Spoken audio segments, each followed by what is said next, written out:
keempat sendam. Somebody gotta want a Taurus.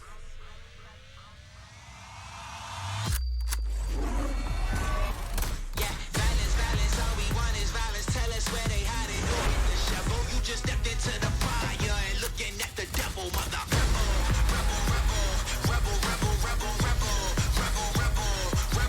Break the system, never budge. Kill the lawyers, kill the judge. No allegiance, not from us. We came for blood. You tried, and that's all that matters. Yeah, violence. We had no guidance. Soon as you step into the fire, get that on sight.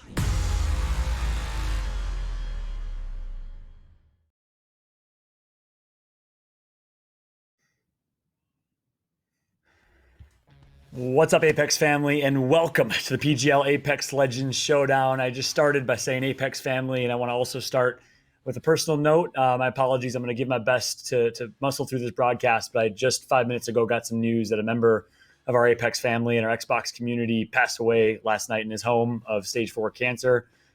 His gamer tag was Tuffrog, Tuffrog, and his name was Zach. He loved Apex with his heart. He loved watching Apex Legends Global Series and competitive Apex tournaments and streams of community members. And he was a big member of the Twitch community. So big shout out and love to Tuffrog, who was survived by his wife, Lindsay, aka Stitters. I just wanted to start the broadcast, get it off my chest, and give love to my good friend Zach, who deserves all the love in the world. But on that note, we got some Apex. I know for a fact, my friend Gaskin just told me Zach would have wanted to make sure we crushed this broadcast in his name. So you better believe we're going to do exactly that. Thank you so much, everybody, for letting me start by getting a little bit vulnerable. My name is Fallout. I'll be your host for the day, guiding the dropship as we are live in one of the best broadcast productions that we've seen in a very long time in esports, let alone in Apex Legends. I'm joined by one of the best minds that we have in esports, let alone Apex Legends. It's Jamerson. Jamerson, how you doing, man? Doing well. I just want to say, of course, love to Tuffrog and his family. And it's very unfortunate that this has happened. But as we know, the Apex community, one of the strongest communities and one of the most supportive communities, as we've had very tough losses over the last year across the community. And everyone has been fantastic in supporting every single individual across the board. And so, of course, love goes out to them and thoughts and prayers as well.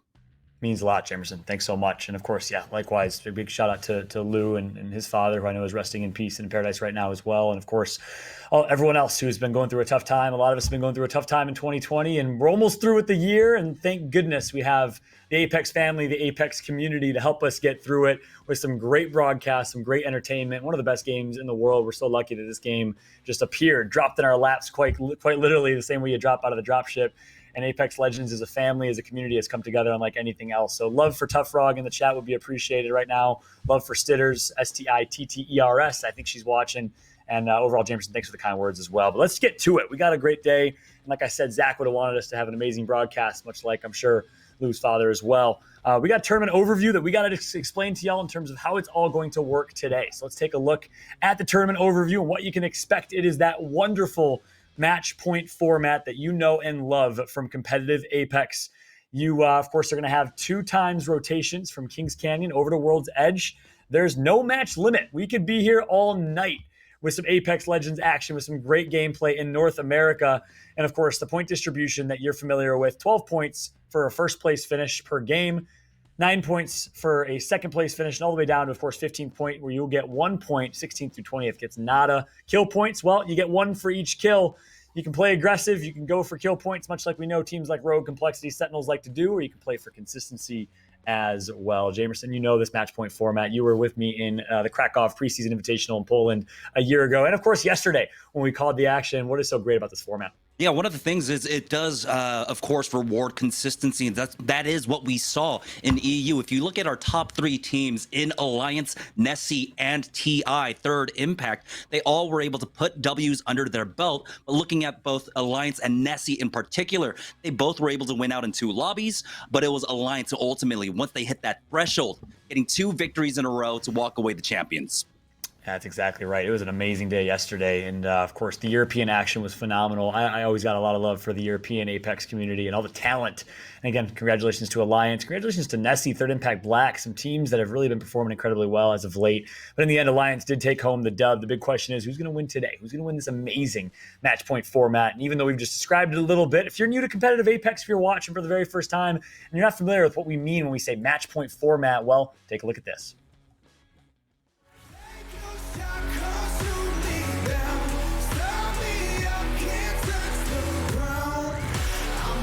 You're the killer. I'm coming up like a winner. Hey everybody, PGL here. Nice to finally meet you all. It's an honor, and it will surely be a pleasure. Come in and enjoy the show. It's PGL Apex Legends Showdown, the Apex Legends Global Series arena from where the best Apex players in the world will step onto Kings Canyon and World's Edge to become legends. But now, let's take a look at what we have prepared for you. First of all, a $100,000 prize pool and teams from 6 regions ready for the last ring. North America, Europe, South America, Asia Pacific North, Asia Pacific South, and Middle East and Africa. When will it all happen? This weekend. And we will broadcast Europe and North America regions. Enough said. Let's talk about the format. 20 teams from Europe and North America are qualified for the grand final.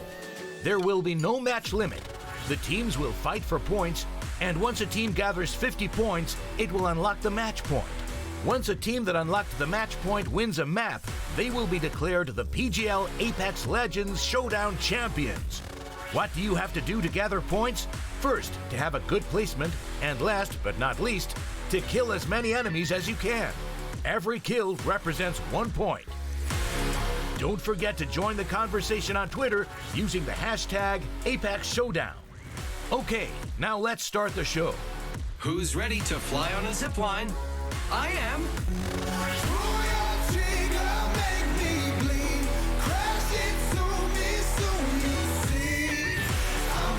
You're the sinner. I'm coming up like a winner.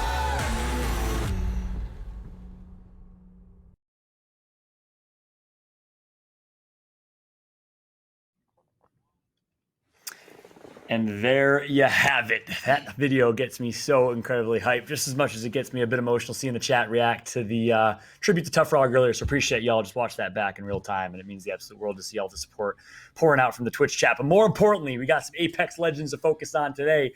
That point format is amazing, and of course, we got to see it in action yesterday in Europe. However, it's not just North America and Europe that's on display this weekend with the PGL Apex Legends Showdown. We also have a variety of other regions, starting with South America. Let's take a look at the standings and leaderboard for South America to kick things off so you can see exactly how things wrapped up. And a major congratulations goes to Brazuca's team. 43 kills, 88 points, dominating the competition as Brazuca's team from Brazil continues to be the best team, hands down, bar none, in South America, Jamerson.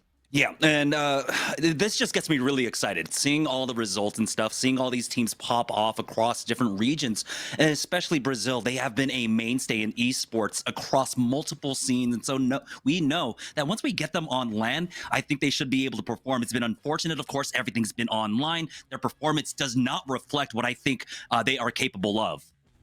That's exactly right. Excited to see if they can bounce back and continue to perform. Meanwhile, was APAC North, where we saw T1 Korea with the nail-biter. 1 point victory after 6 games. Keep in mind, they did not play match point in other regions. It was a close one, Jamerson. Yeah, this one at this point, like APAC North, APAC South, it's become the Wild Wild East, I think is what I called it yesterday when we were breaking this down, just because the team compositions are so volatile. You see a lot of Revenant compositions. It's a lot of action early on and a lot of teams really scrambling to try and get on top. That's exactly right. You know, that region is so incredibly dominant, so incredibly strong. Apex South, though, I had a chance to commentate Apex South in the super regionals of the summer circuit. And guess what? Lynx won that one, if I remember correctly, from Thailand. They win it again, back-to-back major championships. They continue to perform. Made in Thailand, or Myth Apex Team 2 in second place. Right behind them with 67 points, Thornberry Esport. And, of course, you have teams coming from China, like Team Dreamfire, and teams coming from Australia as well. So I love that Apex South region. Of course, we also had Middle East and Africa. Let's take a look at the MEA region and see what the leaderboards looked like and shook up to be there. ATK winning that one. And a bit of a surprise.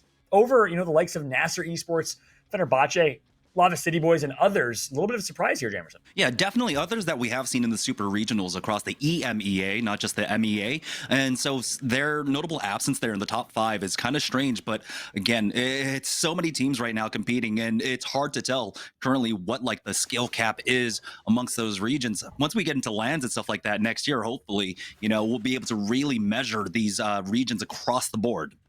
I can't wait. There was a global affair in Krakow a year ago. I'm excited for that to happen again. Of course, last but not least, speaking of global domination, well, you got to give kudos to the European region.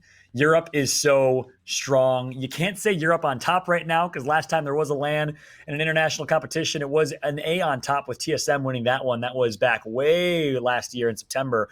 But Alliance, as you see highlighted in yellow, second place in the standings. They didn't have the most points. It was Nessie, but they won on match point. I love this freaking format, Jamerson. It gets me so excited because we have things like that. Alliance started slow. They bounced back strong. Yeah, this format really just kind of makes sure that there is a climax, right? That there is a huge threshold that you have to hit, and for sure at the end of the match who walked away. We're not like, admins, who has the most points? Please let us know. We don't have to have that. We just know at the end who is the champion. Absolutely. Nessie did scrap for every single point. They were there on top of the leaderboards, but that also goes to show why it's so important that you're consistent across the board, because even though they weren't able to win off of match point, they still walked away with second place and a decent chunk of the prize pool.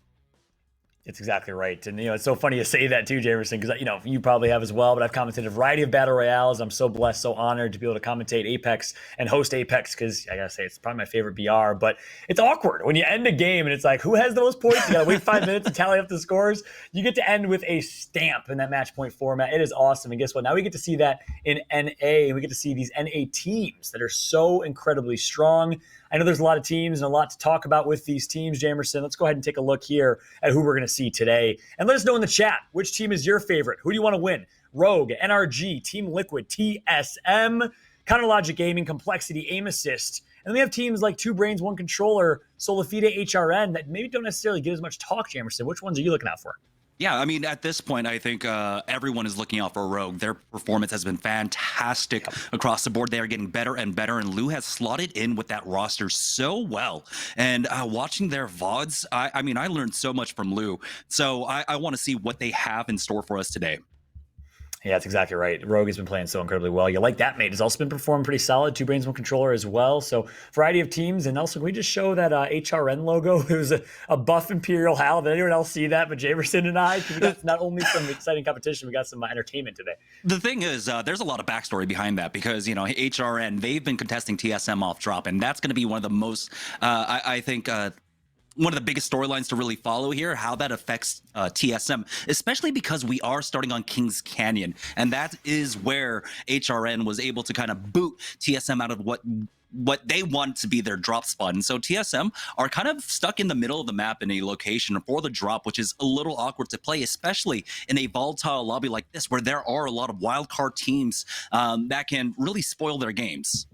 Yeah, I love that. So we'll see if we hop on board TSM to kick things off if they're contested off the rip, because they're playing for a lot right now, a lot of pride. They're also playing for a lot of money. Let's take a look at the prize pool and see what exactly is at stake. Not just bragging rights, not just the ability for TSM to call themselves the best in the world again, and the likes of Rogue to continue their domination, or CLG to end up back on top. So many storylines there, but a lot of money as well. 12K for first place, 6K for second, and so on and so forth, all the way to 10th place. Top 10 gets paid out in this prize pool.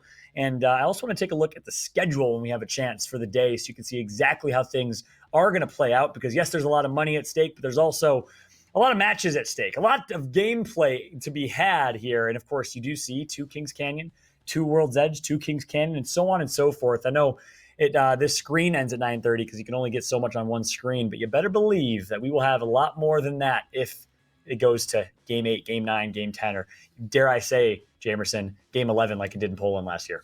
And the map rotation is the most important part. We're doing 2 games a piece before we swap on over. So 2 games on Kings Canyon and 2 games on World's Edge. And we talked about this a little bit on broadcast yesterday for EU.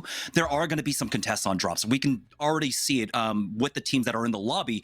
And it's about how those 50-50s resolve. A lot of times you have 3, 4, 5 matches in a row on a specific map to try and get that worked out. But now you're not afforded that same kind of luxury where you can get into the comfort zone of where you want to play, where you want to drop. So if a team takes a 50-50 on Kings Canyon, loses, they have to instantly try and make the adjustment or keep going for that 50-50. Yeah, that's a really good point. And we saw that shake out yesterday in Europe quite a bit. And also, you can't have a short-term memory. You got to be able to think long-term and remember, wait, Kings Canyon, 3 maps ago, what happened? And you got to be able to adjust as well. And a lot, of course, of interesting gameplay that we're about to see in terms of the maps and the mechanics. And to call the action, I'm very, very honored to introduce my 2 good friends, 2 of the best in the business. We have Onset, the man himself, and alongside Gaskin. They'll be joining us as their monitors are turning on over there. There they are. What's up, gentlemen? Welcome to the Dropship Onset. Well, thank you very much. It's good to be back. I kind of made a second home over the last couple of days here. It's pretty comfortable inside this monitor. Dan's looking good. He's got his little Apex hoodie in the background, which I'm incredibly jealous of. I don't know where you got that from, but depending on who wins this, and we're going to put a bet on, whoever wins, Dan, gets to keep the hoodie. You good with that? I think we're a slightly different size, so I feel like even if I lose that bet, you won't want this hoodie, but I'm all down for it, mainly because I think my predictions are better than yours. But John also has some good predictions. Yesterday, he was actually pretty on fire with who he thought he was going to be winning games. Yeah, Nessie in Third Impact, I felt good about him, not going to lie. I thought we were going to see Nessie or Third Impact win it, and instead Alliance kind of swept him under the rug. But you're spot on, guys. And speaking of which, I want to start to jump right into that. I like where you're headed, Onset. I like where your mind's at. In terms of predictions, if either of you say Rogue, I'm just going to say that you're a cop-out. No, I'm just kidding. Rogue is dominating. That'd be a very valid choice. Jamerson, I'll start with you. Predictions for the tournament. Who do you think is going to take it? Yeah, I think definitely everyone has Rogue on their mind, but I think this is one of those tournaments where complexity have the highest odds of actually winning this out. They've always been so close, getting so many multiple second place finishes, and I think this is one of those tournaments where there's going to be enough people around them on specific drops, both on World's Edge and on Kings Canyon, that their playstyle will net them a lot of extra KP that other teams won't find. There you have it. You see complexity on screen right now. I love the stats page. Wow, look at that. Total earnings 48K, and of course their placements, best results. They'd finally won that elusive championship in the Super Regional number 3. That was, of course, in the summer circuit of the Americas, and of course got second place in the playoffs right behind CLG with a dominant performance. They've been hot as of late. Complexity is a good one, and Jamerson, I'm not going to lie, you stole that one from right underneath me. That's what I get for giving you the first dibs. I'm going to go ahead and send it over to Onset. Onset, your thoughts, your prediction. Talking about complexity, I think that I am going to agree with complexity purely based on the fact that they had such an unfortunate circumstance in the last ALGS competition with obviously one of their players having internet issues. They had to play as a 2-man. They got one game in as a 3-man, and they got to the end zone, and they were dominating the lobby. So I don't think this is just a complexity that we're going to see today that we're used to, that's aggressive, that gets in your face. I think this is a pissed-off complexity after what happened back in the last ALGS tournament. So watch out for them on the server. I think they're going to be super dangerous. But just to touch on Jameson's point as well, I can't reiterate how vital this game one is for a lot of teams based on the congestion off of drop. This could be a game where TSM end up with 0 points if they lose that congestion off drop. Now, if you go back to the last tournament, again, they had a couple of games where they were contesting HRN, and they were the difference. Those games where they got no points on the board was what separated them from potentially being a winning team in that tournament to where they actually ended up. So this first game, not just vital for, the obvious sake of you want to get out to a good start, but for the whole tournament and for the rest of Kings Canyon, this is a vital start for all these teams. I love it. Gaskin, how about you? I actually am all for TSM in this tournament. I think, I was interested about the roster change. I'm a big Snipe Down fan anyway. Like, he is just incredible at what he does, and adding a controller player to the mix is always going to make things very interesting, because certain fights now, they will probably win that they may have not won before. Like, they can have that aggressive mind of Snipe Down where he just wants to get into those fights, win those up close and personal gun battles, and I think they're a little bit angry as well. Mark's saying that complexity a little bit peed off. I think TSM, they want to be back on top. It's been quite a while now where they've not been the top dogs, and it's not right. It doesn't seem correct in North America for me for TSM not to be on the top of that pedestal after they were on top for so long. You saw the tweets after the autumn circuit and whatnot. You saw the tweets after the most recent tournament. They're not happy with how they're performing. I think they would have gone back. I think they would have practiced. And I think this is going to be TSM's tournament. Well, I'm actually angry. You saw me flip my pen right there because my first pick was Complexity. My second pick was TSM. And I can't pick what you guys pick because that doesn't make for great TV, unlike Onset over there. No, I'm just playing. I'm going to go, because I have to pick someone else of those two, I'm going to go with Rogue. It's the easy answer. Now I know. So you chose I picking know. Rogue after saying that is the worst thing I've ever heard. I knew that was coming as well. Everyone was sat there going, John's going to say Rogue. John's going to say Rogue. What happens? John says Rogue. I wanted Complexity. I wanted TSM. I got Rogue. We'll see what happens, though. We got 2 for Complexity, 1 for TSM, 1 for Rogue, Complexity, and TSM, but I ultimately picked Rogue. I get it. And guess what? We're going to find out who's going to win this one. We're going to see if TSM could start hot, because we're all thinking they might get dropped down here in Kings Canyon. Gameplay is just about ready. And to call the action, we got some of the best voices in Apex Legends. We got Onset, and we got Gaskin. Take it away, gentlemen. Thank you very much, John and Jameson. And yeah, it's time for game number 1. And I think we set up beautifully here, Dan. The fact that, that we believe, and obviously things can change. There might have been conversations that have happened before this game actually kicks off, that there will be some contention on drop, especially for TSM down at River Center. Now, we know that they were contested over at Containment before by HRN, and we've seen the Buff Howl pick, and maybe there's a little bit of back and forth between the teams there. But this is River Center. This is where TSM relocated themselves, having lost that battle in the majority in the last tournament. But there's a team called Season who I believe are going to be contesting them. So it's going to be a huge moment at the start of this game. If that happens, of course, things can change. Always subject to change here on Kings Canyon, but game 1 is live. We're underway here for the finals. And I'm so excited for this because North America hits just that little bit different. It's like you go to one restaurant, you have your European meal, and you head on straight over to another restaurant and you get your North American burger right down you. Honestly, like, I just love watching North American Apex, and I hope there is contesting right at the start of the game, because it means you've just got that instant fight, you've got that instant action, and we'll see whether people have got the bottle to actually go toe-to-toe with TSM.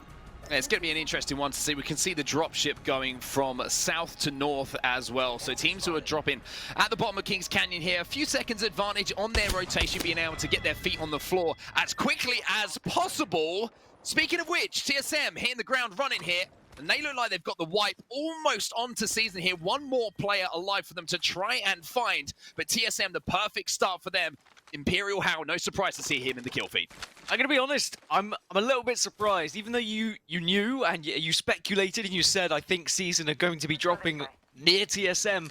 If I'm any team in Apex, the last team I want to be dropping anywhere close to is TSM. Like, why would you take that early fight? Like, please, I hope they don't drop on them again. That's not gone well for them whatsoever. Some nice early kills. I know we caught it a little bit late, but TSM showing that they are not terrified of any team that's going to be dropping next to them. And they didn't get the wipe, but they did get 2 kills. They did get 2 kills, and as you say, it's more the fact that they got the dominance. They've established themselves on their drop spot, and it's one of those now, if you're Season, you're thinking, do we want to do this again? It was a pretty clean fight for TSM. We really didn't put up a struggle. We didn't get any knocks, and now they're playing as a solo. Their rotation's going to be messed up. But let's just take that into consideration as well. Something we were talking about yesterday, where even if you are contested on drop and you win the fight, those extra seconds you have to spend looting, taking those fights, and trying to make sure that you're the last players alive when the guns have stopped firing, stops your rotation time, slows things down a little bit. And for a team like TSM, we always mention it, right? Love to rotate early, love to get center zone. It can affect them in more ways than one. Yeah, I guess the only benefit is if you find an Evo shield and you get the chance to just buff that shield up a little bit with the damage you're potentially doing in that early fight. But the chances of getting that Evo shield in that fight is pretty rare, because you're usually going to have that fight often without a shield or maybe even just a white. So, yeah, there are some benefits, but I agree. I think there's a lot of negatives to it, but hopefully it doesn't detriment them too much, as everyone else is kind of just among their merry business. And we might have a little bit of an engagement here. It is a bit of a long-range battle at the moment. CSB just taking a little bit of fire, but it's not close enough to cause too much worry, and I think they're going to dip out and look to rotate. So although we are seeing early scuffles here, and we've had a look at some of our big name teams like Complexity, we've seen a little bit of Liquid point of view as well. No real big fights outside of that one, of course, that we did see early on. But 20 squads still remaining, and we do get a look at that beacon as well. And you can see that Salvage heavily involved, Market involved, and also the little town outside of Water Treatment just to the west of that involved. You can see a couple of pings where teams think that they might be finishing, or areas they want to rotate to. But an interesting circle to start things off with. No clear distinguished area that you feel this one could be pulling to. Yeah, I kind of like going to this southernmost part of the map just to try and stay as far away from all the action of everyone rotating into that potential final circle. It depends really how you want to play as a team. Like, do you want to be getting into those fights, trying to pick up some KP in the first game, or just take things a little bit slow, feel out the lobby, feel how everything is going to be going? We saw yesterday in Europe a couple of teams that started slow, didn't potentially play to their best in the early games, then picked things up a little bit later when they got more comfortable on World's Edge and they started to warm up. So game one is always a little bit iffy, and maybe you see some things that are a little bit different than you will when we get later into the lobbies. Expensive Agents were feeling pretty comfortable there. They were set up in Crossroads, and there's another team just across from them, Team PHM. Petty Boss and Moose Gosh, who did get knocked there and will be revived and helping, putting that portal down to maybe get his team out of trouble here and try and reset this fight, get their meds back up and get those shields back up to be able to re-engage. But a couple of teams already making those early rotations around Crossroads, around Selvage, and these are the places you want to be holding down. This is where you're going to feel comfortable for a little bit longer in this game, and everyone else is having to work their way in. Well, there's already teams set up inside here, so it's going to be a difficult zone to try and break into. Yeah, we're going to start to see some more scuffles now, I think, as people are starting to rotate from the north side of the map down to the south as the circle will begin to close. And you can see a few teams still straggling out quite far northeast and northwest. I mean, the team's still at the pit. That's not going to be a great place to be. Maybe try and rotate through bunker, but you're always a little bit worried someone might try and gatekeep you there. But because of the beacon being found, because everyone really should know where this next circle is going to be, we are seeing a lot of early rotations indeed.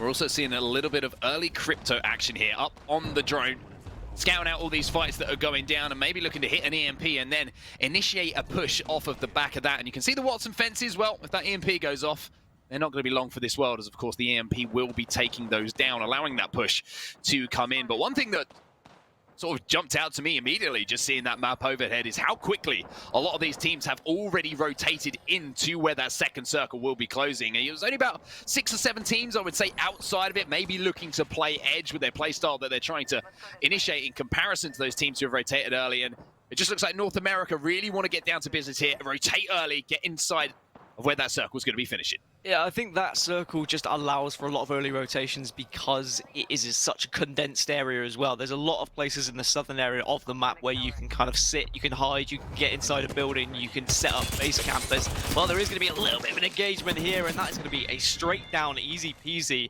just like that as we jump over. Like that kill, easy as you like. Yeah, Crispy Bacon. He gets taken down.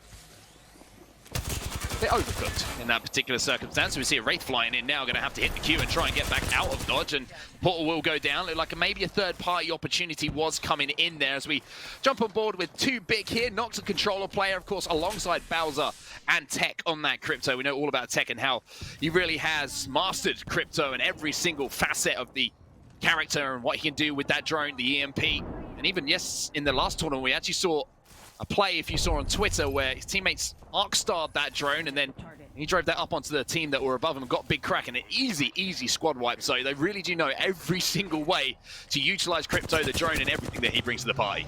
Yeah, the creativity we've seen as actually our first squad has just been eliminated from the battlefield, and that's always going to be an interesting situation when you're down to 19, but it's been quite a while, to be fair. I was surprised that we didn't see more teams eliminated earlier. I think we've just seen another go down. TSM picking up some kills on the kill feed. Team Liquid now setting up here on the edge of that green circle you see on the mini-map. So down to just 18 squads, and things starting to heat up here. Yeah, going to be interesting to see where the ring pools are. As we mentioned yesterday, a lot of unpredictability now on that 3rd, 4th, and particularly 5th and 6th rings. Those extreme pulls away from where a lot of players are expecting them or previously would have predicted them to go, has really thrown the cat among the pigeons as far as setting up center circle where they want to try and rotate, and you are going to see teams forced to fight where previously they might have been a little bit more comfortable just sitting in a position and looking to pick up KP as teams do rotate in. But speaking of rotating in, that's something that Liquid are going to have to do here. They are inside that first circle, as you can see, so they're going to be comfortable for a couple more minutes. But Liquid looking to play edge, and just need to shout out to Casper as well. Great to have him back on this Liquid lineup, competing in full force. We love to see Liquid performing. Shout out to Hodsick, of course, for filling in for him in the meantime. Yeah, there's a few teams that have opted to go for that early rotation. Others are just sitting on the edge and maybe hoping to pick up a bit of KP, as others are rotating in late from the northern side of the map. But the teams that are rotating in from the northern side of the map, they are also... I mean, it's one of those lobbies, Mark, where you don't really want to take a fight against many people because you know full well that in any 3v3 engagement, they still could take you down. Like, not that many people are going to be confident about going into every single fight. Yes, okay, your TSM are probably confident because they are those style of players. Like, they'd be more than happy to take those fights. But it was the same as Europe yesterday. Like, there are so many teams that have the potential to win this tournament, and it's a very scary factor when you all have to share the same map. Well, it's a dude's night out, and it is a dude's night out tonight. As Fallout Jameson, Gaskin and myself will be driving you through the action, but it's also a dude's night out for this team.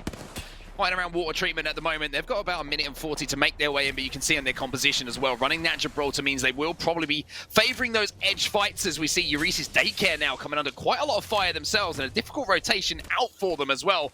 As you can see that they're going to have to run through that one door, and if there's a team up on Cage, they could potentially cause them a few problems, but the scan's going to come in here from Metro, and it looks like they are safe to make that rotation. However, a little bit of work to be done for them, and that's because AA not OP, aim assist not OP. They're going to be trying to hold them out. Try being the key word. Are they going to be successful is the real thing here. Both, of course, having the Bloodhound, just trying to get scans on one another, trying to get as much information as possible. Whilst they have to be aware of each other, they also have to look ahead of the pack and look at where they need to be rotating in, because they're going to be walking into probably a few teams just gatekeeping on the edge of that next circle. A couple of teams have lost a player or two. And as you can see, you like that, mate? Well, that's 2 players that have gone down. No banners to be had just yet.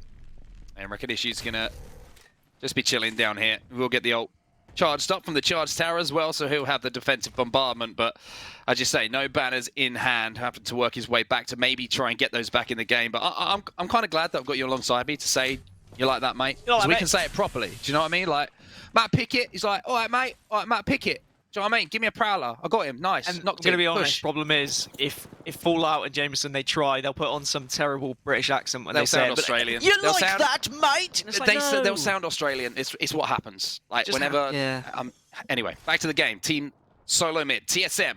See some stats on the Bloodhound. Of course, Bloodhound is a new addition to this lineup. You know, Abrelelli, famous for running that Pathfinder for so long, and this new composition, and it is new for TSM, remember, with the comparative time that they ran that original composition compared to what the time they have on this new composition. Looking to get into a position here just outside of water treatment in this little town just to the west of it that we mentioned a little bit earlier, but looking pretty healthy at the moment. You're looking across the shields, and they're looking pretty healthy as far as meds are concerned as well. So TSM feeling pretty comfortable, and they also have those KP on the board, remember. Gold triple take in the hands is always going to be very deadly as well. As you can see, Liquid look like they're hunting out some prey who are trying to rotate late on the edge of circle. This is what Liquid have been waiting for this whole time. They set up early, they set on the edge, they were waiting for teams to actually join them, and finally the prey has arrived. But are they going to be actually able to take down these kills, get this KP on the board? You can see how aggressive they're being. They want to get this free KP. They know other teams will also be looking to do the same. They're doing some real damage at the moment, but they've managed to get one down. Can they find the rest of the team? Yeah, the question is, who is the other team who are shooting from the other angle? Because I saw Complexity pop up in the kill feed, and I think the Liquid are a little bit wary of the fact that that might have been Complexity. Speaking of which, surprise, surprise, look at that. Complexity are that team who are on the other side just patrolling the edge of circle, and a scary, scary thing to run into is a Cole tag if you see them in front of you. Speaking of which, it'll be Rakanishi who'll be taking down the last player alive that we saw just a few moments ago. And that'll be another KP on the board here for Liquid. Complexity, though, looking to put the pressure on now. Hemlock in the hands of Reptar. Of course, Complexity kind of feigned and introduced this Bloodhound meta and really have been able to put it to use fantastically well. But one thing that always impresses me about Complexity, we always talk about their aggression, how they love to take fights, etc.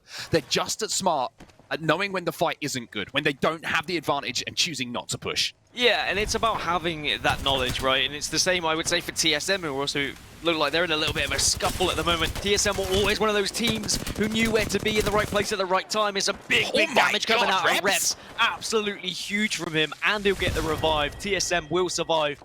new kill leader. Oh, Hero House just gone down. He has been managed to pick up the beacon there. Yeah, it looks like Snipedown has 1 HP.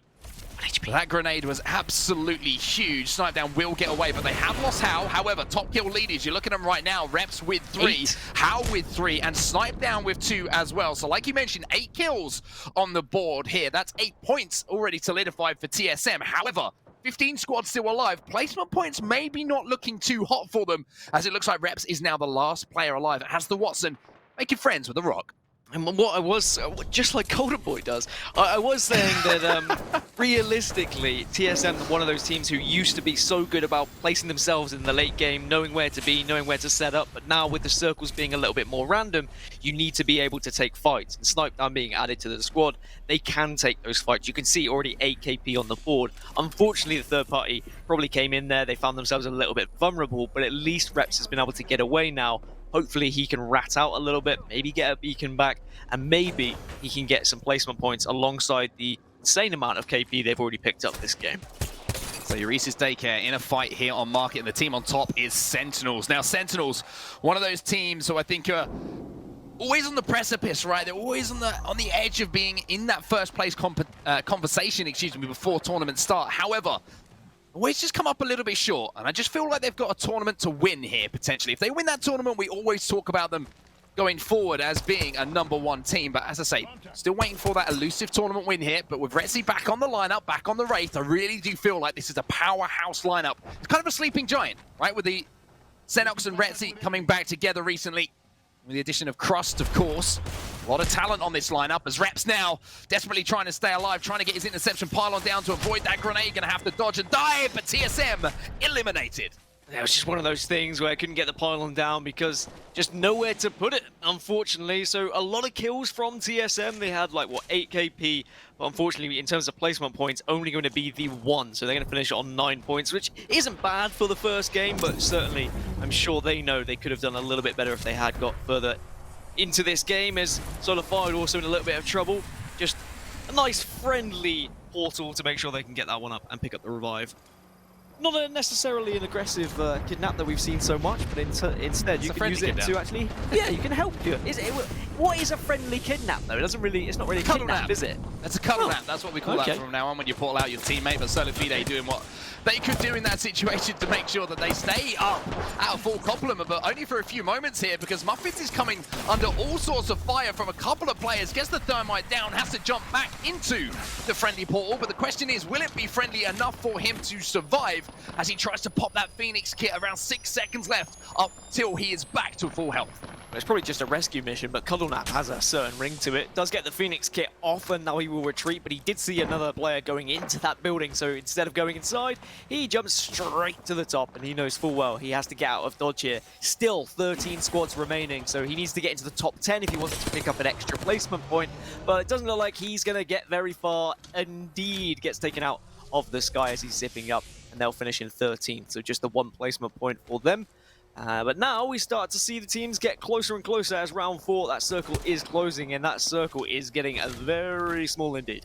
Yeah, you can see it pulling to the south side of Salvage as well. So teams like Sentinel's going to have to fight their way through the lobby here to try and find themselves a safe spot inside. 5th circle, the portal's going to go down here, so they'll have a way to get a little bit closer to it. However, obviously there's going to be teams in front of them, as you can see from those fences down. But it looks like Sentinel's happy to maybe look to take a fight here. They're going to have to do so. A portal in front of them as well would indicate there's going to be a team hanging around this situation. The defensive bombardment going to be using an aggressive way here to try and clear the way for them. You can see a few hits as well as Retzi's actually going to be taken down. However, big hits is going to allow them to maybe pick up a few KP on their way forward. Nice shots there with the G7 scout, but needs to make sure he tries to get with the teammate. They need to support one another at this time as we're down to just 9 squads. I think Complexity have lost a couple of players off screen as well, so some big teams losing some big players, and now aggression coming out from NRG here. Jumps in with the Eva 8 and we'll get that finish. Yeah, NRG looking absolutely phenomenal in this game, #1. Lots of KP on the board for them, and whenever you're taking out Complexity, you know that you're feeling good. As we join the tanning salon here, it's Team Liquid. We'll let to get their tan on, and they look like they're stuck in a little bit of difficult situation. How'd you get out of this one, IGL? I mean, you hate to see it, but there is a little bit of a rotation round. Maybe with a Wraith Portal, they'll be able to get in, but they need to time it perfectly because people will probably keep an eye on that spot as they know full well someone could have got trapped with how that circle moved in. Sentinels down to just 2 then. They weren't able to keep the third alive. With 8 squads remaining. There is still possibility for them to do something here, but they're close to the next circle. You can see the top kill leaders on your screen there as well. 2 of them from TSM who were eliminated in that top 15 spot. So HRN still involved and holding down circle as well. They are in the power position here. They are controlling everything. You can see they've got fences up and they've got a good perimeter around the zone as well, so they've really established themselves and they're really not letting anyone push in whatsoever as we see Liquid try desperately to make their move in now. Nocturna will go into the void and should be able to just about get that portal down and get Team Liquid involved. However, can he pop this medkit just in time? And I think they've actually snuck up behind HRN now. So a great portal here, late from Team Liquid, could put them in a great position for this endgame if they can win this fight.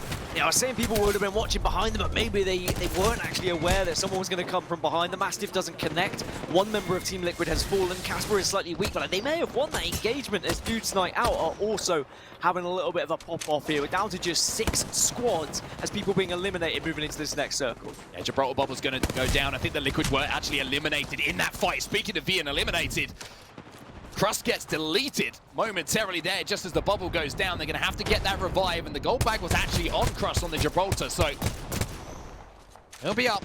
Then his slither of health, he's going to have to pop those meds. As speaking of popping, we're going to be seeing the Bloodhound ultimate being popped as shots are going to be ringing in here across Kings Canyon towards this endgame. 3 squads remaining now. One of the Dudes Night Out, one of the teams that Jameson really had his eye on coming into this finals here for the Americas.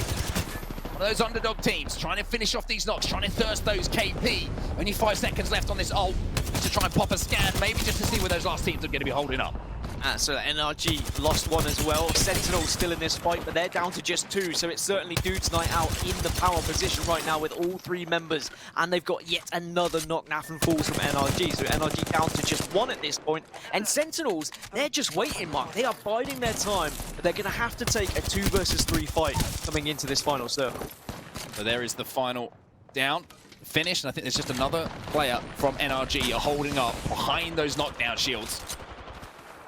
Trying to survive as long as possible, hoping these 2 other teams are going to engage before he can jump in. It's a 2v3v1, I believe, in this situation. And now it's just a 2v3, and here comes the push coming in from Sentinels towards the endgame. Big shots with the Mastiff for 70 and an 89 as well. However, it's going to be Crust who goes down, and it all falls onto the shoulders now of Senox, the last player alive here for Sentinels. Yeah, and it's a 1 versus 2. He's managed to find one, tries to get the finish onto the other to get maybe the shield swap, but I don't think it's going to work out for them. This is a really tough 2 versus 1 for him, and unfortunately, he's on the low ground. Dudes Night Out, they have the high ground, they have everything. Another shield swap, though. Maybe that can be the saving grace here.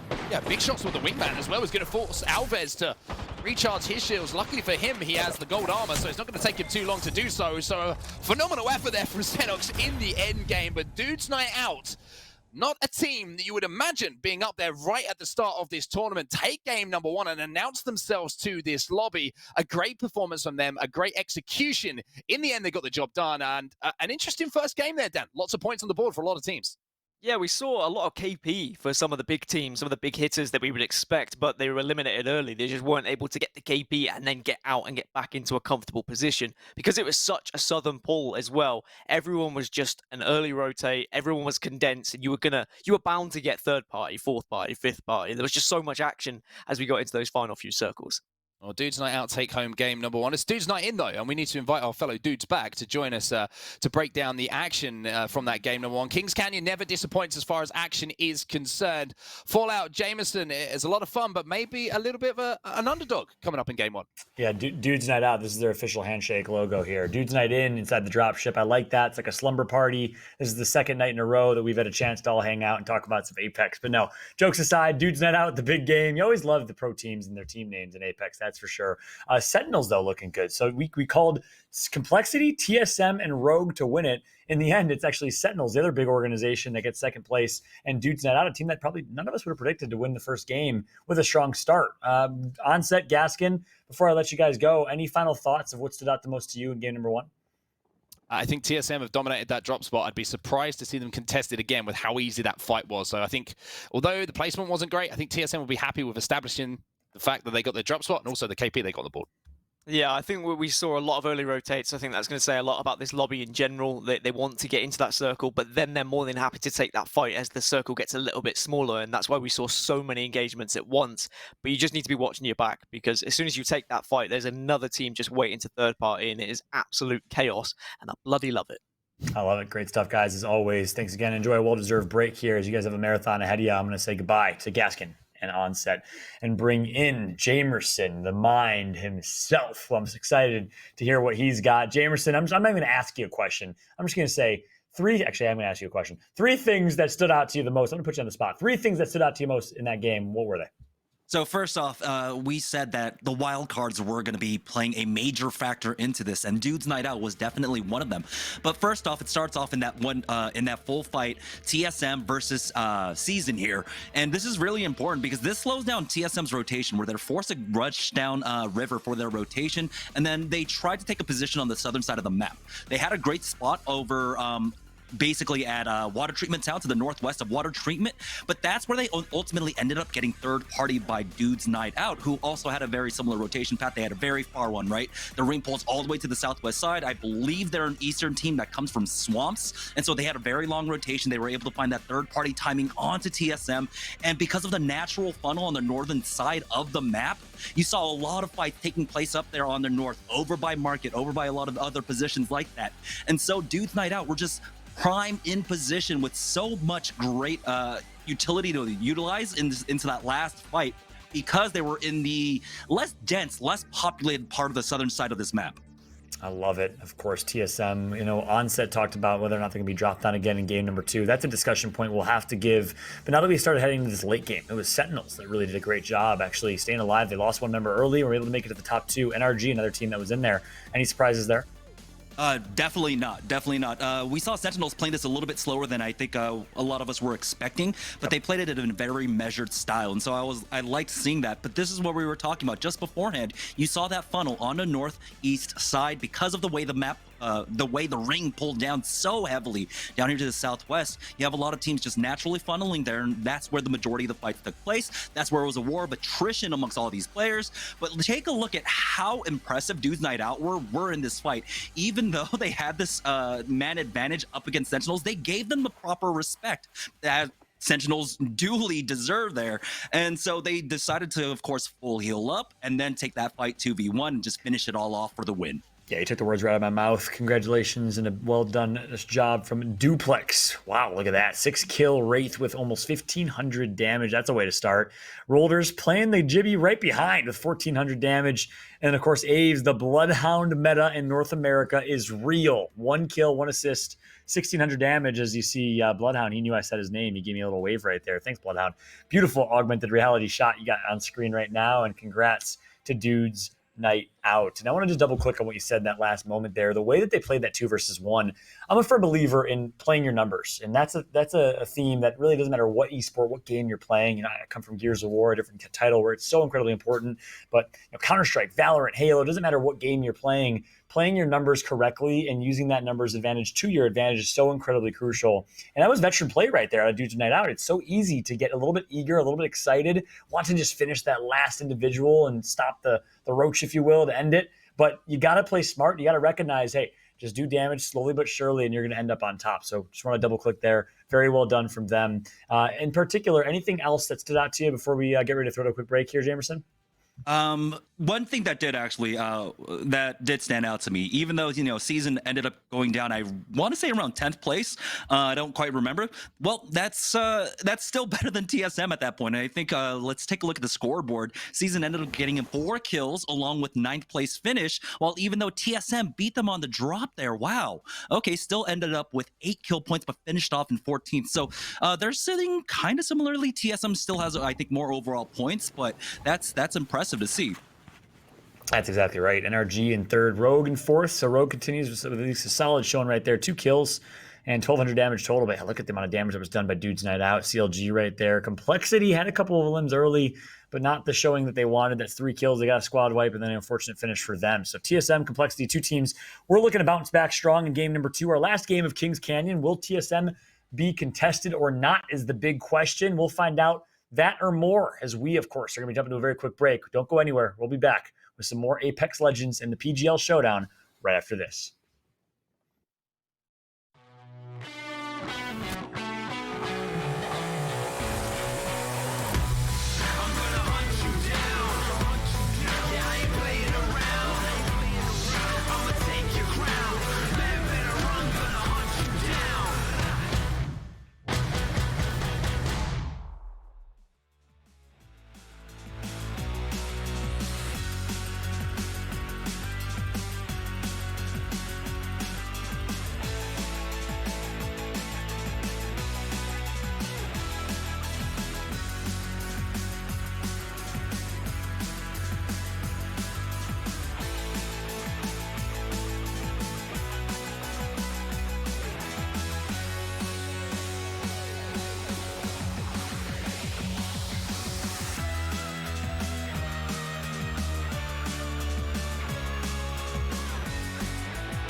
Welcome back, everybody, to the PGL Apex Legends Showdown. Fallout here, joined alongside Jamerson as we are live with the North American broadcast. Done with game in 1, done and dusted as we're getting ready for game number 2. Big question going into game number 2 really surrounds the TSM drop. I know a lot of us are talking about the fact that they were contested early. Onset thinks they will not be contested in game 2. Jamerson, what are your thoughts?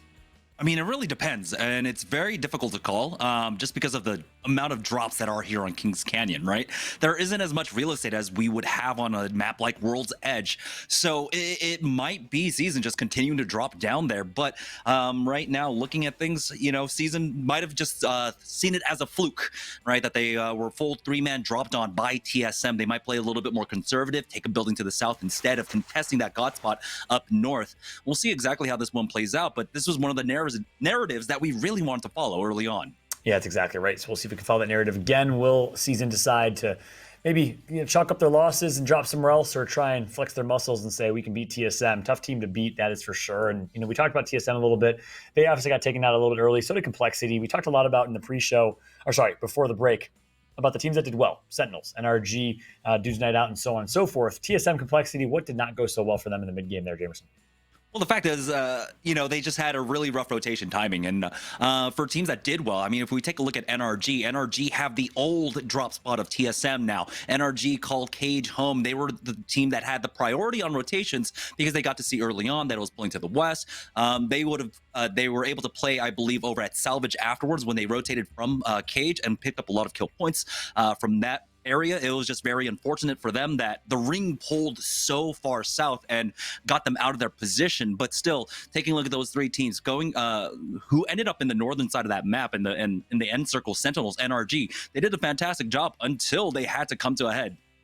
That's exactly right. And in the end, you can't be too mad. TSM 5th place with 9 total points. That's obviously well behind Dudes Night Out with 21, but one pop-off game could change that quite a bit for them, as Rogue is in 6th, CLG in 7th, and of course, Complexity of the teams that we kind of highlighted in the pre-show in 10th place. But then you got the likes of Euresis Daycare, Season, of course, Dudes Night Out, and so many other squads that you're used to watching. Aim Assist is a team that really started to heat up a lot in the summer circuit with some dominant performances. They won a championship, the Controller Gods themselves. They haven't had so much success thus far in the autumn circuit, Jamerson, and obviously thus far in game number 1. Any thoughts as to why? I think for this one in particular, it's just because this was a rougher circle for them. Aim Assist is a team that can count on to be playing that map room spot. And when the rings end up pulling over towards the eastern side of the map, they are able to utilize it really well. Their strength is, of course, having that map room scan, having the ability to know which teams are isolated, where fights are going to be safe for you to take. This is a team that likes to team fight, that wants to play for that instead of playing for positioning for the late games and such. And so they're not able to play towards their style. If we go on to the second map and we have a eastern ring, a southeastern ring, I think that's going to play more into their favor, especially because of their drop. I love it. We'll see if that's the case for Aim Assist. They need a better game 2 to bounce back. And I want to also welcome back Onset and Gaskin into the analyst desk and make it a 4-man desk as we talk about some interesting things coming into game number 2, gentlemen. I want to take a look at the placement timeline. This is a board and a graphic that we don't get the luxury of getting so often. Look at this thing.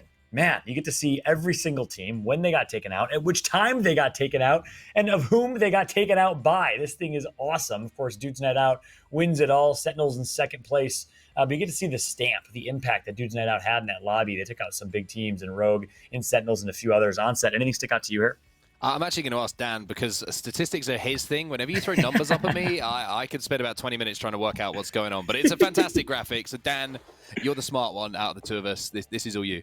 Right, the yellow mark means that we saw a few teams that were purposely waiting on the edge of circle to eliminate other teams to pick up that, I say quote-unquote free KP. It's not free KP, but certainly vulnerable teams pushing into that next circle. And you can see like a few names and a few teams are popping up regularly. So you know they are actively hunting kills. And of course, the early elimination of TSM winning that first drop, like, are they going to be contested again? I think that is the really big question. Will we see the same graphic after game 2 and see TSM yet again eliminating someone? So honestly, I'm surprised that people are dropping on TSM. But I also am very impressed by how many teams and how many kills TSM were able to pick up in the early stages, despite being dropped on, despite that delay that Onset was talking about, where they have to spend a little extra time looting because they've been dropped on, but they were still able to get the loot. They were still able to get the kills. James, anything from that graphic? Anything stick out to you in particular? Nothing in particular. I think everything played out basically the way I expected. The only thing I really didn't expect was TSM able to pop off as much as they did, picking up those 8 kill points and still getting into at least placement points and getting that additional point for themselves.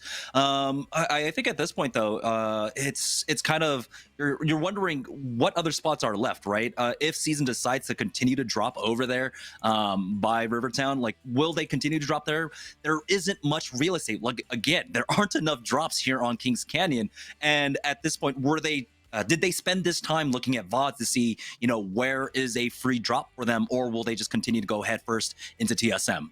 I love it. We talked a lot about a few teams. One team I want to talk in particular about is Sentinels, and I know gameplay is about to start here. I'm going to put my production team on the spot. If you could pull up the Sentinels team card, that'd be awesome, because I'd like to take a look at the Sentinels roster. It's a team that we don't necessarily have a chance to talk about enough in the broadcast in the grand scheme of things. Part of that reason, well, they haven't necessarily been performing as well necessarily as the likes of a few other teams. Really, if you look there, TwitchCon San Diego, they took home a first place spot. That was a long time ago. That was actually a year ago, October 2019. They got 6th at the preseason invitational, and since then, they haven't necessarily had the top 1, top 2, top 3 finishes that they want in our online tournament series, but a good start so far. My question to you, Jamerson, is do you think Sentinels has what it takes to win their first major in a while? They have been ramping up. Every single time we see them, they do better and better. And whenever we see them in the weeklies, they're just dominating lobbies. But it's about making everything align for them at this point. And I think that's the biggest trouble that Sentinels have always had.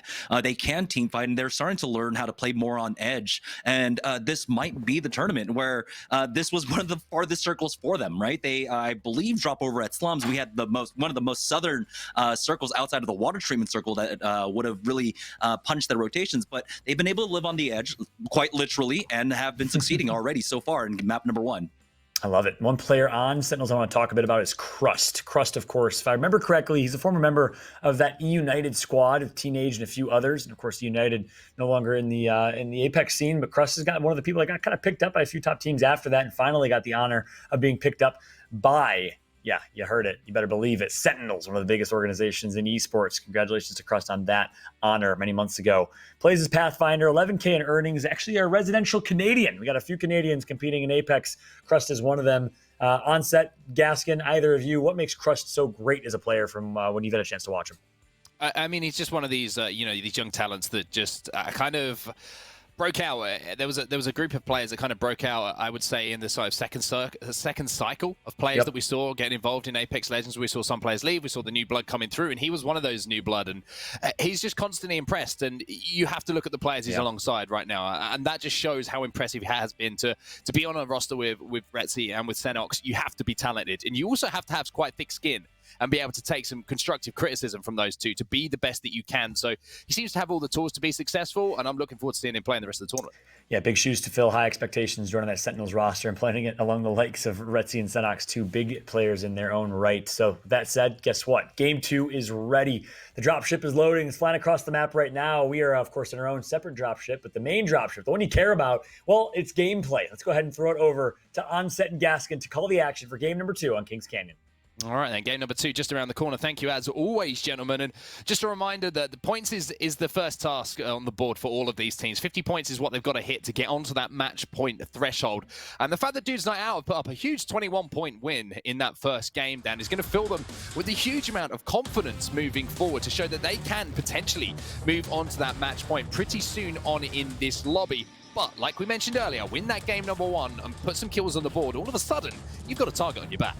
You do, and also we have to remember that it's the format where you play twice on Kings Canyon, then twice on World's Edge. And as we saw in Europe yesterday, some teams better at Kings Canyon than they are at World's Edge. So our Dudes Night Out, for example, a Kings Canyon team, can they get to the 50-point threshold, but then on World's Edge struggle, and they maybe have to wait until round 5 or 6 to pick up that victory? But most importantly, they have picked up a victory. I think that's something that we saw yesterday in Europe. There were some teams who were performing excellently, but they weren't maybe able to close things out, which means when you get in that match point format, are you realistically going to be able to actually get the victory, get that W in the end? But I'm excited to see how this one goes. TSM again on the drop. Are they contested is the real question. At the moment, it looks like they're alone. Yeah, it looks like they've won that drop. And to be honest with you, I think that's not only smart from Season. I think it's great for TSM as well, because they're going to have to loot very quickly now. They're going to be able to get their rotation down, and they're not going to be too panicked about what's going to be happening for the rest of their time on Kings Canyon. So I think a good decision from Season for the rest of their elongated tournament to make sure that they get some good reps under their belt. No pun intended, of course, with reps on TSM, but some good reps under their belt on Kings Canyon is better than just fighting on drop and 50 and 50 in every time. So TSM winning that battle, winning this Central River position for their drop is going to be huge for them.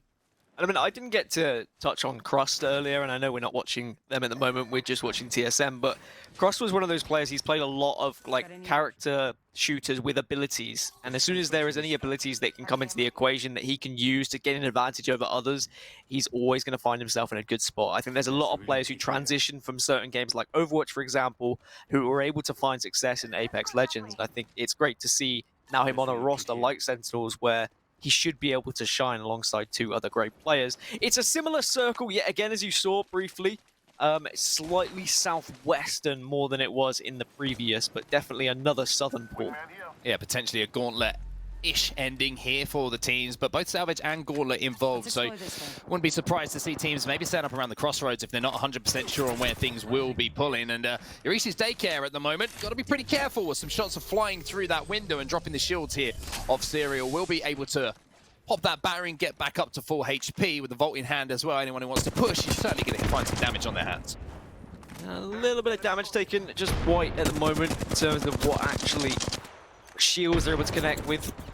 One has been cracked, and it's just a case of, I think, warning shots at the moment with the flatline, trying to keep people at bay, seeing if they can get any decent damage, and I imagine there'll be a push that comes through if they're able to actually crack someone, get someone down, and AK do look like they want to be the aggressors here.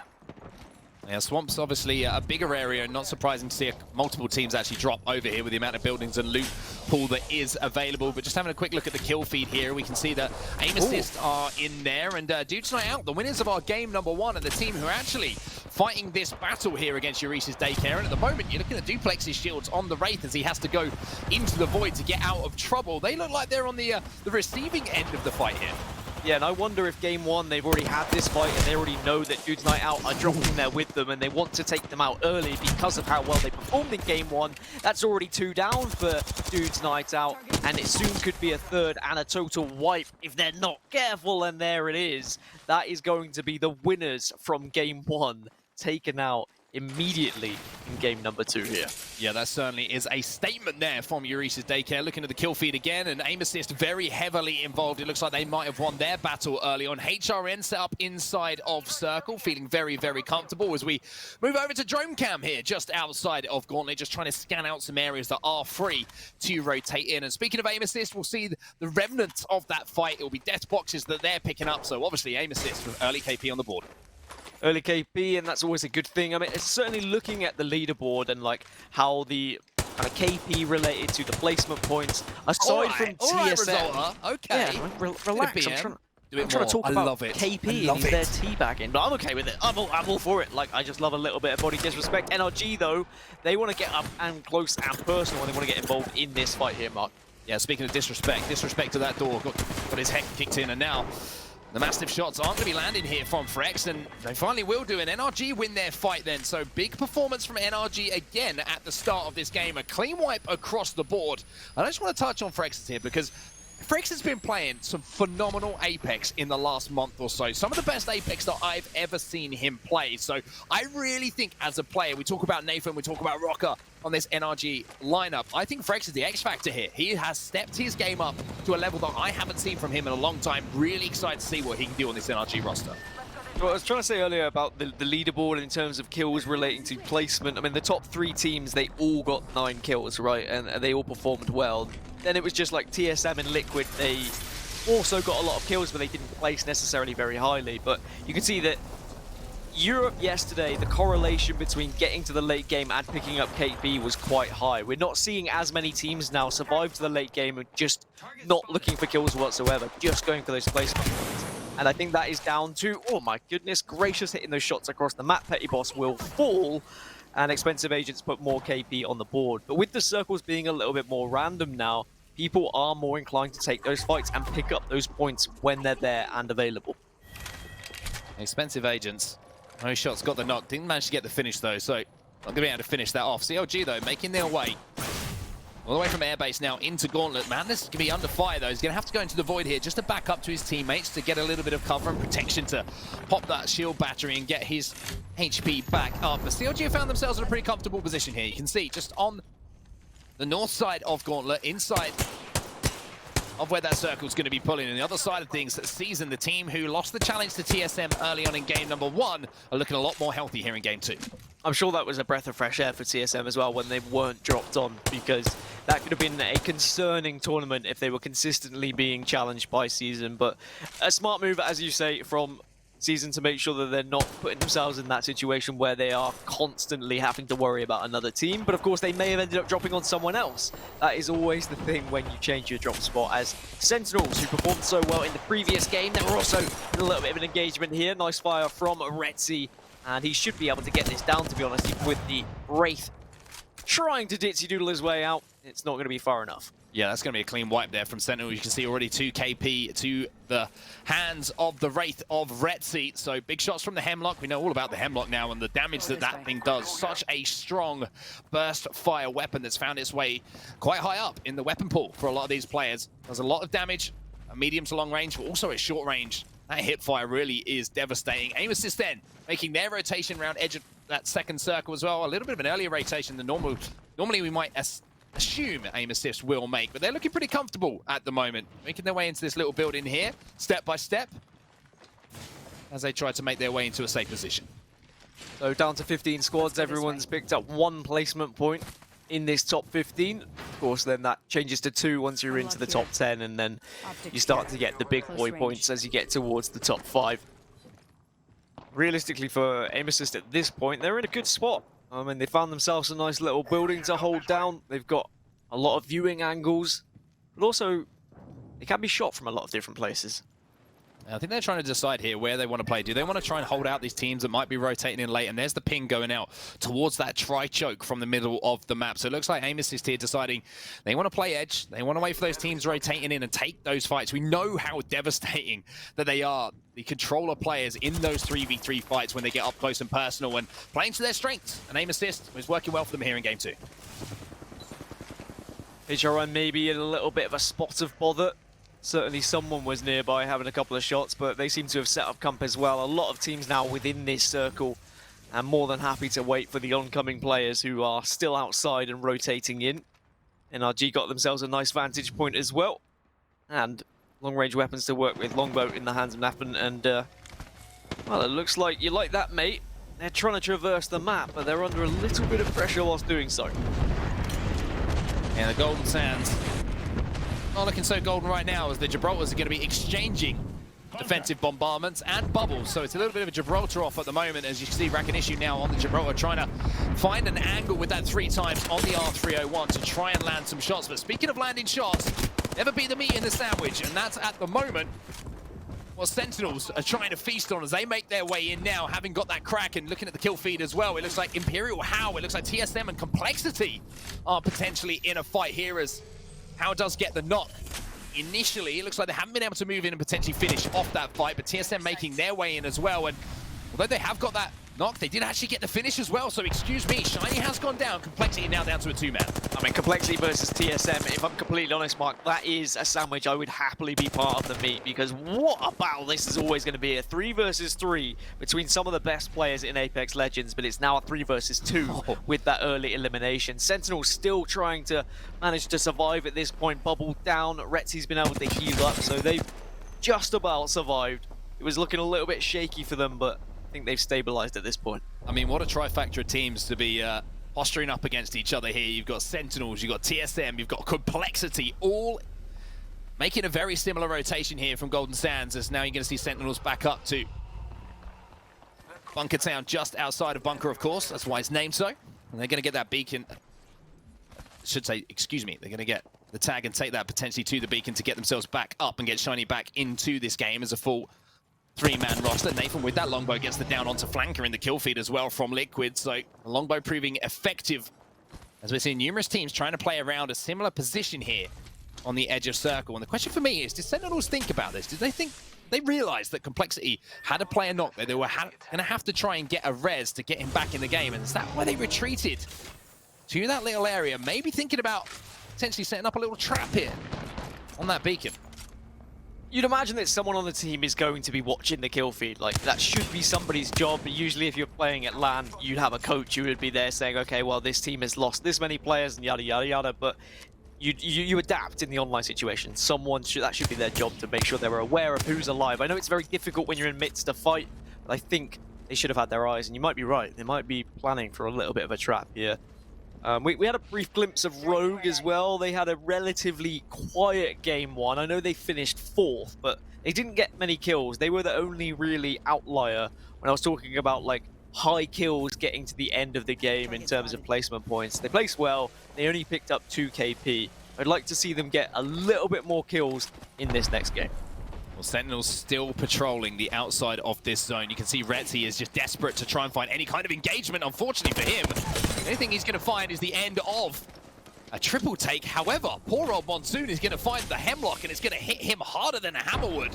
As he gets down, Retzi now the kill leader with 3 kills to his name. Reptar going down as well, and I believe that that is now the end of Complexity. Well, there might be one more player desperately trying to scoot away.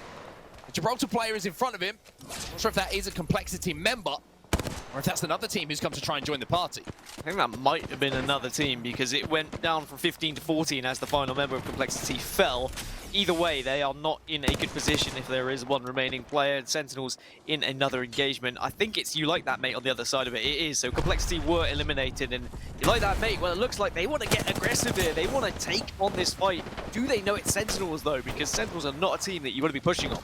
Yeah, I mean, they're not going to be pushing for much longer because Senox is just absolutely crunched Crummy with that Mastiff in hand, and here comes the rest. That is a clean wipe from Sentinels. More KP on the board for them, and I tell you what, Sentinels are looking extremely dangerous in these team fights so far here in game number 2 and game number 1 as well. Sentinels, certainly keep your eyes out as we move through this tournament. Yeah, remember, Sentinels on 18 points coming into this second game, so if they can get to the latter stages of this with the amount of KP they've already picked up, they are starting to creep to that 50-point match point threshold already. We might be seeing teams on 50 points as we get into match 3 even, if not match 4 most likely. It's TSM still alive, still healthy, and still pushing on in. They've taken down 1 member. It looks like elsewhere, Rogue are also taking a fight against Liquid. You've just got all these giants colliding at the moment, Mark. Yeah, it's just what you want to see. Everybody throwing down here on game number 2. The TSM picking up those KP and having to back up as well. NRG.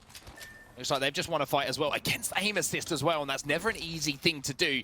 They did lose Frex momentarily, but they're right next to a beacon and on edge of zone as well, so they should be able to get him in pretty comfortably. And of course, they're going to be those death boxes there for him to get back his inventory and those weapons and meds that he needs to make some progression. However, might slow down their rotation a little bit. As we know, they're going to be pretty comfortable playing edge of zone themselves. HRN just outside of where that next zone is going to be moving. As I say that, they fly through the air, through the portal, and find themselves inside Be something good this way. of where that ring 4 will be pulling. Rogue will have to make their moves as well, but at the moment they're in a great position to gatekeep all of these teams coming in from the eastern side of the map.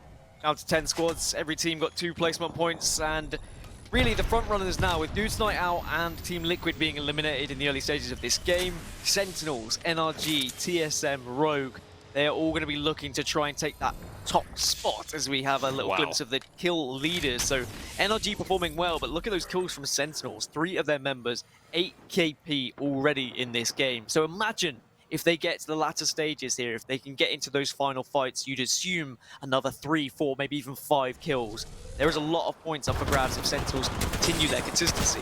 Well, there's a big fight going down here, and it's NRG involved again, and it's Frex with that Mastiff who's hitting some big shots. He will be down, so it all falls onto the shoulder now of Rocker, but he falls as well. And here comes TSM, looking for that third-party opportunity. You can see Hal flying in with a Prowler in his hands, trying to finish off these kills, trying to look for those knocks. 1 player alive here, hasn't managed to get the revive, I believe, onto his teammates. Does get the Eagle 8 shots in, Hal will go down, and now it falls onto the shoulders of Snipedown, as all of a sudden the third party turns into a bad day out here for TSM. Snipedown's been able to get the armor swap though, and if you can trust anyone in a 1 versus 2, 1 versus 3, it's going to be Snipedown. And he's having a look around, he's saying, wait, well, where did he fall to? Did he fall off the map? Well, he's gone now. See you later, pal. Going for a little bit of a skinny dip.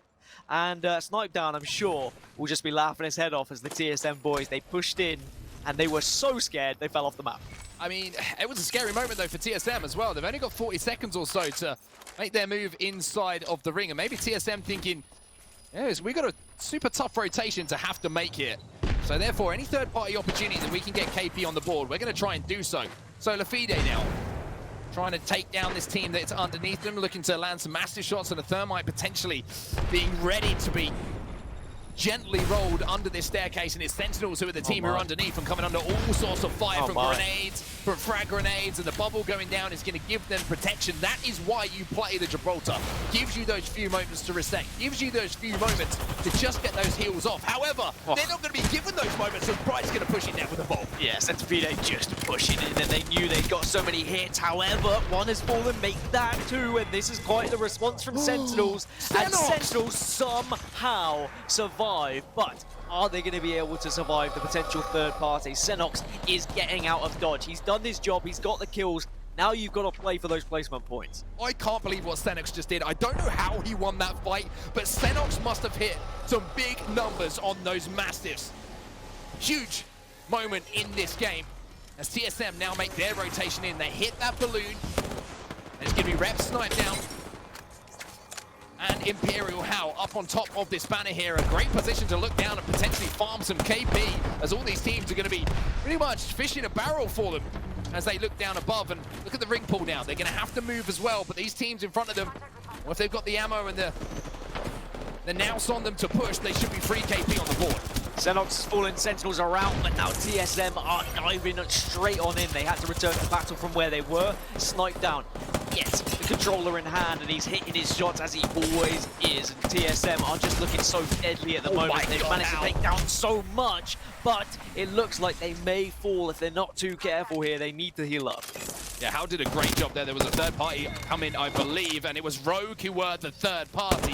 So Sweet takes down Imperial How. Reps is the last alive, I believe, but there's 2 players alive, 3 players, excuse me, as Lewis also still in this game for Rogue. They were the third party to the third party. And now Rogue making their move in. They had a great performance in game number 1 as far as placements was concerned, and now they're putting some KP on the board as well. I wonder whether TSM managed to get away with 2 or just 1. If we can get a switch over to them to see how many and how healthy they are, that would be great. Because even with 2, I'd say TSM could be in an alright spot. Oh, they've got Snipe Down as well. And they've got reps. So okay, this is not too detrimental for TSM, but they are in a position where they have just been cornered.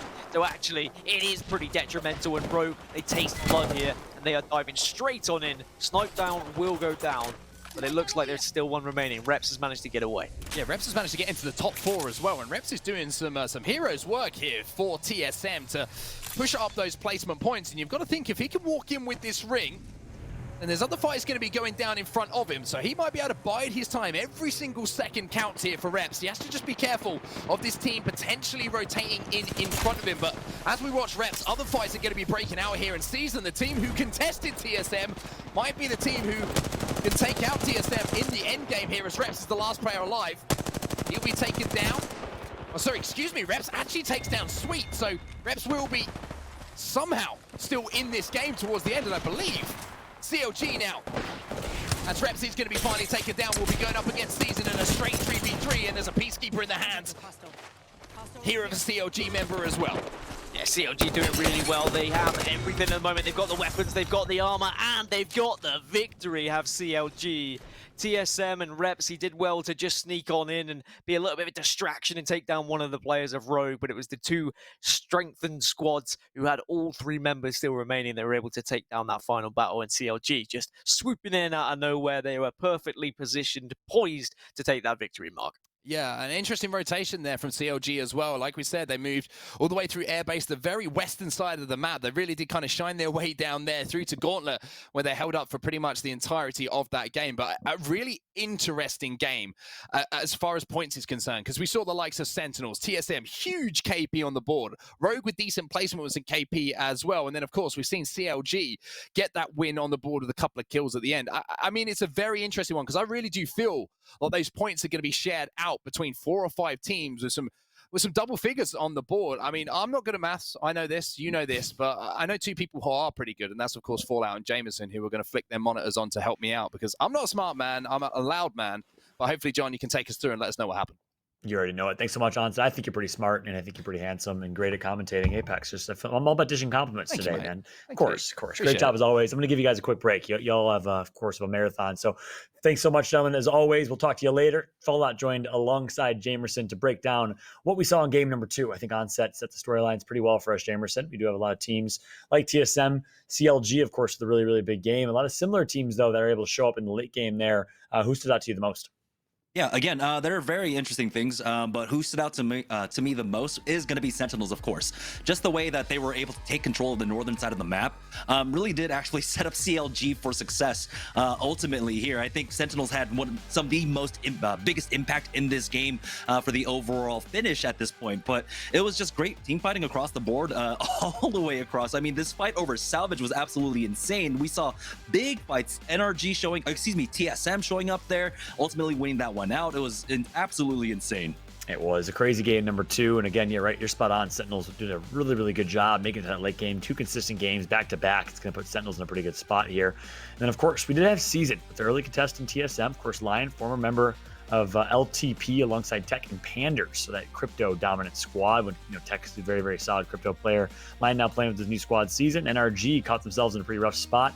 And then, of course, we had TSM in this team fight early on. Sniped was one that popped off in this one with a few eliminations. He came in as the cleanup crew to try and keep his teams alive in this fight and was able to do exactly that. So nice shot by Sniped, Eric Rona himself, and then some cheekiness we saw on screen as well. That was just great there, Jamerson. Yeah, that was the best resolution to a fight that we've ever seen. So just hanging on for dear life. But yeah, I mean, this is what we normally see. And the thing about Gauntlet Circles is that because of the position on the map and the way the geography is set up, it's very similar to how it also plays out on World's Edge here on the very southern west end. If you, everyone who's seen any thermal endings over on World's Edge, it's very similar. Teams want to get in position early on, get into the deep pocket principle, right? Like Hot Six says. And that's what we saw. CLG were able to sneak on by, get past Sentinels, who were busy in that huge fight over on the north side over at Golden Sands. Because those teams were so busy, it left a free rotation for CLG to get into here. But also you have to note that one thing, with how hard the ring has become to read, this is a spot where Rogue should have been holding. Rogue, I believe, drops at Gauntlet, but instead they decided to take the Broken Coast instead, thinking it was going to pull over that way. It was just very unfortunate that the ring did pull away for them, allowing CLG, of course, to get in position over here at Gauntlet, and along with Season somehow getting in there, swooping their way on in for positioning at the end there. I love it. I want to actually talk about that in a little bit. And first off, give some kudos and congratulations to this awesome augmented reality here. Not a whole lot of damage. A lot of kills, though. You see 8 kills on the board. First place finish. That's going to be a 20-point game for CLG. And as a collective, just breaking over that 1K damage points. That's a much different type of game than we saw from Dudes Night Out game before, where we saw each of them drop 1.4K damage or above, I believe. A different way of getting it done, but CLG gets it done. You watched, of course, a lot of the LGS when you saw CLG go back-to-back and win in the Summer Circuit playoffs. What makes CLG so great? Is it really their placement and their ability to make it to late game? Yeah, CLG definitely are one of those teams that activate very late. You saw that also in game number 1. Their first big fight also took place around the 15, 17-minute mark. Same thing happened here. They avoided a lot of the early game fights. Like I said, they avoided that huge 5-car pileup on the 405 over there in Golden Sands, where you had Sentinels. They realized there was a big fight going on. They didn't really need to get into position, to try and punish that fight. Instead, they played for the positioning instead, which is why once they got into Gauntlet, they just allowed every other team in the lobby do the work for them. They let them whittle themselves down. They played for position, and then of course ultimately took the win. I love that. And that's actually going to be our key point we're going to discuss when we get back from the break in just a moment, is that fact that Rogue dropped there originally. That could have been Rogue, but Rogue plays a lot more aggressive, as we know, whereas CLG does not. And who got the win? Well, it was CLG. We'll discuss that and more, of course. But before, we want to take a look at the leaderboards. You got to see where exactly things stand and shake out after game number 2. And as you see on screen, it is Sentinels in first place with 32 points. 2 good games will get you there. CLG drops a 20-point game. That gets them to 26 points, given their 6 points in the game before. NRG right behind them with 25. Rogue with 21 points. 9 KP, 12 in placement points. And look, it's interesting with CLG, that flipped script from Sentinels. 10 kill points, 16 placement points. Well, for Sen, it's all KP all day, 20 and 12. They are dominating in the kill category here, Jamerson. Yeah, you got to imagine that Rogue was expecting to find a lot more fights in that position, going over to Broken Coast, trying to hold out teams that are coming through Golden Sands at that point. But the issue was, of course, Sentinels living up to their name. They were playing the guards on the northern side of the map. And so that kept a lot of the fights away from Rogue. And so Rogue weren't able to find the KP. Again, the fights were taking place on the other side of that huge wall, the rock wall, basically. And so Rogue had no real opportunity to try and get involved in those. Where were the other big fights taking place? Well, it was also on the eastern edge of the map where we saw a lot of fighting going on at Salvage. And Rogue, again, did not have the opportunity to get involved in that. They really only fought basically at the end there. Yeah, exactly right. Good insights as always from Jamerson on Rogue, on the likes of TSM, Sentinels, and many other teams that are within our top 7, top 10. And of course, we got the likes of Complexity and Aimsys, 2 of our most dominant, aggressive teams. And they're currently sitting with 3 and 4 kills, respectively. We're going to have a chance to talk through that and more when we get back from this quick break. Don't go anywhere. Some more PGL Showdown right after this.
Welcome back, ladies and gentlemen, to the PGL Apex Legends Showdown. We are live from the drop ship, getting ready to drop. We joked about yesterday. I mean, no jokes around here. We're serious about who we're playing as. Jamerson, who are you playing as today, man, as we're getting ready to drop in?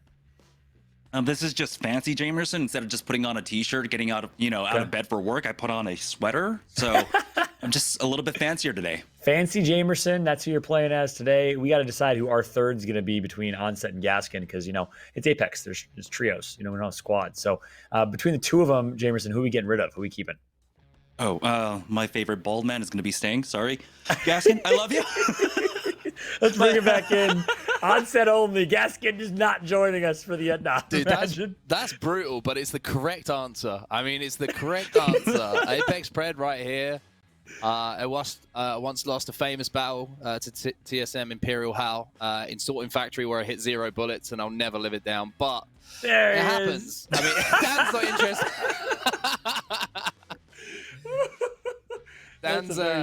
Dan's I'm offended. Dan's our coach. You're a stat man, Dan. You're the coach. You're planning our rotations, and you're planning how many times we can pick John up in one game before we have to give up and make a team change. Watch yourself, buddy. I'm the controller player of the team. I'm clearly doing the max damage. That's so we got the 2 brains here and then the 1 control right there. Exactly. There you go.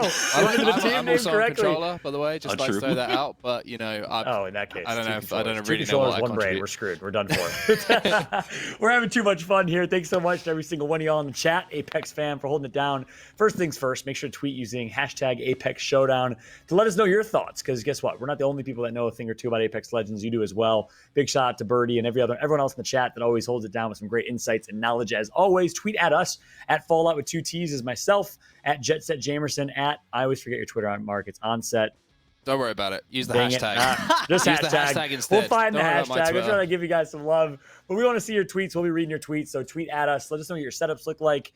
And we'll try and read some of your tweets on stream. Let us know. But more importantly, guys, we got game number 3 about to be coming. We got a lot to talk about from game number 2, though. And I want to actually bring the 3 of you actually all into the fold, into the discussion here. And a point that we actually made in the break right there, which is TSM, the way that they're playing, not very TSM-like. We all know the TSM special that worked out so well for them when they went back 5 straight championships in the early parts of Apex. Well, it was early rotates, Pathfinder, Recon, and immediately get to center zone. They're playing a little bit of Ring right now, Jamerson. Yeah, they're kind of forced to just because of how every other team has had priority over it. You saw NRG taking salvage early on. You saw Rogue also holding a very forward position there in relation to where they drop over at Gauntlet, instead playing over at Broken Coast. And so TSM isn't afforded the same kind of options where if they were playing Cage, right, they would be sitting in NRG's position. And ultimately they ended up pushing them there. But that's where they would have liked to play. Again, it's just very unfortunate that the Ring pulled so heavily on over to Gauntlet because first off, that balloon play was super risky by TSM, but they're still making the best of these situations. Yeah, and interestingly enough, TSM obviously changing their drop spot, Onset and Gaskin. I want to ask y'all real quick. As we pull up the placement timeline, we can see what type of eliminations that TSM got. But as we're pulling that up, Onset, Gaskin, would love for either of you. They no longer drop Cage. Cage worked out really, really well for them in the preseason. Any insights as to why they kind of conceded Cage? I think the loot pool is obviously not fantastic, and they fancied a different drop spot when we had the map changes. Obviously, originally when the map changes came in, they were dropping over at Capacitor. They had their charge towers, etc., etc. Things just evolved, right? And this is where they are now. But I think another reason that maybe TSM, as we see the stats board, the placement timeline in front of us, is the reason that TSM were forced to play Edge. There was maybe a kind of a rollover from that game number 1, right, where they were contested off drop. That means that usually they like, if they have that drop to themselves, to land one of the players on the other side of bunker, hit that beacon, and then rotate back through to join them, the other 2 players at River Center. I don't know if they did that on that game number 2. So they might not have had that beacon information that other teams might have had. So they might have thought, just in case we're contested, we'll drop together, we'll take that fight.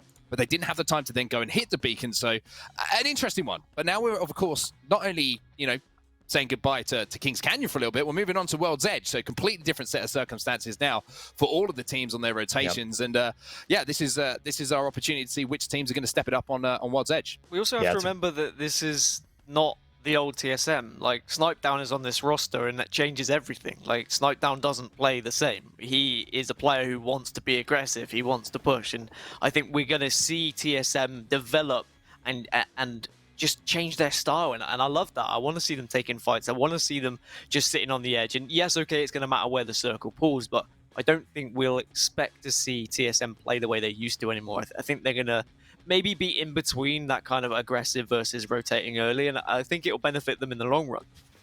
I love that. Love that new ethos, that new dynamic of this TSM roster, really the new DNA. They're going to have to kind of redevelop, redesign their DNA with Snipedown on this team. It's a different squad than with Alberelli on it. We'll see if they can continue to adapt. But so far, so good. TSM had a solid finish. I believe it was top 5 within our autumn circuit tournaments. And, of course, playing alongside Snipedown now, they're going to be developing as a team. I want to shift gears a little bit now to World's Edge. We know the drop spots for Kings Canyon. We talked about games 1 and 2. World's Edge, Jamerson, what can we expect? Yeah, World's Edge, I think that's where some of the wild cards are going to be thrown into the mix again. I mean, Dude's Night Out already started off taking that win in game number 1, but once we go to World's Edge, again, it's that same question. What's going to happen on drop? Or are we going to see a lot of fightings? There are a lot of contested spots when we take a look at staging, when we look at launch, a lot of different drops right now because of our wild card teams who we don't have as much information about. So we might have that same situation again, but I don't think TSM is going to be contested. So that's one thing going forward. more importantly, I think we're looking at complexity more than anything else who might be activated early on in this game. I love it. Keep an eye out for complexity. Keep an eye out for aim assist. Two teams that perform particularly well with their aggressive style of play on this map. It's World's Edge. It's game number 3, and it is ready to call the action. We got Onset and Gaskin. We're going to turn our monitors off. You guys, take it away. Thank you very much, gents. And yeah, World's Edge is where we are sending the dropship now. We'll relocate our coordinates to make sure that we're dropping them on the right map, because the last thing we want to do is be pilots of this thing and end up dropping back onto Kings Canyon, because we love World's Edge here, Dan, as we see a couple of the fly-throughs, a couple of the POIs, and a couple of teams that we should be talking about as well. And one of them that we really didn't mention enough, in my opinion, was Sentinels. 20 kills on the board already in 2 games. They really have started off on fire. Yeah, they need 18 more points to get to that 50-point threshold, and that is definitely doable in this game with how they've been playing. If they can achieve that, they will be the first team on match point already in match number 4, which would be absolutely incredible. It wasn't until match 5 that we saw anyone get us that 50-point threshold yesterday in Europe. But now on World's Edge, this is going to be, I think, a more comfortable map for a lot of teams. I think Kings Canyon in general throws up a lot of curveballs, but I think that's what makes this exciting, the fact that we can go back and forth between the 2 maps. But the real question for me is, are we going to see any contested zones from the drop? I certainly saw in the southeast there was a couple of teams, and you can already see here centrally there's also a little bit of contesting. Yeah, there's going to be a fight going down here pretty early on around launch site. So a couple of teams, as you say, sharing the launch site potentially. However, I'm sure it's not a friendly sharing kind of thing going on right here. Both teams are going to want to establish their presence, much like we saw in game number 1 between Season and TSM on this drop spawn. Again, it's Euresis Daycare who were involved in an early scuffle. They were having some fights in our last game around the Swamps area, contesting against Dudes Night Out, and now it looks like they're in a little bit of an early game punch-up as well. Yeah, they seem to like getting into these early scuffles. I don't know whether it's intentional, but they certainly seem to be confident when they do push in. You can see the circle pulling slightly northeast, but somewhat central, I guess. No really heavy pull to one side of the map like we saw so drastically in Kings Canyon. CLG, the team who made a fantastic rotation in our last game to get to Gauntlet and, of course, most importantly, pick up that Champions banner, as well as some KP along the way, are going to be making their rotation here as well. You can see them at the moment around Skyhook, just looting up and deciding where they want to be moving. But one thing for CLG, they had a phenomenal performance where, you know, they went back-to-back tournament wins, but then they had a little bit of a quiet period. And we say quiet period, it didn't qualify for one of the finals. And when you hit those high heights, sometimes it is difficult to stay on top, as we especially know now in Battle Royals. But a real good confidence boost for them, picking up that win there in game number 2. But having a look at that circle, Epicenter, heavily favored, Refinery involved as well. And we do see quite a lot of heavy Refinery pulls, but as we know at the moment, your guess is as good as mine as where that circle's going to be pulling at the end. Yeah, TSM already making an early rotation, looking to get deep. Maybe find a building early on, if it is going to be a pull towards Refinery, as you say. Rogue also in a little engagement on train tracks here, spotting out the enemies and also picking up some loot on their way, because shields and armor not looking so strong right now, so they probably could do with taking out another team and maybe whipping a little bit of armor off them. But of course, can pump up those Evo shields as well, getting into these engagements, so any damage is always good damage, as Dudes Night Out are winners of game number 1, also find themselves in a little bit of a battle. Yeah, Trials is where we're going to be located, and it looks like the other team are trying to back their way up there as the grenades are going to force them away. But we can see the shielding across the board here. Others is going to be the player with the least amount of armor to work with, only has that white. Sentinels now trying to make their early I'd say an early rotation. They're now actually playing on the edge of zone, and it looks like Sentinels have decided that they want to hit that 50-point threshold as quick as physically possible. They are at the complete other side of the map as to where this zone is going to be pulling, and they are on the hunt for kill points. Yeah, so a win plus 6 kills would be enough to take them to the 50-point threshold, and with how they've been playing, that's certainly achievable. Even though they've not found a victory just yet, they certainly came very close. In game number 1, they only had 2 members left for the last, 5 minutes, and they still managed to pull off a 2nd place. But Dudes Night Out, who did find a victory, doesn't look like they'll be finding a victory here on World's Edge as they fall in that 20th spot for the 2nd game in a row. Yeah, the party's crashed by NRG here, who finally finished off this fight and will take the armor with them and all of the goodies that come alongside it. Complexity now running around Epicenter. We know they like to drop Epicenter themselves, and they're involved in a big fight here as Monsoon has the Mastiff in hand. Up close and personal, this man is a freak with this weapon. You do not want to challenge Monsoon when he's got a shotty in his hands. I'm slightly concerned it might be TSM as well. I mean, we've got no visual indication because no one's been knocked, but TSM were lurking around that area and certainly could be a team to potentially third party. It looks like both TSM and Complexity and a couple of other teams as well just trying to take these vantage points, trying to take control of this area between Refinery and, well, we're going to see Monsoon dive in on that after getting some big hits. Oh my God. And it's not going to be TSM, but it is going to be a down from Monsoon. I love how Monsoon plays this game. Initial damage done, and he just absolutely took off that rock. It was like watching Tony Hawk's Pro Skater at one point there, the way that he just launched himself off the half pipe to get those massive shots down and get that finish. He does not let any advantage go to waste here. Monsoon performing like Monsoon as Complexity pick up 1 KP. I bet Monsoon would be sick at that game as well. Let's be completely honest. Like, he would know how to hit those He could hit combos. a 900. Oh, he could hit a 900, no problem. Absolutely. It doesn't matter what map he's on, what game he's playing. Monsoon is just a good gamer, really, let's be completely honest. Complexity, though, will slightly move across the map as they did get 1 kill. It looks like they are looking for a little bit more, maybe thirsty after getting that taste of blood. We're down to 18 squads. We did see 1 squad also eliminated during that battle. But Complexity, they're not maybe up where we expected them to be. They finished 12th and then 15th mark. That's not where we thought they'd be landing, but maybe World's Edge, we might see a little bit of a stronger performance from them.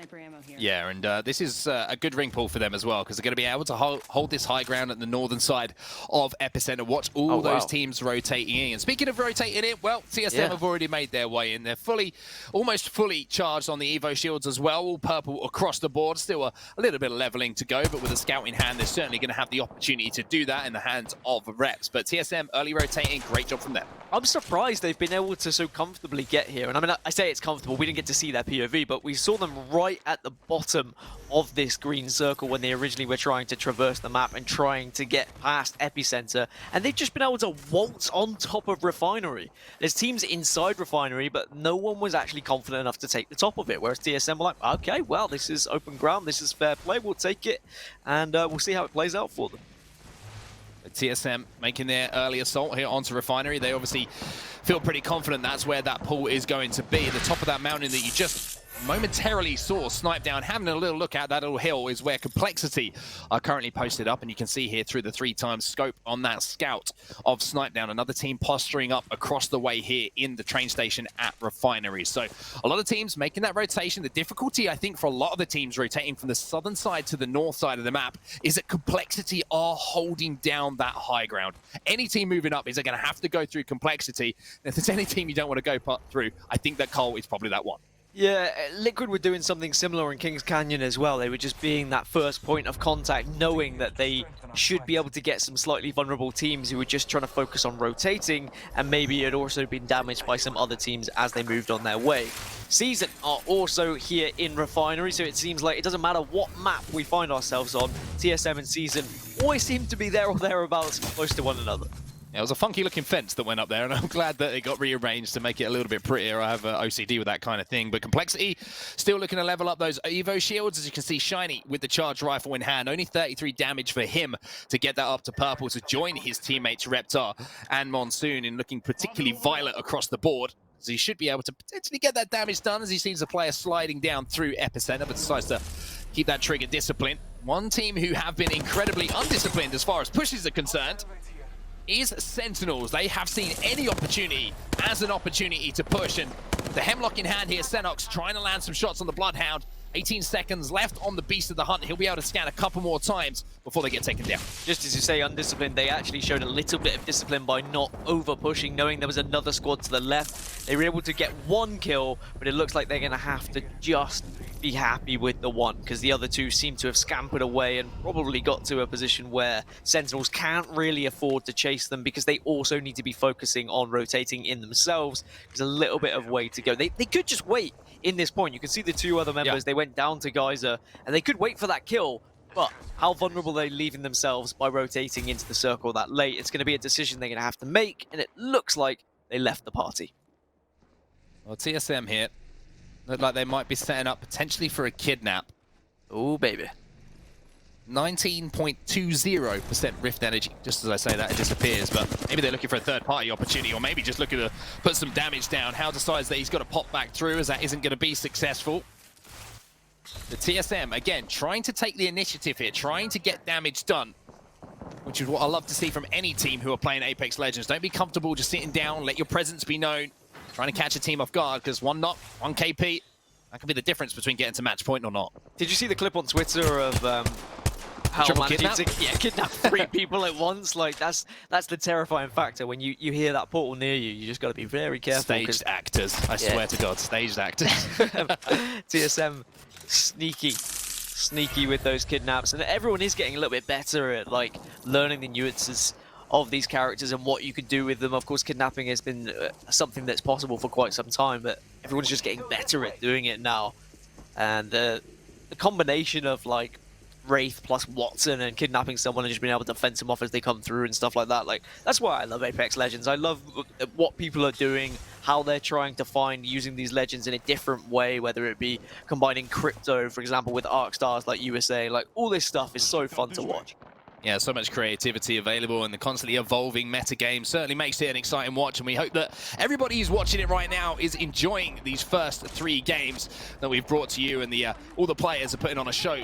Not only us, but you two at home. And it's interesting to see here that we did get a little look at the team who is across from TSM here, holding down the opposite side of the train station. That is, of course, Counter Logic Gaming. CLG, our winners of game number 2, are going to be across the board. And I think that's probably why TSM, although they're trying to do some damage, they're not trying to get too aggressive and push across, because they know who's holding down that other side. Yeah, another victory for CLG could find them at the 50-point threshold as well. Team Liquid in a little bit of a scrap, but some decent damage here coming out from Nocturnal. Does have grenades in the back pocket, but the bubble shield will come down from Gibraltar just to ensure that this fight is not going to be an easy one for Liquid.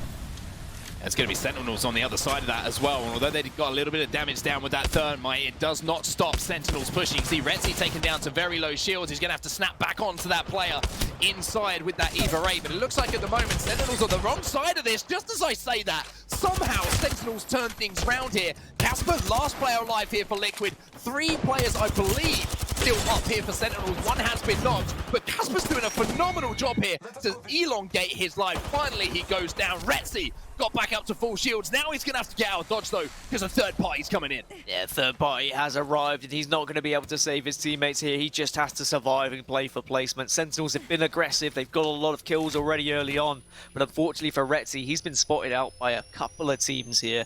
Thankfully, we'll get the Phoenix kit off. I don't think he's going to be able to get the 2 players up, and you can see 3 members of Sentinels in those top kill leaders, so that's 6 kill points for Sentinels already here, but it doesn't look like they're going to be a healthy total going into the late game.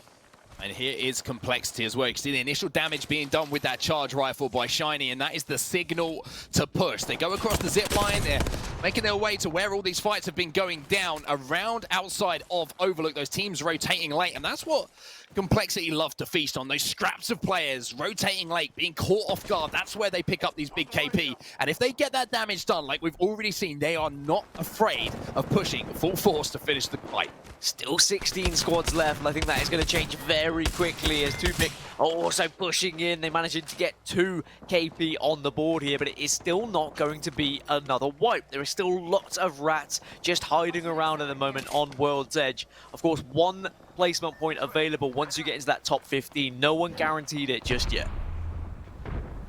The drone cam's going to give us a little look at where some of these teams are setting up. TSM, we know where they're set up, and we know that they're still farming damage as well. Snipedown's got that full red Evo shield. You can see How's having to pop some heals as well to get back up to full health. But 185 damage away now, Reps, from getting that full red Evo shield. But look at that ring pull. TSM are going to have to make a move, and so are CLG as well. So it looks like that compound just outside of where they are at the moment is where they're going to have to relocate their focus. I mean, everyone who banked on Refinery is going to have to move at the same time. Season were also over there, so they're going to be having to move. PHM in a little bit of a spot of bother. Helping has already gone down, and now Petty Boss needs to push in and help, but he's going to bat up first. Still 16 squads though, still so many weak squads, but no one has actually been wiped. And okay, decent shots coming in from Petty Boss yet again with the flat line, but can he help out Moose? TSM involved with the fight with Rogue on the building. I've just seen they've managed to get one knock themselves.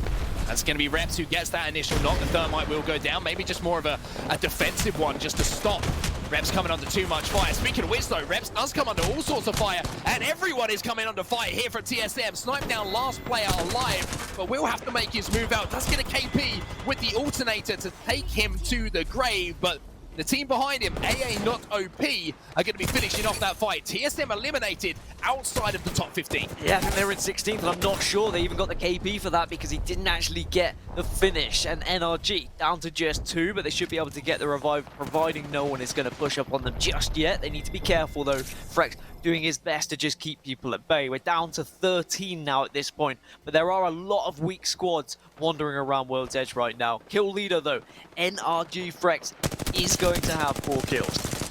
Yeah, and he might be looking to pick up some more here as there is a down player in front of him. CLG picking up kills in the feed as well.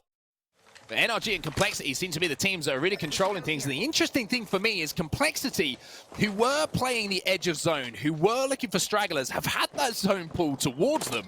So all of a sudden, from gatekeepers, they now become the kings of the castle and arguably in the power position here on the map as far as that end zone is concerned. So a little bit RNG going their way, and they will be saying thank you so much, Apex Gods. We'll pay you back later. Something I've noticed as well, Sentinels still in that top 10 despite losing those 2 members, of course. So they've been able to rat their way to get 2 extra placement points. They already had 6 kill points on the board as well. So that's already 8. They were on 32. That takes them up to 40. So they're 10 off that 50-point threshold. Probably not going to hit it in this game unless we see a miracle, but they'll definitely be there after round 4 with how they've been playing so far. Yeah, Complexity, like we mentioned, not the greatest of game 1 and 2, but if there's any team that can have a huge monster game in order to turn that around very, very quickly, it is, of course, Complexity. We'll take a look at our top kill leaders there. Pow Pow from CLG, 4 kills on the board for him. Senox as well with 4, Frex with 4. I mentioned how well that Senox has been playing, but again, Sentinels, 2 players from them inside that top 5 kill leaders. That is going to be big for them in this game. Yeah, I wonder whether actually Sentinels managed to get a player up. It'd be great if we could take a look and see how they are currently situated, mainly because they were down to just 1, but I wonder whether a beacon was grabbed. Yeah, 2 of them. Hey, look at that. So Sentinels have done really well here. I think they've got around 9 KP as well. So Sentinels in a good spot. We saw what they did in game 1 when there was just 2 of them. They did finish in 2nd place, and they've got a really nice spot for this next circle as well. They are poised pretty well. Yeah, Resi's done an amazing job here on the raid to get Senox back into the game, to get that banner, to get him back into the game. I don't know if it was a mobile res beacon that he found on a body or if he managed to find a beacon that was unguarded, but getting him back in the game is giving Sentinels a fantastic opportunity to scrape some placement points together. Speaking of scraping points together, Pow Pow going to be forced to use that grapple to get in towards the zone. Vaxlon has gone down, so CLG down to a 2-man here as Pow Pow misses a couple of shots with that wingman. However, Mastiff in the back pocket is going to be loaded, locked, and ready should anyone try and push. Complexity doing some big damage. Beast of the Hunt is activated, and Complexity looking to try and pick up some big KP here. We're down to 7 squads now. Complexity do get yet another wipe, make that 6 squads remaining. HRN slightly on the back foot, and CLG also down to just 2. Sentinels still involved in this game. We have our last 6 squads remaining. You can see them there. Aim assist. Big for them, having had a slow start to this tournament. Complexity, CLG, the winners of our last game on Kings Canyon. HRN, NRG, and Sentinels as a big grenade hits there across the map from Retzi onto Designful. I say aim assist is still in, but hanging by a thread as Designful is in the eyes and in the scope here of Retzi, I believe. And if Sentinels can pull off a top 3 here, there is chance of them actually getting the 50-point threshold in this very game, Mark. We are going to see another team fall, though, which means Sentinels, they get another KP, and they're into the top 5. That means they're guaranteed 4 placement points, plus the 10 KP they've already got. They're on 14 points in this game. They are so close to that 50. Yeah, this is unbelievable from Sentinels. Somehow, from a perilous position, they find themselves now potentially as the first team to cross that 50-point threshold. So, shout out to Retzi and Senox for what they've managed to do. But HRN now making their move up this mountain, forcing their way into where this circle will be moving. CLG Madness will be taken down. So, I'm not sure if they did manage to get the final elimination onto Pow Pow. No, it's going to be NRG who do that. So CLG now eliminated, but Complexity still prowling around this end circle, still looking for any prey to move in. My calculations are correct. That's 3 points required now for Sentinels to get to the 50-point threshold. If they can get a second place finish, if they can pick up a few more KP, and they're getting aggressive, they're pushing in. Beast of the Hunt is activated, but Xenox, he's really struggling. He has gone down. Complexity pick up yet another one, but Retzi, he survives. He's moving elsewhere. He needs to stay alive just to try and get into that top 2. And Retzi has done huge things here. He took a fight with Stay Naughty, and he won that fight as well. And I just wonder, that distraction potentially from Xenox was allowing Retzi to move into a position where he could rock up and maybe increase those placement points. Rocker now moving in with the scout will get the finish. We're down to 2 squads now as Complexity are eliminated. And guess who it is? I believe that is Retzi as the last player alive here, who is going to be pushed now by NRG. They fly in. They want this job done. It's not actually, it's a crypto player, excuse me, as he finally will be taken down. RKN though puts up a fight towards the end, but NRG closed things out. A crazy first game here on World's Edge. And you have to feel with the work done by Retzi and Xenox towards the end of that game, we may well, we might not. You don't think it was enough? I don't think it was enough. I made that sound really exciting, man. He just cut me off. Stop bringing me down to He finished in 4th. reality. He was so close. He got the knock, but unfortunately, they went out in 4th. So they're not going to pick up enough placement points. That means they'll get what? They'll get 5 placement points. I believe they had 10 kills, so that will have them at 15 points. They were on 32. I think that puts them to 47. Unless there were some kills that happened off screen that I didn't see, maybe, just maybe, they might get there, and you might be right. But unfortunately, just as they dropped out in 4th, rather than getting to the top 3, they might have been able to get there. But what performance it was from Sentinels, and of course, NRG picking up the victory. I'm interested to see how much KP they had, because they were also, they were in 3rd. They were on 25 points before that game. Yeah, they might well be right up there and on the precipice of match point as well. And it's great to see Complexity bouncing back after a pretty slow performance there on Kings Canyon in that game as well. We need to talk about the ring pool as well, because there's a lot of discussion at the moment in competitive Apex about these ring pools towards the end of game. Complexity went from an edge team to a center zone team due to that edge pool. And I don't know, do you give Complexity credit? Did they know that was going to happen? Or is that the RNG gods blessing them? I'm not 100% sure, but that's the kind of thing you have to be aware of now. It's a new factor that you've got to be keeping in the back of your mind. And teams like TSM and CLG, who might have thought this is 100% refinery here, this is a great ring for us, we're set up. They got hurt by it, and they got hurt bad. But let's bring in Fallout and Jameson now to talk a little bit more about that as I catch my breath as I'm trying to give away match point before it's even done. Thank God Dan Gaskin's here, right? To keep me level-headed. Maybe they got there. Maybe. Yeah, Ansa, you were joking about the whole math thing. I tried, making you feel It's not a joke, dude. It's not a joke. It's not a joke. It's a foreign language to me. I would hate to see your marks in, high school or the likes of what your math classes were like. Thank goodness you got your boy Gaskin. That's what we're here for, is to compliment each other as a team. And I gotta say, the 4 of us make a pretty darn good team. Fallout here joined alongside Jamerson. We're going to let you guys take a bit of a break because you're marathoning this. So thanks so much, gentlemen. As we turn your monitors off, we'll catch you on the flip side after our quick break. And then, of course, I want to get Jamerson's perspective. You heard Onset start to speak a little bit about the RNG gods and Complexity's decision-making there. Walk me through it from your perspective. Yeah, one of the great things about the spot that Complexity were able to play, where they were playing the ridgeline of basically of Epicenter, right, on the eastern side, and they do an amazing job. That's their stomping grounds. But most importantly, I think it's what Sentinels were able to do with this very hard pull. I mean, this is 3 games in a row where the ring has pulled basically to the opposite side of the map for them, and for the simple fact that there is going to be contention, it looks like, going on over there on the south side of the map. Sentinels are able to take advantage of that. They catch the slow rotators, even in You Like That Mate, I believe, coming in super late from Lava City as well. Ultimately here, things went a little bit south for them, but they were able to recover and pick up a lot of KP on the way. Yeah, that's exactly right. You gotta give your hat out to Sentinels. That's 3 games in a row now, and not the best ring pulls, as Jamerson just pointed out, and they're continuing to perform. Not the best situation for Rogue, as Lou was the last member alive, did what he could. He ended up getting taken out, but in the end, NRG with a dominant game from start to finish here. 13 squads left, already 2 kills for Rocker. We know what Rocker's capable of, how aggressive and how talented of a player he is, Jamerson.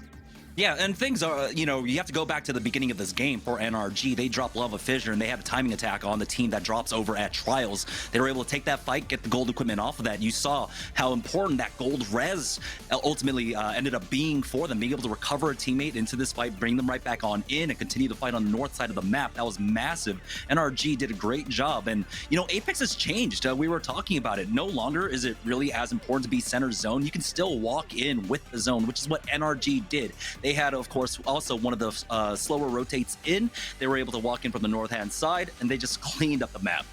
And the ring dynamic hasn't changed. Obviously, the RNG of the ring in terms of where it's going to go and where the ring is going to place has changed. But the dynamic of how much damage you take to the ring hasn't changed. So what is it that's changed the Apex meta to allow teams? Is it the legends, comps like Bloodhound, the Gibraltar, of course, since the Krakow Invitational? What's really changed things up to not make that center early rotate meta so strong?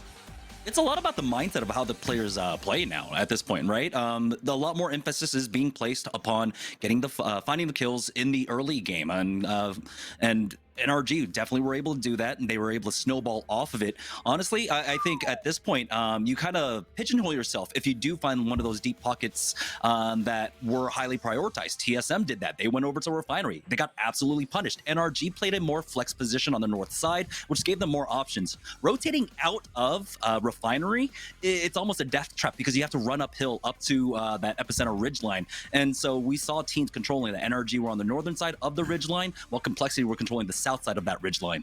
Yeah, and that obviously clearly worked out very, very well for NRG, netting themselves 14 kills. That's a pop-off game, plus a first-place finish. That's 26 points for NRG. They were at 25. If I just did my math correctly, they will be a match point. Let's take a look at the scoreboard and see if that's the case, though.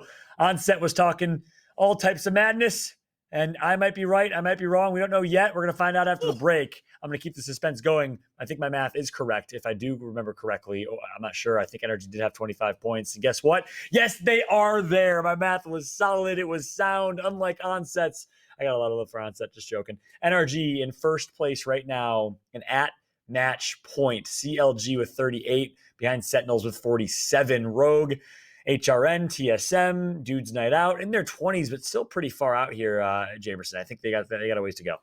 Yeah, for NRG to have that one grace game where no one else can win it out, it's actually massive going into game number 4. And most importantly, of course, is that they took the dub here on World's Edge. So they've shown they have the capabilities of doing it, and they have been playing out of their minds this entire series so far. To be able to hit that match point threshold in 3 games, that's pretty absurd. And so they are on a massively strong trajectory at this point. Yeah, that's exactly right. Looking good for NRG, and you're definitely right. That one grace period is an opportunity for them to be the only team that's match point eligible. And of course, if you're just tuning in, if you maybe missed the match point explainer video, which is very hype, by the way, here's how it works. Match point format means you have to hit 50 points in, of course, you get points through placement or through kills. Once you get to the 50-point threshold, you are now match point eligible. The tournament will not end until a team that has hit 50 points wins a subsequent game following. So NRG now is the only team in the game that is eligible to win the entire tournament, hence match point. It's like tennis or like any other sport that you like to consider. Match point right now for NRG. They're in a good spot. Do you think they can do it, Jamerson? Well, I'm not going to let you answer that question because we're going to answer that question when we come back from a very quick break. Don't go anywhere. When we come back, match point discussions, game 4 discussions, and more right after this.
Welcome back, Apex fam, to the PGL Apex Legends Showdown. What a tournament it has been. Europe was amazing yesterday, and it now seems like North America will not disappoint. However, different than yesterday.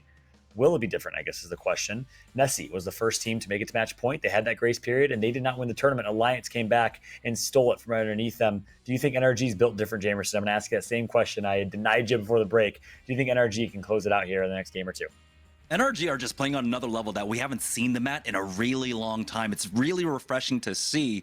And honestly, everything just fell into place for them in this game. It just looked so good for them. It started off again here in game number 3 for them, where they were able to take that fight over at Trials, pick up the big loot, and we saw how important that loot was for them.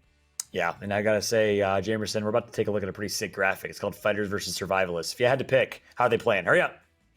You got to fight to survive, and that's what they did. And take a look at that. Sentinels and NRG, not surprisingly, basically on the huge outliers here.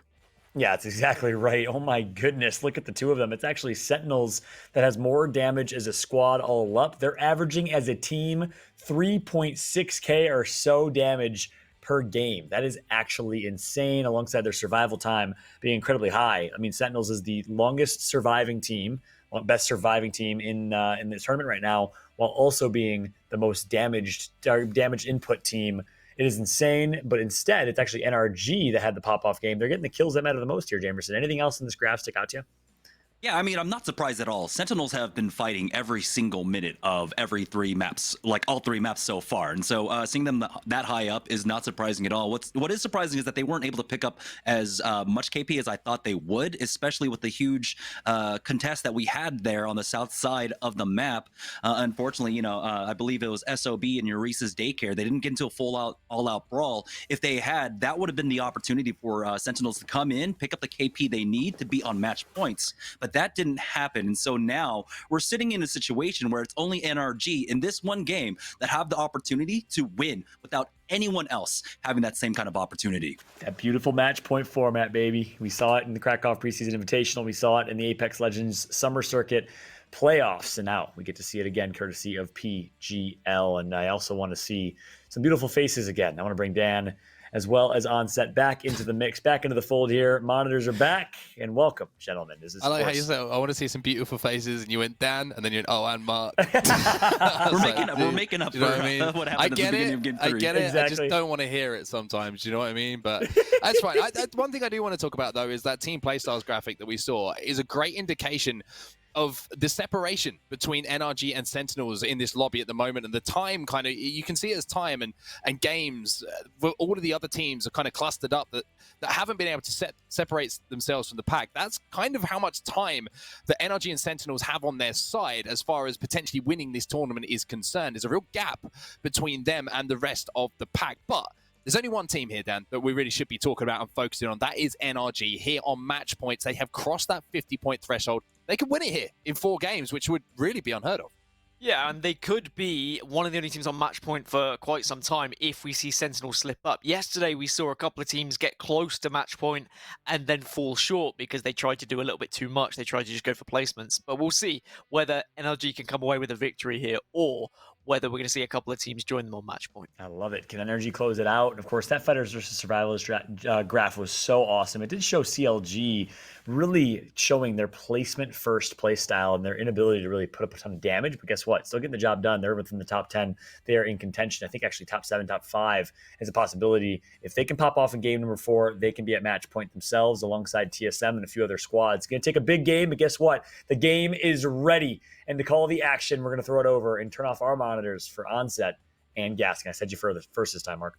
You're a king, John. Thank you so much. Let's talk about the game, though. Let's talk about what we've got in front of us, because this could potentially be the final game of the PGL Showdown here for North America. NRG on match point. However, Dan, as we well know, being on match point is a great thing to achieve. However, the target on your back could not be bigger for all the rest of the teams in this lobby. Yeah, absolutely, especially when there are a lot of teams still with a way to go as well for match point. I mean, Sentinels, they're 3 points away, which should be achievable. CLG is still 12 points off. You still need a pretty good game to get 12 points. Below that, You've got Rogue in 4th on 25, so the drop-off from top 3 is insane. You've got Rogue, HRN, TSM, they're only in the mid-20s. Dudes Night Out are still in 7th, and they won the first game, and they finished dead last in game 2 and 3. The real difference we're seeing in North America compared to Europe is that we just have some clear front-runners here in North America. NRG, though, they need to take advantage of this moment. They are the only team on match point. No one else can win the tournament at this point. Only they can. But if they are caught rotating, if they get knocked and people realize who that is, they for sure are going to be wiped off the face of World's Edge. We'll see a south to north flight path there. So everyone dropping, everyone feeling pretty comfortable. It looks like launch site will be potentially contested again. I'm just trying to keep an eye on if that's 6 or 4 arrows going down. But it looks like it actually might not be contested. So lots of POIs here to work with, of course, on World's Edge. And not surprised to see that be changed up. But just looking at where that circle is going to be, that's very similar circle, like you mentioned, Dan. Yeah, it's going to be really similar. Of course, once we get one of those beacons popped by one of the 3 legends that can do so, then I'm intrigued to see where this one's going to be heading. Because we saw a lot of teams, they went for Refinery. They hedged their bets and they were like, okay, we're going to sit Refinery, but then it was at their detriment. As soon as it pulled away from Refinery, they really struggled to push away from it because they had just so deeply set up their camp. All the other teams that had the height advantage over them were just picking them off one by one. So if it is a similar circle, if it is a similar pull, then are we going to see people change their mind? Or they go for the double bluff and they say, okay, well, if in the previous game it pulled this way, maybe in this game it'll actually benefit us if it goes towards Refinery. Yeah, certainly an interesting point that you make there, how teams are going to approach this circle based on what happened in that previous game. But one team who are going to be pretty much approaching this game very similar to what they did in the last are NRG. They're dropping over at Lava Fissure, so they're going to be very comfortable playing the edge of the map themselves, not trying to get involved in too many battles early on. And just looking across the board at the moment, it looks like they're going to make a very wide northern rotation. As you can see on the very left-hand side, just above Lava Fissure, that is NRG, our team on match point. So that's where the circle is going to be. You've seen it now on TSM, a team who made that big call to pull into Refinery early. Maybe going to be thinking about changing things up a little bit here. It didn't work for them last time. Maybe the height is what they're going to be favouring. Yeah, it's a slightly different circle, as you briefly saw. There was a couple of pings towards the train tracks as well. It is definitely a power play position, but also a position where you can get sandwiched between 2 teams. Snipedown has taken a lot of damage here, and I wonder whether he's going to be able to get away. He's fallen, and TSM could be losing Snipedown very early here. Solar Fide getting an early knock, and yep, that's going to be an early takedown. KP for them, and TSM losing a man early. Yep. They do have the banner, though, and it looks like they might be able to hit this beacon pretty quickly. So TSM have the opportunity to get Snipedown back into the game as quickly as possible, but not the start that they would have wanted, especially after the disappointment of the last game that they did have. So lots of work to do here for TSM and for Rogue 2, who are currently sitting around Survey Camp inside of that second circle as well. However, Drop's coming under lots of fire, and speaking of fire, Lou is going to be absolutely decimated at the hands here of Complexity. Yeah, Complexity just taking no prisoners at this point. The nade finishes Lou off, and now Complexity will just push on in to try and complete this wipe and maybe take down a squad so it goes down to 19. Or whether we're going to see the likes of these teams get away. Liquid have also just lost a member. Rogue have also lost a member. Some absolute giants losing players at this point, and it's all down to Dropped with a slither of HP to try and work with. If he can get a bat off, then maybe he can do something here, but realistically, he's in a 1 versus 3. He needs to get out. He's managed to pick up at least 1 banner. Yeah, Rogue down in 4th place at the moment as far as points are concerned. 25 points on the board for them, so really not what they would have wanted to see. Over to NRG now, and I kind of like what they're doing here, taking their time to do the trials, to get that extra loot. They don't have to force the issue, whatever they do in this game. They can take things nice and gently, nice and comfortably, work their way into that circle and let everybody else eliminate each other. One thing I should point out as well, I noticed in the kill feed, Sentinels, I believe, got 2 kills, and coming into this game in 2nd place, 47 points, 3 points away from that match point threshold. They are clawing ever closer to joining NRG if NRG don't get the job done here. Yeah, if they have got 2 KP, then it's pretty simple for them at this point. Just get into the top 15, and that'll be match points secured for them, and then probably worry about NRG. Maybe even go hunting for NRG. I guess the saving, the good thing for a lot of these teams is they can look at what happened for NRG in that previous game. NRG were only on, what, like 24 points coming into that game, and they had an absolute mammoth of a game with 14 KP. It just shows what you can do by getting to those latter stages and being aggressive, but also holding the right positions and holding those vantage points. So even the likes of Rogue, who are only on 25, HRN, who are on 25, if they have a big game, they still could be on match point for the next. Well, Snipedown's back in the game, but Reps has been eliminated as well. So it's time for TSM to go beacon hunting, and that is not what they would have wanted here in this game for Monsoon, though. Going to be taken out from Complexity here. So Complexity, although they were the aggressors early on, are now running into 2Big, and yeah, they're not coming out of things very well. 2Big, taking them down to 2 players, as we're now down to 19 squads. Monsoon eliminated. Not sure what happened to the rest of the players. That might have been the last player on Complexity, actually, as we did see Lou fall earlier. Yeah, well, judging by Bowser having 3 kills, you'd imagine that's probably Complexity eliminated in 20th, so not where they want to be, but I guess it's... They're here. Don't worry. Ignore us. Okay, yeah, never mind. They've managed to survive and they're still in the fight, but 2Big might push in and have the advantage. I guess the good thing is Dude's Night Out might be happy, because if they're still alive, they haven't got last in 3 games in a row. So there's always a positive here. Yeah, extremes here for Dude's Night Out, the winners of our game #1, but they're going to look for another extreme here and go back to #1 after a couple of slow games, like you mentioned. Expensive Agents, a team we really haven't mentioned so far, haven't done anything particularly huge to give them the price tag that they might be looking for from an organization, but now they might be causing all sorts of problems because TSM have had an absolute shocker here in game #4. Nothing going their way. Snipedown now the last man alive, and it's just been... It was Snipedown initially who went down. He got res. Then Reps went down. He got res. Now How's gone down, and Snipedown last player alive here for TSM. Things are not falling TSM's way. Yeah, it's a rough one now for Snipedown. It's like, well, what do you do? Do you just try and get a couple of placement points by pushing in? Yeah, maybe wait and see if you can get a couple of banners. Expensive Agents at least are being pushed away and being third-party at this point. So for all the effort that they had taking down a member of TSM, it looks like they're going to struggle to survive with their own lives. But Dude's Night Out, our winners from game 1, have survived past the elimination of first place this time and have actually picked up some KP here. I love what NRG has done. Like I mentioned, they decided to complete Trials, and look at the loot they have to go alongside it as well. 2 purple shields, a gold shield, fully decked out R301 as well. Outside of a purple stock, you're really not going to get much better as far as attachments are concerned, and plenty of ammo and meds to work with as well. You can see the 11 cells in the backpack of Nathan on the Wraith, and of course with the gold armor, that's going to go a long, long way. So NRG playing this very tactically, very astutely, as they are, of course, sat on match point as the only team to be so.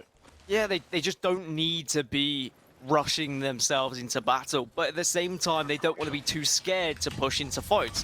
When we saw our winners yesterday in Europe, we witnessed a team that were more than happy in Alliance to actually get aggressive at the right moment when they're on match point. Not say, oh, well, you know what, we have to win the game, let's not push into this fight. No, you win the game by eliminating other teams and taking them out. As long as you can do it successfully and not be third-partied and you push at the right time, you're going to find more success by actually pushing and getting those engagements. You just got to be smart about them. Sentinels then, triple take in the hands of Crust on the Gibraltar, looking to maybe create an opening with some damage. However, not going to be able to connect this time. Senox going on the hunt himself and going to be joined by Retzi as they make their moves as well. 1 minute 24 left on this ring before it encloses. So Sentinels do have to make their way in. And at the moment, it looks like they're trying to close down on Huge Goblin 47 here, who is the last player alive here for Expensive Agents. And it might not be for too much longer here. Goodbye. He falls just as the 46 did before him, and now Sentinels kill leader, so they've done enough.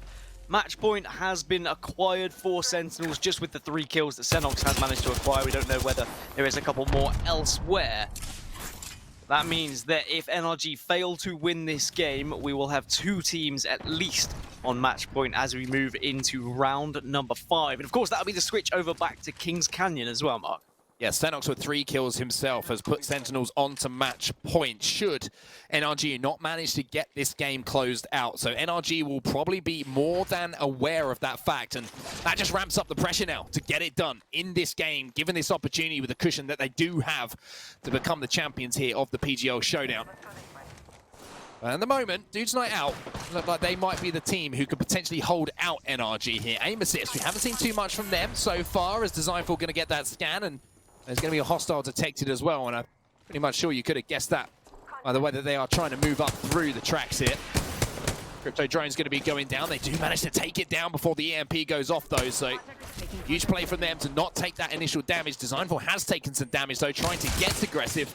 That's time for gentrifying and Resulted to back him up. Big headshot coming in, but wingman shot's going to be exchanged here, and big one's coming in from Naughty. Yeah, nice shots being hit on the wingman on both sides. And HRN currently in 5th, 25 points they've already acquired. They'd need a big game to get to that match point, but I think at the moment their main focus is just going to be trying to hold here in train tracks. You saw a lot of teams were pinging train tracks in general when they saw where this circle was going to be going, and in 30 seconds when that ring closes, we'll have a better idea of where the final circle is going to be. As NRG, they're under a little bit of fire here, so our leaders and our only team on match point, are they going to be able to survive? Are they going to be able to just hold off? Yeah, this is going to be interesting moments in this game here for NRG, because in 15 seconds, they're going to see where that ring pulls, but there's teams in front of them, the likes of Aim Assist, who are inside of that tunnel, and there's a team looking over them as well. Dude's Night Out with a scout, and I think there's a team actually posturing up on the tower as well. That is Dude's Night Out up on the tower, so a split setup here from Dude's Night Out, just trying to hold out NRG, and if Dude's Night Out can get the job done on here, on NRG, eliminate them from this fight, the whole lobby will be rejoicing because it means we get another game. I mean, the crazy thing is, you look at Dude's Night Out, they finished first, got 21 points, and then they finished dead last twice, and now they could potentially eliminate the leaders of the tournament. It's just been such a back and forth tournament for them. And if they get one knock, and they know it's NRG, you imagine they're going to get aggressive and they're going to push in on them. They wouldn't necessarily know it's NRG just yet, as you like that, mate. Just as we join in, they do not like that. They are taken out, and it's Sentinels yet again picking up some more KP and asserting their dominance as we're down to just 15. Yeah, Sentinels have been unbelievable in these team fights. They have been terrifying for anyone who's gone up against them. NRG, though, really struggling at the moment to find their way in. They do have a portal available, of course, with Nathan on the Wraith to try and make their way maybe under that tower, maybe behind a rock, some sort of safe position. But there's so many teams at the moment who are just focusing on them. And like I mentioned right at the start of this game, you put yourself on match point, you put the biggest of targets on your back for the rest of the lobby, as we do see a couple of players, I believe, from Euresis Daycare go down to the ring on rotation. One thing that NRG will really be hoping they don't do, having found themselves on this match point opportunity. And it comes down to how well do you know compositions as well? Do they know it's NRG? Do they know the rotations where they would have been coming from? Because realistically, you're not going to know what that squad is until you get a knock. But it doesn't matter for Dude's Night Out. They have a team pinned in. There is no way they're taking their eyes off them at this point. So NRG, they need to find a way out. Either they need to go for the push round with a portal, or they have to take the fight here. Don't have to get too greedy here. Dude's Night Out. We're going to see the portal. This is the play for the rotation coming in from NRG and from Nathan. Trying to find maybe a way inside of that truck. That truck, I believe, is going to be safe. And, oh, for NRG, that team inside of the tunnel has just blessed them. As you are going to see them back up Dude's Night Out, which might just, those few seconds might allow NRG to actually rotate in. So those few shots that went down might be the difference between NRG being able to survive inside that next ring. And it looks like they have done so. The portal is good. They're inside of the truck, and NRG will be safe for that next circle. And NRG are just going to be hoping that Dude's Night Out don't have much utility in terms of grenades, and they won't want to waste it if they do, because that truck is, of course, going to leave them slightly vulnerable as Aim Assist are under a little bit of fire here. The ult might have to come out from Gibby. The bubble has already dropped, and it's Sentinels yet again pushing in to get aggressive. They've already lost Retzi, but we know what they can do as a two. The firepower from Senox, the man, is just ripping through teams game after game. Senox is playing out of his mind at the moment, and NRG, well, they're holding on for dear life, but they are safe. Like I previously mentioned, they've lost the doors on this truck, which is going to make them a little bit more exposed to any grenades going in. You can see they lost their gen as well when the gen goes down, but is it in time to stop that thermite? Unfortunately, it wasn't, but other projectiles that are thrown their way will be stopped. But look at the teams now that are just aiming down at NRG's position. They are getting bombarded, not only by the Gibby bombardment, but by teams looking over them like HRN. Oh, it's just horrendous. I think at this point, if you're NRG, you just hope that teams are going to look at the circle and say, okay, we need to actually think about rotating here. NRG may have to take this fight against Dudes Night Out, and that's what they're looking to do. They're looking to get aggressive. They know there are a couple of players out of position, and they're trying to just gain a little bit of the map here. They're pushing forward. They want to get in the face of Dudes Night Out. They don't want to find themselves constantly under this pressure. But unfortunately, one player has already fallen. It's Frex. Can they get him back up? Dudes Night Out, they can sense blood. Yeah, they're sensing blood, and I like this from Dudes Night Out as well. Trying to get aggressive, not letting that res come in. The question is, did they get that res? It doesn't look like they have managed to, so Frex has been taken down. Now the pressure falls onto the shoulders of Nathan and Rocker. The two youngsters here on NRG have lost Frex, the player who really has been a standout for me in recent times. Troubling times here for NRG as far as becoming a champion in this game are concerned. And look at these shots from Duplex, melting NRG inside of this bubble. Yeah, unfortunately, NRG just sitting ducks at this point. Dudes Night Out, they surround, they pinch, and they secure the wipe.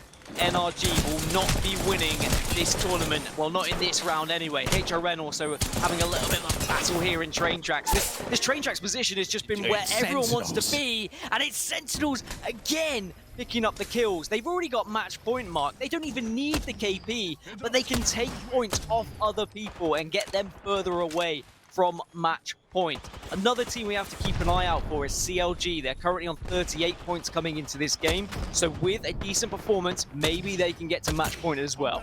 We've already made a running joke about how bad my maths is, but I'm pretty sure the Sentinels have around 856 kills in this particular game. That is 100% fact, and you can't tell me otherwise because they have been on fire. You can see the kill leader here, Senox, 6 kills just at his hands, and you've only got to wonder what the other teammates have done, and there we go, just in time. Crust, 6 kills for him. Senox, 6 for him, and you have to feel the rest. He's got some in the bags as well. Yeah, Sentinels, they're just doing so much damage to the rest of the lobby at this point that it's going to be so difficult for other teams to gain any KP because KP is just being taken by Sentinels constantly and placement points aren't there available either. Aim assist, not OP, are down to just one. A little old Bambino has a little bit of high ground, maybe has managed to sneak his way here and he's just going to try and escape and look for some placement. Yeah, this is going to be a difficult escape for him though. He's going to get the portal down, but look at the fire he's come on under. That is AA, not OP. Saying RIP in that position. They're taken out. Another team going to be taken down as Petty Boss is going to fall. Solar Fide now trying to move in as well. It's just absolute carnage, but CLG are still involved in this fight. Just noticed them pop up. They've taken down Muffins. Madness in the kill feed means CLG have a chance here with a big game, so join Sentinels on match point. Yeah, CLG would have already secured 5 points just by getting into the top 4. They were on 38 already, so that means they need 7 KP just at this point. If they can get into the top 3, maybe even top 2, we could be looking at 3 teams on match point going into round number 5. But who's going to get that victory? And honestly, at the moment, it looks all Sentinels with how they've been playing, but look at the place CLG have found themselves in. This is prime position. This is prime position, and this is a prime opportunity here for CLG, like I mentioned, to join NRG and Sentinels on match point. But they need to execute. They need to make sure they pick up these KP and the placement points, and hitting these shots would be absolutely huge as Pow Pow holds the trigger just for a second extra, allowing that Wraith to get away and jump into the void. Maybe a missed opportunity there, maybe not quite the reload time on the Sentinel, or the firing rate, I should say, to get that kill done. So they've got 2 KP, they're into top 3 as well, so they've secured 11 points. They need 12, so they need 1 more KP, or they need to finish in the top 2 to CLG. So this is going to be very, very close to see whether they actually get to match point. Now it's a classic 3 squads remaining, 3v3, v3, full teams to go up against each other here. The secret to this, be the third party. Don't be the first team to move. But it looks like the first team that is going to have to move is going to be Sentinels. You're going to see an EMP going here, so it looks like teams are going to get a little bit cozier, a little bit friendlier with each other. Sentinels will be forced out of that tunnel, so Sentinels going to be in a little bit of bother behind this truck, but they're just inside for now. CLG inside. CLG certainly in the prime position here to close out this game. However, with the way the Sentinels have been playing, you cannot bet against them doing something crazy towards this endgame. Just need 1 kill to CLG, or get into the top 2, and I'm sure they would have done the math. They had the time because they were in the place. They weren't under too much pressure. They would have been able to work out how much they need to get to that match point. You need to have someone who is good at math on set. Otherwise, you are going to find yourself in some silly situations. They just need to play this one very smart indeed, and they should be comfortable. They should get to that match point. 45 seconds, it's going to be a little bit of a lull before these teams are forced to come together. Yeah, Sentinels will be, I believe, the first team to be forced to move, and I wonder if it's going to be a portal or if they're just going to get angry and aggressive. They don't need the win here, but they could take points off of CLG. That's something maybe they're not aware of, that it's CLG, one of those other teams that they could potentially stop being on match point should they get a clean wipe and not give away a KP themselves. So Sentinels really do have a chance of upsetting things here and letting them give themselves the best opportunity. Now they're holding out the team to their right, so Sentinels still being a bother to the lobby, even though they're in a position where they're going to have to shift. 5 seconds and CLG just watching on both angles now at this point. Too big, the other squad that are in this little mix-up. Jesus Christ, the R99 doing some damage as it always has, and you back off and you get hit by an Arc Star, and this is just a tricky situation. Bowser really struggling, he's going to go down, and CLG now, what can they do? They're down to just 2 squads. CLG, they've secured it, and they secure the victory as well. CLG move on to match point, Sentinels move on to match point, NRG already on match point. We're going to have 3 teams guaranteed going into round 5 on set. Yeah, amazing game. You know, NRG tried to play edge. They couldn't force their way into the circle. That's the difficulty, right? If you're playing an edge, composition, you're playing for edge. You're trying not to get involved in an early rotation. When you have the opportunity to be on match point, as soon as you're spotted as that team, you're gonna be held out. Teams are just gonna focus their attention because they want the tournament to be elongated, and that gives the opportunity for Sentinels and CLG to move in, pick up points, and that's now 2 wins on the board for CLG, which is a huge factor for me because, of course, match point, you have to win against Sentinels, yet to win a match, however, but decimating lobbies left and right. We'll bring John and Jameson back in because, I mean, Sentinels, they were massacring the lobby, but CLG managed to survive the longest. Yeah, survived the longest, and now 2 wins that they've gotten, like you said, Onset. That's looking great. That's 1 on Kings Canyon. That's 1 on World's Edge. And not to get ahead of ourselves, but guess where we're heading next, right? Back to Kings Canyon. So that means an opportunity for CLG to close it out, as they should be at match point. They had 38 before that game. A win will put them at 50 at least, plus, of course, the kill points that they got. Onset and Gaskin, we now have likely 3 teams at match point. We will find out in the leaderboards here in a second between NRG, Sentinels, and CLG. Which one's impressing you the most? I mean, Sentinels have impressed me. I don't think I've seen them lose a team fight, a straight 3v3. However, team fights are great, but CLG, you have to say, have been the most impressive. 2 wins on the board, the most likely from previous results to become our champion here, because they have that champion's banner twice under their belt on both maps, and I think that cannot be understated. I think what's impressed me about CLG is their positioning, and even if they weren't picking up a lot of KP, they were still getting the consistent placement throughout the rounds we've seen previous. So in a match point format, you want a team that can do that is capable of just reading the game, recognizing where they need to be rotating, which teams they need to be avoiding, and just getting into that last circle to give themselves a chance of winning. And they have 2 victories under their belt as well. 3 teams on match point. This next map is going to be so much fun to watch. You're both high on CLG, and I'll say goodbye to you for now to give you a break, because, of course, I want to ask Jamerson the same thing as we jump into the highlights. Jamerson, I asked between those 3 things, which one's impressing them the most? They both said CLG. Would you agree with that, or is there another team between those 3 that you think are looking great? I'm still super impressed by Sentinels right now because, honestly, every single game so far for them has been pulling away from them, by the way. Every ring has been basically the furthest ring they can actually have from their drop, and they're still being able to scrap into the late game. It is troubling. You have to admit, of course, that they haven't been able to get the dub. The highest they've placed so far is 2nd place, and so now they're just getting closer and closer to being able to close this out. But CLG, you know, this is their playstyle. This is what they do. We got to see it on Kings Canyon. We're seeing it here on World's Edge as well.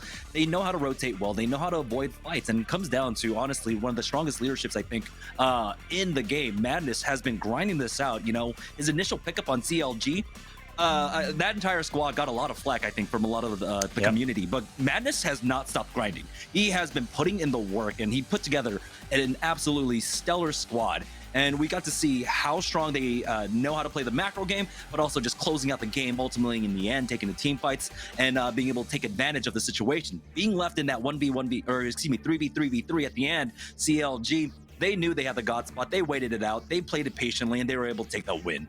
And Godspot ultimately did make the difference, and Godspot ultimately did get them the W. That's 2 now. But you wonder, did they recycle or use up all their Ws that they get for the day? They're allotted wins now. I'm just joking. They got to win one more now to close it out. Unfortunate that they were not at match point previously because the game would be over. They have now achieved that match point. So is Sentinels. Sentinels most likely is going to be in first place in the overall standings. But again, standings don't really mean a whole lot, at least for first place. What matters is, can you win on match point, as you now get to see that late game where CLG leveraged their positioning, best spot in the game of that triad. That was such a really interesting late game. I want you to talk a little bit about that as we take a look at the player stats here for Vaxilon, for iMadness, and Pow Pow. Again, these are the 2 people he picked up that he did get a lot of flack for, and by he, I mean Madness.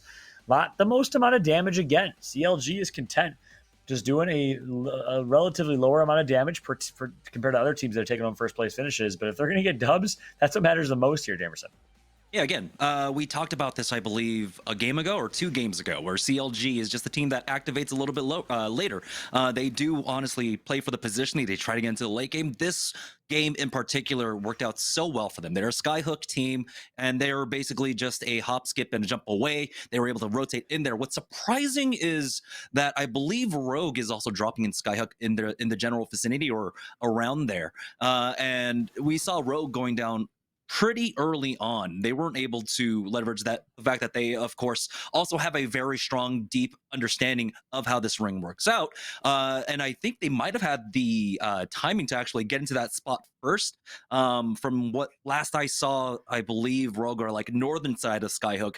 They should have had the priority to get there. They didn't, because they ended up going over to Survey instead, where we saw that massive fight, Rogue, Complexity, and I believe like 2 other teams that were involved in that Survey fight.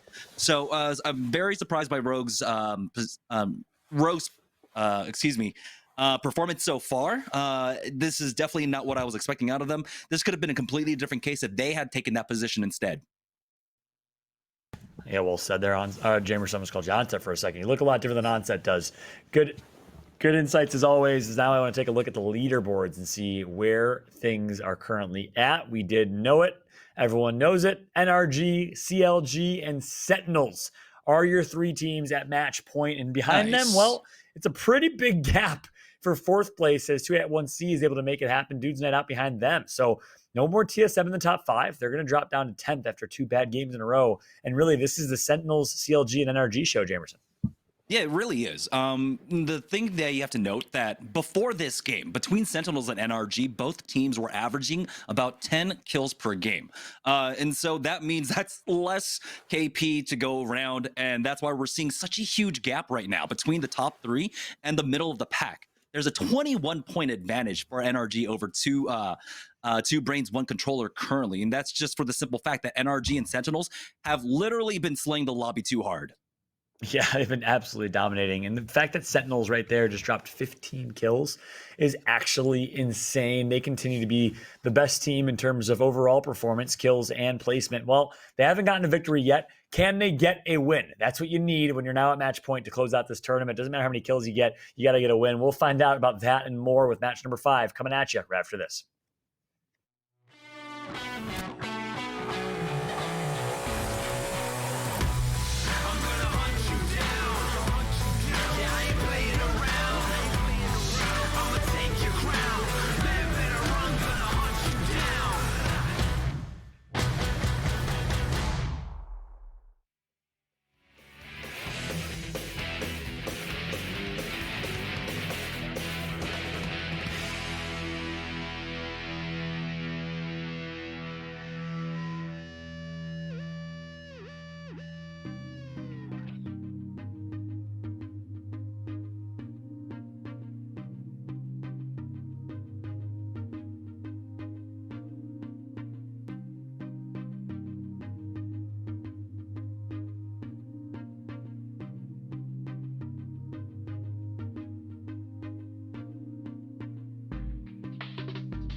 And let's be honest, Sentinels feels supernatural with how they're playing right now in the Apex games. They've been absolutely dominating the lobby. They just mopped the floor with that last game. 15 kills picked up of the 57 players total available to them in the game. Jamerson, Sentinels is looking very, very sharp. The question is, can they close it out? Yeah, supernatural strength, but then of course we've got supernatural premonition on the other side for CLG, who've been doing a great job of the macro game, playing for the late game, being able to find the late game circles and the position for it, and winning 2 out of our 4 games today.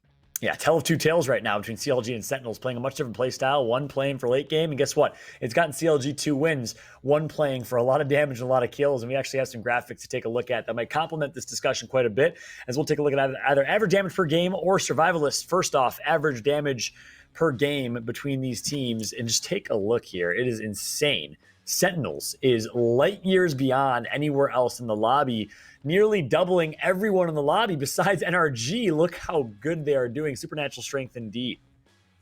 Yeah, across, I believe, the last 4 games, Sentinels and NRG are about 70 of the KP available basically across those 4 games. So it's been absurd what they've been able to do. But Sentinels, again, the fact that they're able to fight the way they do, make it into the late game consistently again and again, but still not being able to find a win is the troubling aspect of all of this. Yeah, that's exactly right. Sometimes that high aggressive style of play ends up costing you. It's really high risk, high reward. That's why we don't see the likes of Complexity, really, or dominating, by the way, in terms of damage. Take a look. They're currently in 5th place in damage.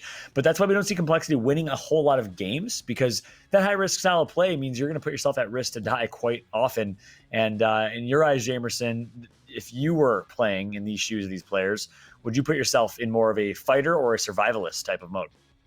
I thought, honestly, the fighting style for Complexity would have worked out. We saw it in game number 3, where they were able to pick up a number of KP. I think game number 4 was just a very unfortunate circumstance for them to be rotated on so quickly by Rogue, taking a fight that they might have considered to have been a bit more isolated and biting off more than they actually planned to choose. So I think game number 4 was more of an outlier for them. Game number 2 as well, the teams that they were fighting up against, I believe, on Kings Canyon, that was the Sentinels TSM sandwich that they found themselves in.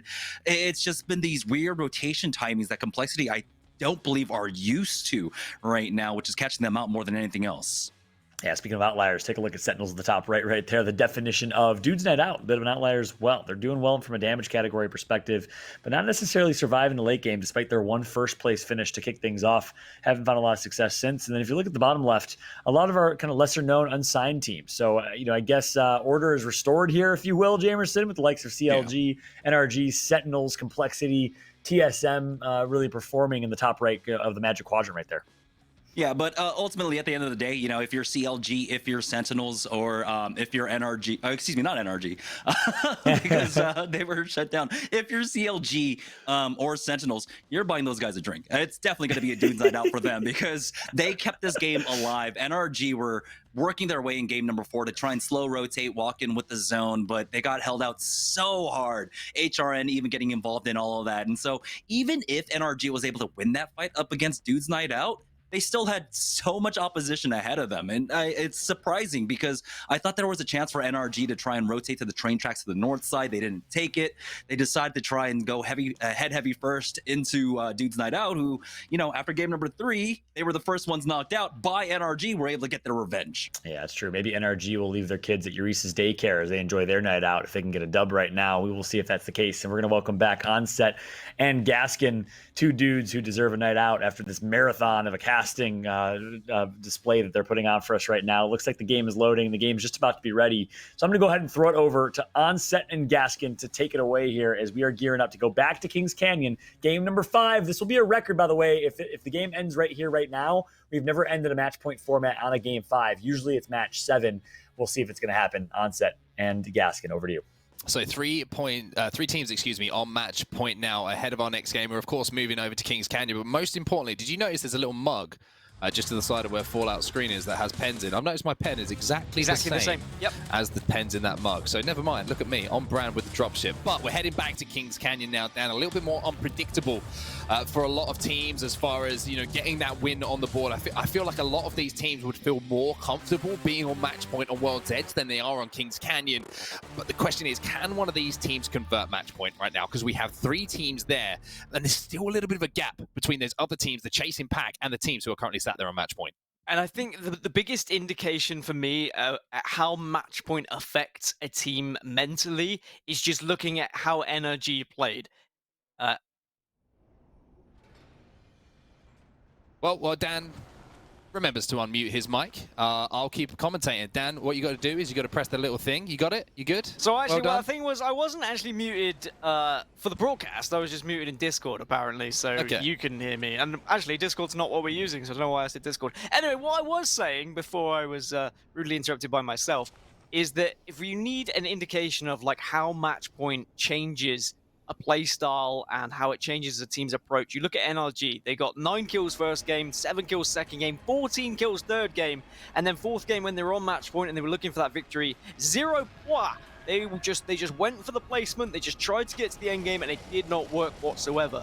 So that leads me to think that a team like Sentinels, if they continue their aggression, if they continue just winning fights, pushing people, not being scared, will they find more success rather than switching up their playstyle like NRG did? I mean, there's one thing I can guarantee you is that Sentinels, I don't think they know the term fear. I don't think they know what that means, what it entails, and what it can cause. They like to put the fear into other teams, and they did that in the last game, and pretty much throughout the tournament, as I say, pretty much every single time we've seen them in a 3v3 fight, it has been a straight wipe across the board. But Euresis Daycare, and we're going to be starting on board with, because we have seen a little bit of congestion going down over here at Swamp, so we're going to see if there's going to be some more here, but it looks like they're going to be a little bit comfortable immediately. But no, Goose Night Out will be joining them once more, and some big damage through that window with the Vault might give them the opportunity to push. Yeah, try and get some revenge from the previous games. Dudes Night Out, they've had a very back and forth tournament so far. Duplex is going to have to get himself out of that situation as Daycare yet again have managed to surround them here. So many different vantage points, so many different angles they can shoot from. However, if you're shooting, you're always going to be shot back at. So this fight is going to be elongated. If we can bring up the map overhead while all this is going down, because, I mean, as much as this fight is great, and it's great to see, it's not really impacting the teams who are currently on match point. So if we can bring up the map overhead when we have the opportunity just to see where that circle is going to be pulling, because that's going to be the information we need in regards to those top teams who are currently on match point. Repulsor, Map Room, Hydro Dam, all involved, as well as the southwestern watchtower overlooking. So I imagine a lot of teams are going to be looking at Map Room here as a potential finish, and that is, of course, where Aim Assist find themselves early on in their drop. All these northern teams in Kings Canyon not having any luck today. All the circles have been south. We had one just southwest of water treatment, and of course we had the one towards Gauntlet as well. Nothing in the northern side of the map. So they're going to have to traverse their way yet again through the trials and tribulations of all the different POIs where other people will have already found themselves. And I tell you what, most people have moved pretty early here, very quickly trying to rotate to this southeastern circle. Yeah, one team over at Slum Lake, so I'd like to know who that is who's made their way around and just taken their time to rotate, because I get a sneaky feeling that could potentially be CLG who are playing edge here. HRN, though, making their way through one of the chokes in the middle map, trying to find their way inside of the circle. No knocks to speak of, no one eliminated to speak of so far. And this is kind of what I expect, right? When you get a lot of teams all of a sudden on match point, the pace of the game, it slows down. Nobody wants to be that team to be knocked, to give points to opposition around them, and especially not to be taken out by one of those teams on match point. So expect a little bit of a more reserved playstyle here. Things a little bit slower. But speaking of which, one team who aren't moving slowly, they're soaring through the skies, is a CLG, and they've made their way right across the map here, and they're trying to sneak their way in towards that first circle. Yeah, and you say, like, things get slower, but that's the real question for me. Are Sentinels going to change their pace slightly? Are they going to suddenly go for the same approach NRG did and say, well, we just need the win here, we don't need the kills? Or are they just going to focus on playing their own game? Like, it's worked for them thus far, but they haven't found a victory. So perhaps they'll look at it and say, okay, well, we've had a second, we've had a third, we've had a fourth. maybe let's look to just get to that end game and use all the resources we've been using previously to get loads of kills to actually just use our brain power and win the game. Well, NRG are in a fight here, and it's not looking good for them. Oh, as I say that, actually, Frex does get the knock. So, well, I thought it wasn't looking good. However, Frex is going to get the finish as well. So, KP on the board here for NRG. And it was Moose Gosh who got taken down in that battle. Petty Boss got knocked as well. Helping's going to help him back to his feet. However, NRG holding their ground strongly here. Big for them. Of course, one of those teams that's sat on match point at the moment. Yeah, and they may be 3 teams still sat on match point, the only 3 teams sat on match point if they don't find a victory in this game, because the gap is quite significant from 3rd to 4th. Our closest competitor to the match point threshold outside of these 3 is 2 Brains, 1 Controller, who of course got that 2nd place finish in the previous game. They're on 32, so they still need 18 points. They would need another impressive performance like they just had in the previous game. And then Dude's Night Out on 29, HRN 27, Rogue 25. Like, all these teams still quite far away from match point. And then you go further down, TSM 21, Complexity 20. Teams that we thought would be up there fighting for these top spots, probably on match point by now. They just haven't been able to get the engines going. The NRG patrolling their way around the edge of circle at the moment. We see a lot of teams are making their way into Repulsor. As that is, of course, where a lot of the teams think that that circle might be pulling. Mapbroom's still heavily involved as well. And as we say, such an unpredictable pull for where that could go. So one of those teams who takes a little bit of a risk and goes a little bit off-piste might be actually rewarded with the RNG, I should say, not NRG gods. Favor them. Euresis Daycare once again in a battle, this time just outside of Hydro Dam, inside of Hydro Tunnels. Some shots being landed, and it looks like in the kill feed as well, Rogue is going to be engaging with Liquid, and it's going to be Nocturnal who's going to get the finish onto Sweet, so it'll be Rogue with 2-man squad to work with as they work their way through this game. I mean, yesterday in Europe, we had a battle where 2 teams who were on match point managed to find themselves in the last 3, and I wonder, with how this has been going, whether we're going to see 3 teams who are all on match point find their way into the latter stages, and it will be absolute carnage as Daycare pick up a couple of KP here, and they look to maybe just get away from a potential third party, and some amazing wingman shots being hit here. Mastiff in the back pocket in case it gets up close and personal as well. Yeah, TSM in the feed as well. Big knocks for them and big kills on the board. They need everything that they can get, as they need to make up a lot of ground, as we see Lou from Complexity dropped as well. But look, another player, another team, I should say, coming in behind Euresis Daycare here, as Euresis actually gets knocked and finished. So Euresis Daycare caught in a difficult situation here inside of Hydro Tunnels. They need to do what they can to try and force off these teams and just stay alive. Yeah, just stay alive. You don't want to do anything a little bit too silly at this point. Complexity, I mean, if they can have one big game, maybe they could get back into things, and TSM are able to survive. However, that is a grenade heading straight for Imperial Hell's backside, and unfortunately is not going to be able to save Reps today. He has to take the fight, and Jesus Christ, he's hitting some shots. Oh, how it is dominating, how is decimating. He's hit 112, and somehow, how gets TSM out of a hole with some phenomenal shots with the Pro. And some phenomenal shots with the Mastiff. I'm choking. How isn't? It's as simple as that. How has just kept TSM alive? Gets them out of a hole by putting some bullets into holes. Jesus. I mean, incredible what this man can do. But TSM, they need a game here, Mark. They need to show us why they are one of the best North American sides, because they have not done enough in this tournament thus far to prove that. I know it's a new development, having Sniped Down on the squad. They're still learning how each other play. They are going to get the respawn, but there's another team here to try and spoil the party. Is Reps going to be able to get back into this room after he drops and allow themselves to loot up here? And it's you like that, mate, who are going to be on the other side. The bombardment is to put down just to try and delay things. Yeah, they're trying to push in for the third party here, Crummy and co. You like that, mate, trying to get involved in TSM, but Reps is going to be able to get back his weaponry, back his armor, as that portal was absolutely perfect on the respawn beacon there from Hal. So TSM are going to be set up and pretty comfortable. However, they are going to be under a little bit of pressure from You Like That, mate, and like we know, backpicking on that controller versus Snipe Down. It's going to be a battle for the ages should those two get involved in a 1v1 battle. CLG, though, look at the position they have here, right inside of Repulsor. They have a huge amount of control over one of the main POIs, one of the main buildings, I should say, where this circle's going to be pulling. CLG positioned perfectly. Their rotation all the way to the west of the map, through swamps, ziplining up to the top, to this position they're in now. They are going to be absolutely over the moon with what they've managed to do. Yeah, their rotations have been phenomenal throughout the entirety of this tournament. I mean, they've been finishing in the top 5 every single game. 5th first game, 1st second game, 5th third game, 1st fourth game. They have done so well to get to these late game circles. You like that, mate, though. Still eyes on TSM. Just blocking them in here, trapping them, and deciding when they're going to pounce, or if they're going to pounce.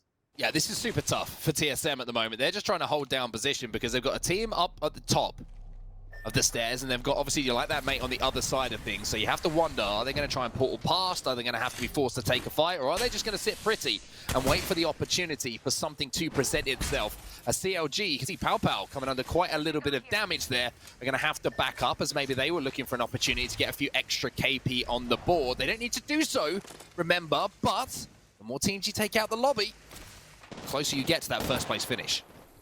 Sentinels, another team who are on that match point. Just down here by water treatment, not in that next circle yet, and under a little bit of fire with very little cover to actually push into the next circle, may I add. This is going to be pretty difficult for Sentinels, and their armor wasn't that great as well. They'll need to bust up some of those Evo shields.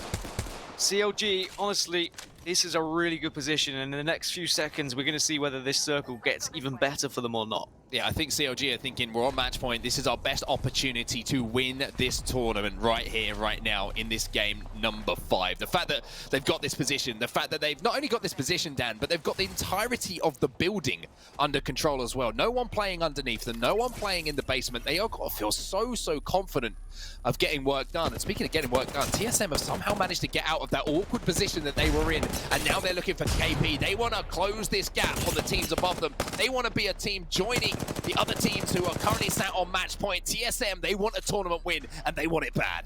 Yeah, just releasing Snipe down, Beast of the Hunt activated, and the rest of the boys following suit. I've seen Sentinels pick up 2 kills in the kill feed, make that a 3rd, but the 3rd party comes along, and I think that is Sentinels it's NRG! out of the game, and it's NRG knocking them out as well. So one of our match point teams out, and well, NRG, they've done their job. They've taken out one of their closest competitors, Mark. Yeah, one of the teams who are on match point take out another team on match point. So now CLG and NRG, the 2 teams left in the game, holding down match point. Speaking of holding down, look at the zip lines that have been set up here by CLG. They want to control as much of Repulsor as physically possible. And even though we're seeing the nerfs to Pathfinder, a lot of people were saying rest in peace. They were digging the grave a little bit early for him. He is still one of the best characters that we have in Apex Legends, and you can see exactly why. The zip lines give you so much access to high ground, and Repulsor is the perfect place to have that legend in your comp.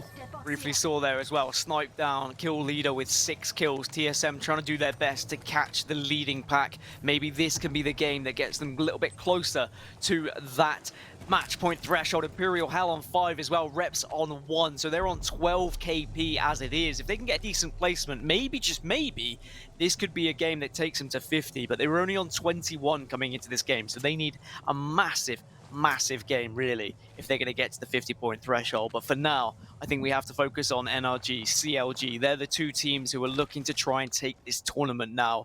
And you'd say CLG are in a better position, Mark. NRG, they still have to make their way into the circle. Still have to make their way in, but NRG quite comfortable playing edge. They have the Gibraltar in their composition, so they're going to have that bubble to create that artificial cover to work their way into the circle. And the fact that they've cleared out this very southern side of the map as well by taking out Sentinels is going to give them a pretty comfortable rotation in as well. They should be able to get into map room without too much trouble. Speaking of being in trouble, Team PHM, they don't seem to be in too much at the moment as far as their armor is concerned. Petty Boss, Moose Gosh, and Helping. Remember, they were down to a 1-man squad at one point. Helping's done a great job on the Wraith, and she's managed to revive both of her teammates and also get them those red armors on their backs. Yeah, red armor, gold as well. This is going to be nice for them, but they have to get into this next circle.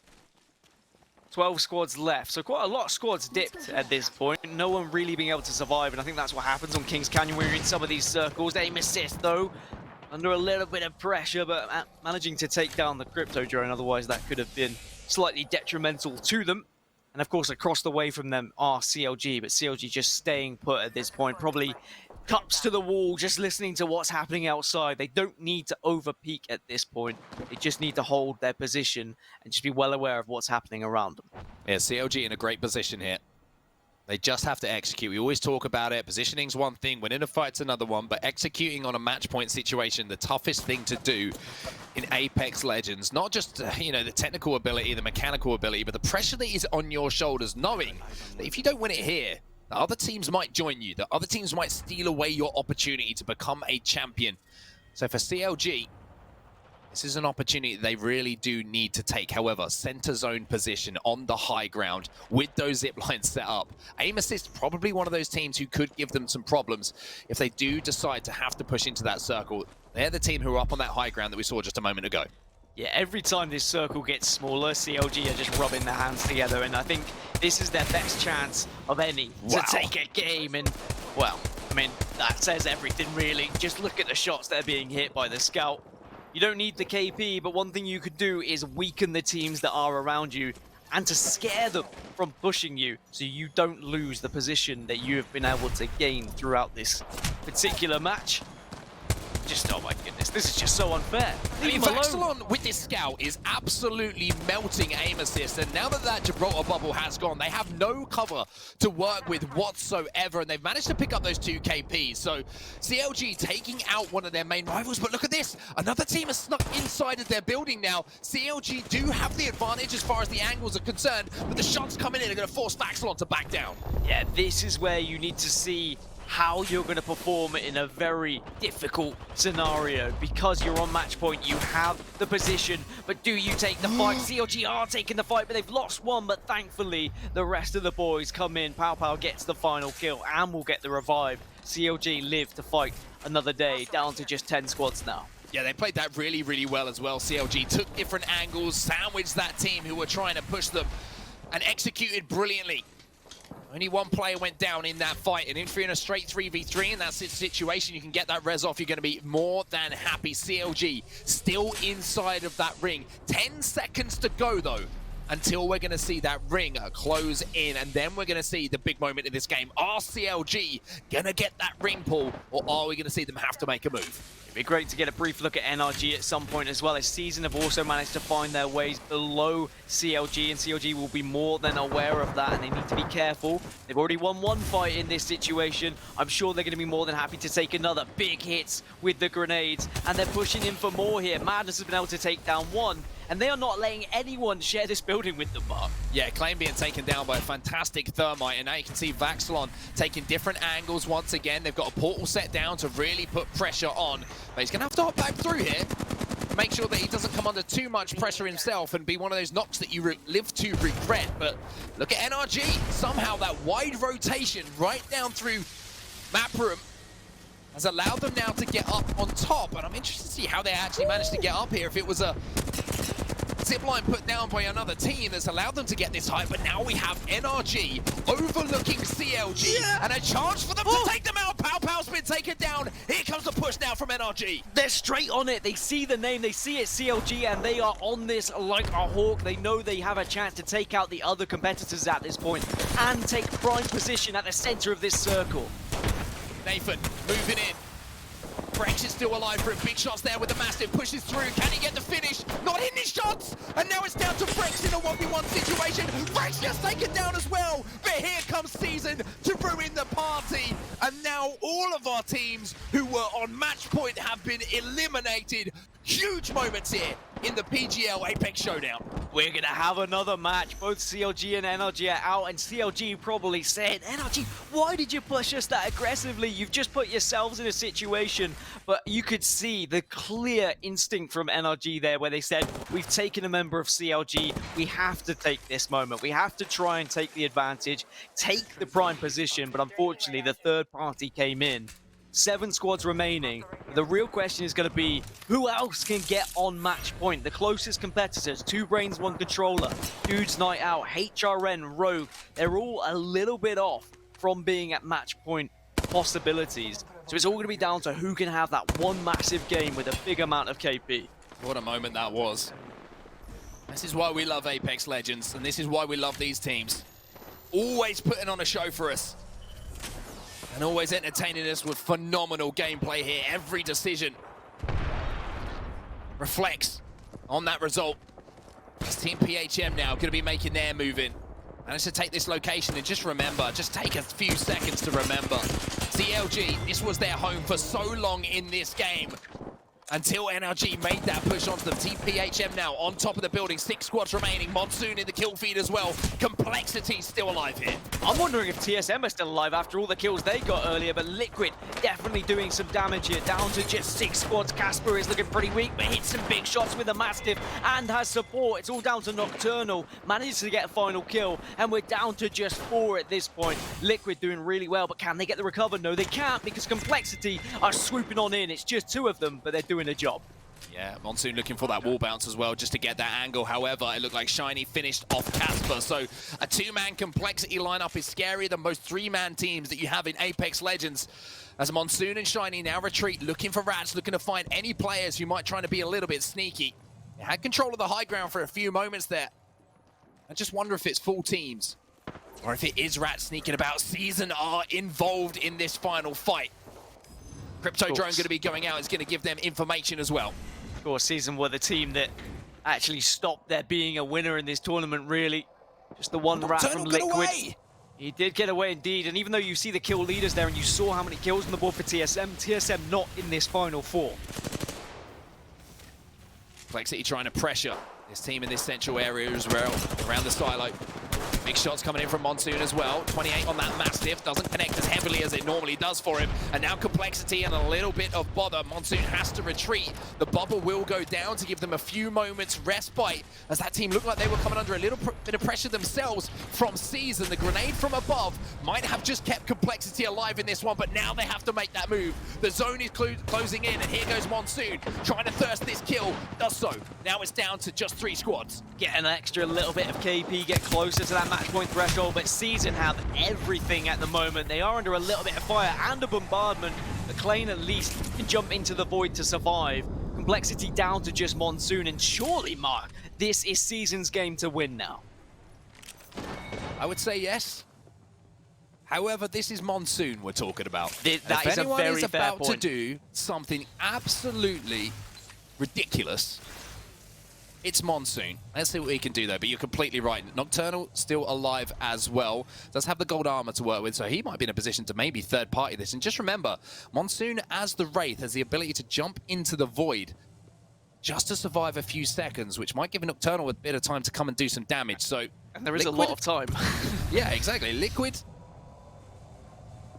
and Complexity still very much involved in this final fight. It depends how they try and work this one. Season, though, as you say, full squad should be comfortable here.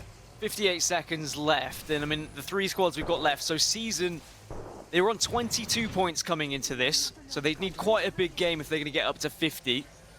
And then we go down even further. Liquid only on 12 points. Complexity on 20. Monsoon is making his move. He dives on in. He portals. He will then portal back. And now he's going to have to heal, but unfortunately he's been spotted out. Can he get the bat off? Grenade is not going to get it done, and that positioning from Monsoon is going to keep him alive for just a few more seconds. The pre-portal from Monsoon will be met by a pre-portal here from Nocturnal as well. And the fact that we have 2 Wraith players alive from Liquid and from Complexity makes this a little bit more difficult, potentially, as we now see 3 portals go and join each other. Here comes the push then onto Monsoon. I love this idea coming in. Finish off Monsoon. Get that kill down. But no, somehow Monsoon's still alive here, and he's managed to take down one of the players. Monsoon's still alive. Okay, Eventually the kill comes through. But maybe this is a chance for Nocturnal to capitalize, but I don't think so. Too much damage has been done, and Season, after taking out the 2 teams on match point, are also able to get a victory on the board, Mark. But it's all going to come down to how much KP they were able to pick up. They were on 22 at the start of that game. The win takes them to 34, so they would need a 16 KP game to get to match point, and that is no easy feat.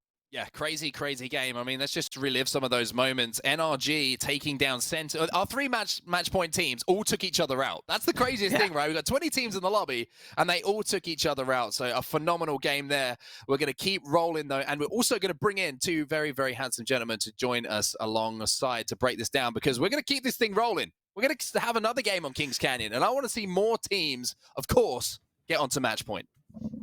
Yeah, you and I both. Thank you so much, as always, Onset and Gaskin. We're going to give you guys a chance to rest your voices and get ready for our next game of Kings Canyon. So we'll say goodbye and turn off your monitors for now. Fallout here, joined alongside Jamerson to break down all the action from that game. And I think Onset and Gaskin called it brilliantly. The three teams at match point, three teams eligible to win, they all take each other out in a game of rock, paper, scissors there, Jamerson. Talk to me about that game and what you saw.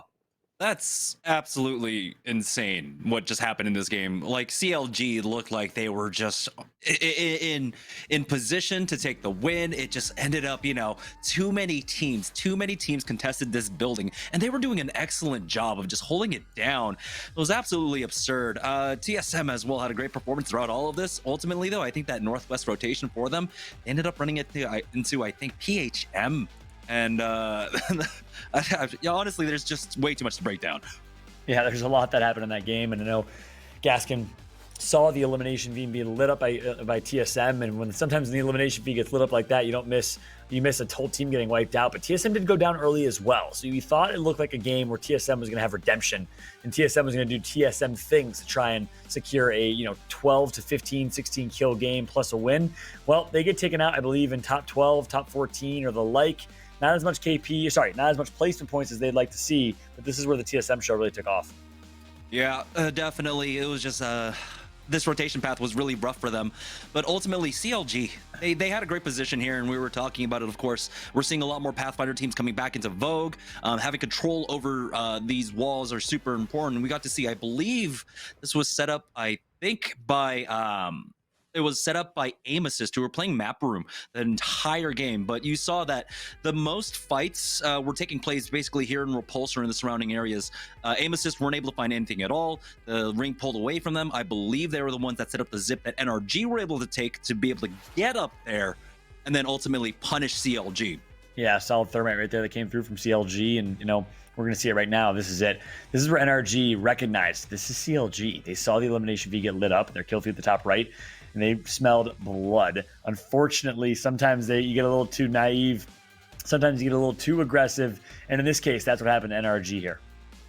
Yeah, they just pushed way too quickly. They didn't actually have the information, right? They didn't know that Season was right below them. CLG full-on knew that Season was right there, but Complexity also got involved in that as well. And so it was just a mad scramble. And this was the most unfortunate thing, that Monsoon accidentally fell into that globe. And it's very difficult to try and climb out of, which is why you just saw him kind of just jumping up and down there until he was able to get out with the cube. But yeah, great win from Season.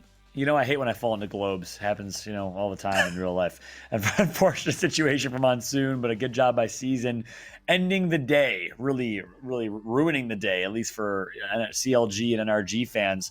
Both teams were in position to potentially win that one out, and Season was the third party into the fight that was able to ruin that opportunity for both of our match point teams. Sentinels, of course, got taken out pretty early there, so Sentinels will still likely stay on top in terms of overall points. But again, it doesn't matter where you're at. If you want to win, you got to win the match point to get the first place spot. You could have 100 points, but if you don't get a W, it does not matter. And my question for you is, Sentinels has obviously had very bad rings. I think we're all aware. And the fact that they're still finding such success despite the rings that they've had, I think truly makes Sentinels the team to beat in this competition. So out to BCJ, who I know was tweeting at us and offering some of that insights as we take a look at the standings here. My question for you is, Sentinels, is it really just poor RNG with rings, or is there something that they're doing that is not working out for them in their ability to get a top 2 or top 1 finish? Every single ring has pulled extremely far away from them. I believe the casters are saying, Gaskin was saying that this is 3 games in a row on Kings Canyon now, where the ring has pulled to the south. It was 2 to the southwest, and then this one was southeast, the absolute furthest ring. You saw how late they were on their rotation. Sentinels are a notoriously slow looting team, I would say, and they don't highly prioritize that rotation pathing because they are, of course, very comfortable playing on the edge. But that time around, around NRG. They had a great rotation. I don't entirely understand what NRG were doing in that spot. I did not expect to see NRG there, but catching them out, that ultimately did work out for them. But yeah, it's so surprising that Sentinels, they haven't gotten a single ring yet go in their favor. Yeah, I mean, who knows what happens when they do? Will it be the game that they finally win? Because they've gotten second place. That was game one, and no top two, top three finishes outside of that. However, let's take a look at the standings here. Season, great game, dominant game. That puts them in contention. They went from 22 to 43 points. That's a 21-point game for Season. Much needed 21-point game for Season. TSM with 34. They, of course, popped off the kill points category. TSM going into that game had 22. That was 12 points total, I believe. 11 of them or 10 of them were from kill points. It's a really, really aggressive game. What do you expect to see from the likes of TSM here going into this next game to try and get into match point, Jamerson? Do you think they're going to go for placement? Do you think they're going to continue to play edge ring and aggressive? I mean, I think they were trying to play center zone, right? But they just got kind of bogged up. And one of the things that we were talking about at the beginning of the broadcast was kind of the wild card factor coming into this game. And so they're getting caught in these rotations, which I don't think that they're actually used to. It's so hard to call the rotation path of a lot of these teams because we do have the variable drops. I mean, we had a lot of contestation over on the east side, over on the east side of the map. There was a lot of fighting going over at Swamps. There was a lot of focus over by Hydro Dam. And so them running into that kind of trouble really did slow them down. They haven't been able to play kind of the way that TSM like to play. They like to find a spot that's kind of variable where they can set up as home base and then play satellite positions from there.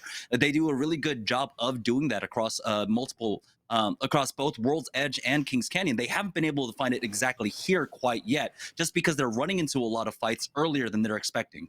Yeah, that's exactly right. I think TSM now with 34 will have an opportunity, 16-point game, a couple kills and maybe just a first place finish. We'll do it. We'll get them to that match point. They could be in contention alongside Sentinels, CLG, and NRG currently at match point. Season.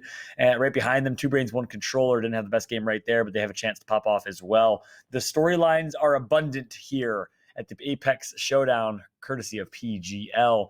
We're going to take a quick break. When we come back, we'll be ready to call some more action for Apex right after this.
Welcome back, everybody, to the PGL Apex Legends Showdown. We are live from the dropship, and a special welcome to everyone watching us from the 4K stream on YouTube. That's right, there's a 4K stream on YouTube. If you think this dropship looks nice, on 1080p, check this thing out on 4K. Fallout here, joined alongside Jamerson. A lot to talk about right now, Jamerson, as we have our same 3 teams eligible for match point. And one thing in particular I want to chat about is Energy. Right there in that last game, had an opportunity to win that game if they didn't get so aggro. They smelled blood, and all of a sudden, they had one knock. They got baited by that one knock. They wanted that play on CLG, but how could they play that? How could they have played that differently? Honestly, just hold your position at that point. If you can't finish off the thirst, you have to play a little bit more conservatively. But I understand, sometimes the adrenaline's rushing, and you've already taken out the one of the squads that were in match point in Sentinels, and then you had the opportunity to take out the other one.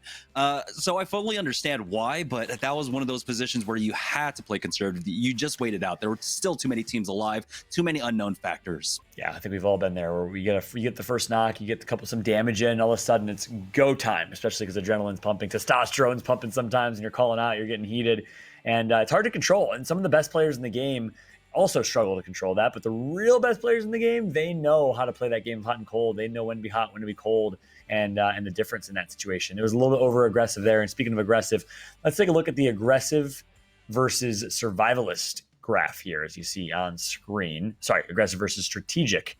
A slightly different view here. Love these statistics, by the way, of the scatter graph. Are you kidding me? This is like math class in college all over again. I love to see Sentinels as the outlier in terms of the amount of kills that they are getting per game, Jamerson. It is ridiculous. Almost 9.8 kills per game. Are you kidding me? Yeah, that's the most important part. With both Sentinels and NRG just able to frag out so often, we were saying that they were both averaging about 10 kills per game up until basically the last 2 games right now. It just means that there's fewer KP to go around, right? Which is why we're seeing such a huge grouping of teams that are on the left-hand side. I mean, there's a stark difference on how this graph has laid itself out because of that. The simple fact that Sentinel's fighting again and again across basically every single map except for the last one means that right now we are still sitting with the same 3 teams on match point. No one else close right now. Yeah, what's interesting there to me is CLG that really sticks out. They're actually in the outlier category as they were at kind of the top right above NRG in terms of the amount of kills that they're getting per game. But if you looked at the damage statistic that we showed before, they were relatively behind in terms of damage being done. So it goes to show what we always say, which is focus on placement, make it to late game, the kills will follow. So interestingly enough, we're going to take a look at that exact call out. And yeah, there you go. Complexity has more damage done per game, but CLG had a significant amount of more kills per game by a pretty substantial margin, Jamerson. Yeah, definitely. I mean, Complexity just found themselves in some very unfortunate situations. And I think right now, I am definitely surprised that they haven't been able to perform as I expected them to, right? They were the team that I called out to really watch out for along with Rogue. Or no, I called out Rogue, actually. But Rogue and Complexity were the 2 teams that we're really looking forward to, but they haven't been able to produce in the same level that we were expecting. Yeah, that's exactly right. Rogue all the way down there, between Solafide and Team PHM. We obviously had a lot of expectations, a lot of hype for Rogue, but you know what? Rogue's been playing very, very well, and not everyone always is perfect every single day. Complexity might be able to bounce back. We will see, but for now, I want to bring back our casters Onset and Gaskin into the fold to get their take a little bit on this dichotomy between CLG getting a lot of kills. They've won 2 games. They're clearly doing a good job focusing on that placement. The kills are following. Onset, I'm sure you heard the discussion. Any thoughts on your end? I mean, you're completely right. At CLG, I think they'll be looking back on that last game and they'll be a little bit ticked off of how it went down because NRG kind of threw their game to throw at CLG's game is a strange one, and I think CLG will think we did everything right. We couldn't have done anything different in that situation. We rotated well. We got the spot that we wanted. Unfortunately, something out of our control ended up with us not being involved in that final fight. So for CLG, I think they'll be pretty confident, but the bigger story here is that this is essentially a reset, right? The fact that we have the same 3 teams still on match point, there's the opportunity for them all to step up a little bit. And I'm sure if they run into each other this time, again, it's going to be crazy because every single team eliminated the other team who was on match point in that game. If it happens again in this game, that opens things up for Season and TSM, who are the closest to chase them down. Yeah, that's exactly right. Jamerson, we're heading into game number 6, our last game for at least a bit on Kings Canyon. What can we expect here from Kings Canyon based on what you're seeing so far? Another Southern Circle. That's all you got. We laugh. That's all I got. We at this laugh, point. but it's so true, isn't it? Like, come on, let's speak. Dan, speak to the RNG gods. Let's get a Northern Circle. Let's get this going down. It's all Dan's fault somehow. Yeah. For Sentinel's sake, Hello? please. He's calling the gods. Is that the RNG? Yeah, can we get a Northern Circle, please? Yeah, no, too many Southern ones. Yeah, good. Okay. Yeah, I hooked us up. Don't worry. Yeah, it's going to be Northern. Perfect. Appreciate that, Dan. Thanks so much, mate. Dan called his people who are going to call their people. You better believe a Northern Circle's coming. Sentinels fans, we got you. We're going to jump right into game number 6. And, of course, we're going to throw it over to Gaskin and Onset, who have the connections to call the next one. Yeah, Dan didn't even say goodbye, by the way. Just demanded it. I respect that, Dan. We want Just a Northern Circle. authority. Give me a Northern Circle. Yep. But let's repeat ourselves a little bit for people who are just joining us. We've got 3 teams on match point still: NRG, Sentinels, CLG. It is the same story as we move back into Kings Canyon. It's almost a run back, but that closing pack who are trying to get on match point themselves had got just that little bit closer. Season with that win in the last game, 43 points. They need 7 to join our 3 teams on match point. TSM still lagging behind a little bit with 16 points needed to join match point. So another opportunity here for NRG, Sentinels, or CLG to get the job done and become our champion. TSM have been fragging out, though, and if they can frag out again and get into maybe like the top 5, then they should be able to get to match point. But it's all going to be down to whether one of these 3 teams can pick it up and actually get the victory. I think you hit the nail on the head with NRG deciding they wanted to take CLG out of the game and effectively ruin their own game in the previous map. Just 1 second here, because our observer's done a phenomenal job, because I noticed there's a player who's dropped solo on the other side of bunker here, possibly to hit the beacon, possibly to try and get a pick on Imperial How here. Hence why How has decided to just back up here and loot this side. So an interesting development there. They don't have beacon information right now, TSM, which is huge for them moving through this game. Very interesting development. There we go. Well, I spoke to my people, and they've given us a middle ground. They've said, we're not going to give you a northern circle. We're just going to give you a very much western circle. Well, that's going to be Daycare losing one nice and early. Daycare always in these early fights, Mark, and usually they come out on top, but maybe this is going to be a different situation. Yeah, this is a change of drop for them as well. They've been dropping around swamps. They've relocated now to the rig, and well, the same thing happening, unfortunately. And it looks like at the moment it's going to be, you like that, mate? Well, they're going to be saying, you like that, mate, as they take down one of the players. Matt Pickett actually taking down 2 as he gets to finish onto Yuri. So now Serial, well, change of drop spot doesn't seem to be working out here, as the rest of you like that, mate. We're going to ask him that question up close and personal. Yeah, they're going to want to try and take this down, get the guaranteed KP, and wipe the squad, which they do. Any third parties to worry about? It looks like they are going to be okay, mate.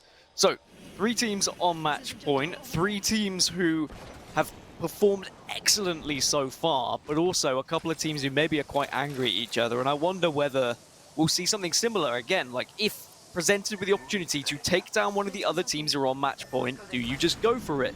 It happened where NRG saw Sentinels, and NRG just straight in, they swooped, they took them out of the game. NRG saw CLG, they swooped, they took them out of the game, and I think both CLG and Sentinels will be a little bit annoyed about that, and I wonder whether when they see now NRG, they think, well, actually, you know what they did to us in the previous game? Maybe we take them out of this game. A little bit of revenge, a dish best served cold, but I'm sure a dish best served as a champion is the best way to respond to that, to win this game, and as I say, pick up that prize money.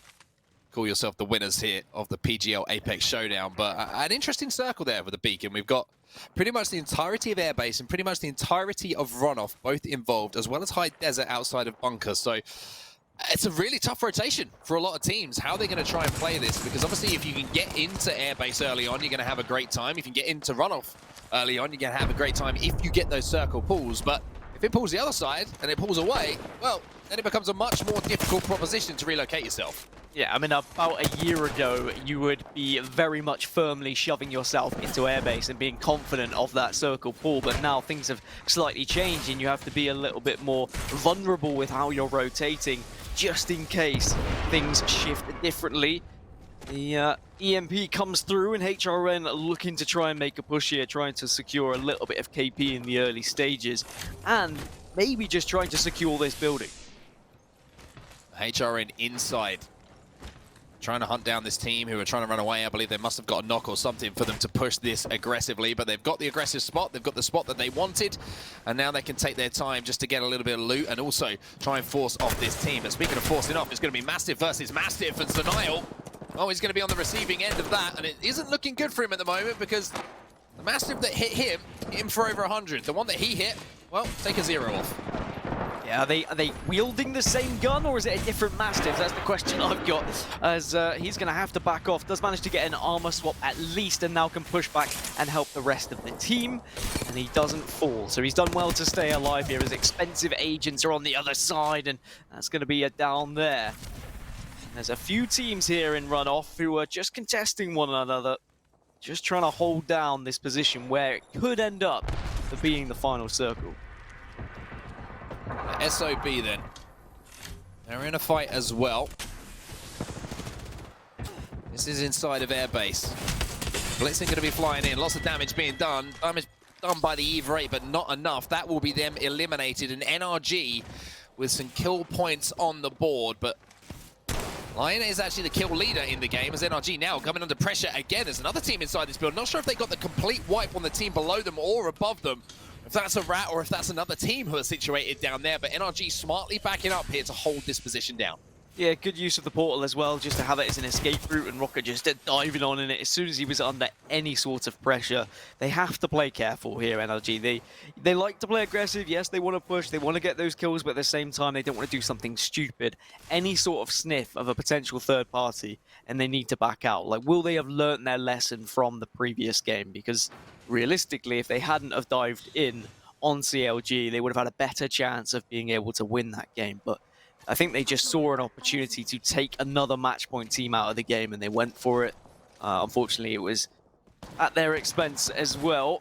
Complexity moving on in through 2 spines. Decent armor to work with. Beast of the Hunt is ready if they manage to come across another team and want to go for a little bit of aggression. They're 19 points off that match point threshold, so definitely achievable in this game. And tell you what, if we get into World's Edge, if no one actually wins it here, Mark, we could see 4, maybe 5 teams on match point on World's Edge, and I'd say we're likely to find a winner at that point, because World's Edge is a little bit easier to play for placement, play for that final circle. The Liquid inside of runoff here, and it really is an interesting split across the map. This third circle is going to be huge, and you get the feeling that you might see the lobby halved, the amount of teams that will have to rotate. Eternal just trying to do a little bit of poke damage with the G7 Scout. TSM outside of Gauntlet at the moment, or inside of Gauntlet, kind of circling around the edges of Gauntlet, flirting with it. Those nades are not flirting with Snipe down, they are hitting him hard, and he's going to be forced to back up here as Reps is going to be quite out on his own a little bit. How trying to give him a little bit of cover fire as Reps and Snipe down are both going to back up, and Reps on the Gibraltar here. Very interesting to see from TSM, but the only problem is you can't play the Gibraltar if you're going to be knocked early. TSM again under pressure, and it's NRG, one of our teams on match point, who are taking down one of their closest rivals who are trying to find their way onto match point themselves. It was from distance though, so TSM maybe have a chance to pick up Reps here and get away, but it is not going to be easy, because I think there may be another team on the other side of Gauntlet that is also putting down some fire. And yeah, TSM have just not had a fun day whatsoever when it has come to just being able to get to the late game. Reps has fallen, Snipedown's just been knocked as well, so we're down to just Imperial Hell to try and survive here for TSM. They're already 16 points off. Imperial Hell's just been taken down. TSM have been wiped. They're not going to be getting close to match point in this game. Yeah, things really haven't been working here for TSM in this particular tournament. However, they're going to be hoping that one of the teams who are on match point can send it back to World's Edge for them to have another chance. As we join Team Liquid, one of the teams who got towards that end circle is, of course, Nocturnal, who's part of that final 3 teams as a solo player alongside Monsoon from Complexity. They're looking pretty comfortable at the moment. I'm just keeping my eye on that mini-map in the top left. I really want to see where this ring pull is going to be, because this is going to be probably the biggest moment of the map so far. To see who is going to be moving, who is going to be comfortable, and who is going to be forced to fight. There is a brief lull at the moment where everyone is just waiting for that ball to see what happens. There was a beacon on the previous POV as well, where you could see it was still over towards Runoff and Airbase. Both kind of aims for teams who have gone for those areas have been correct, and those assumptions will be okay for now, but it's going to be where that circle afterwards pulls.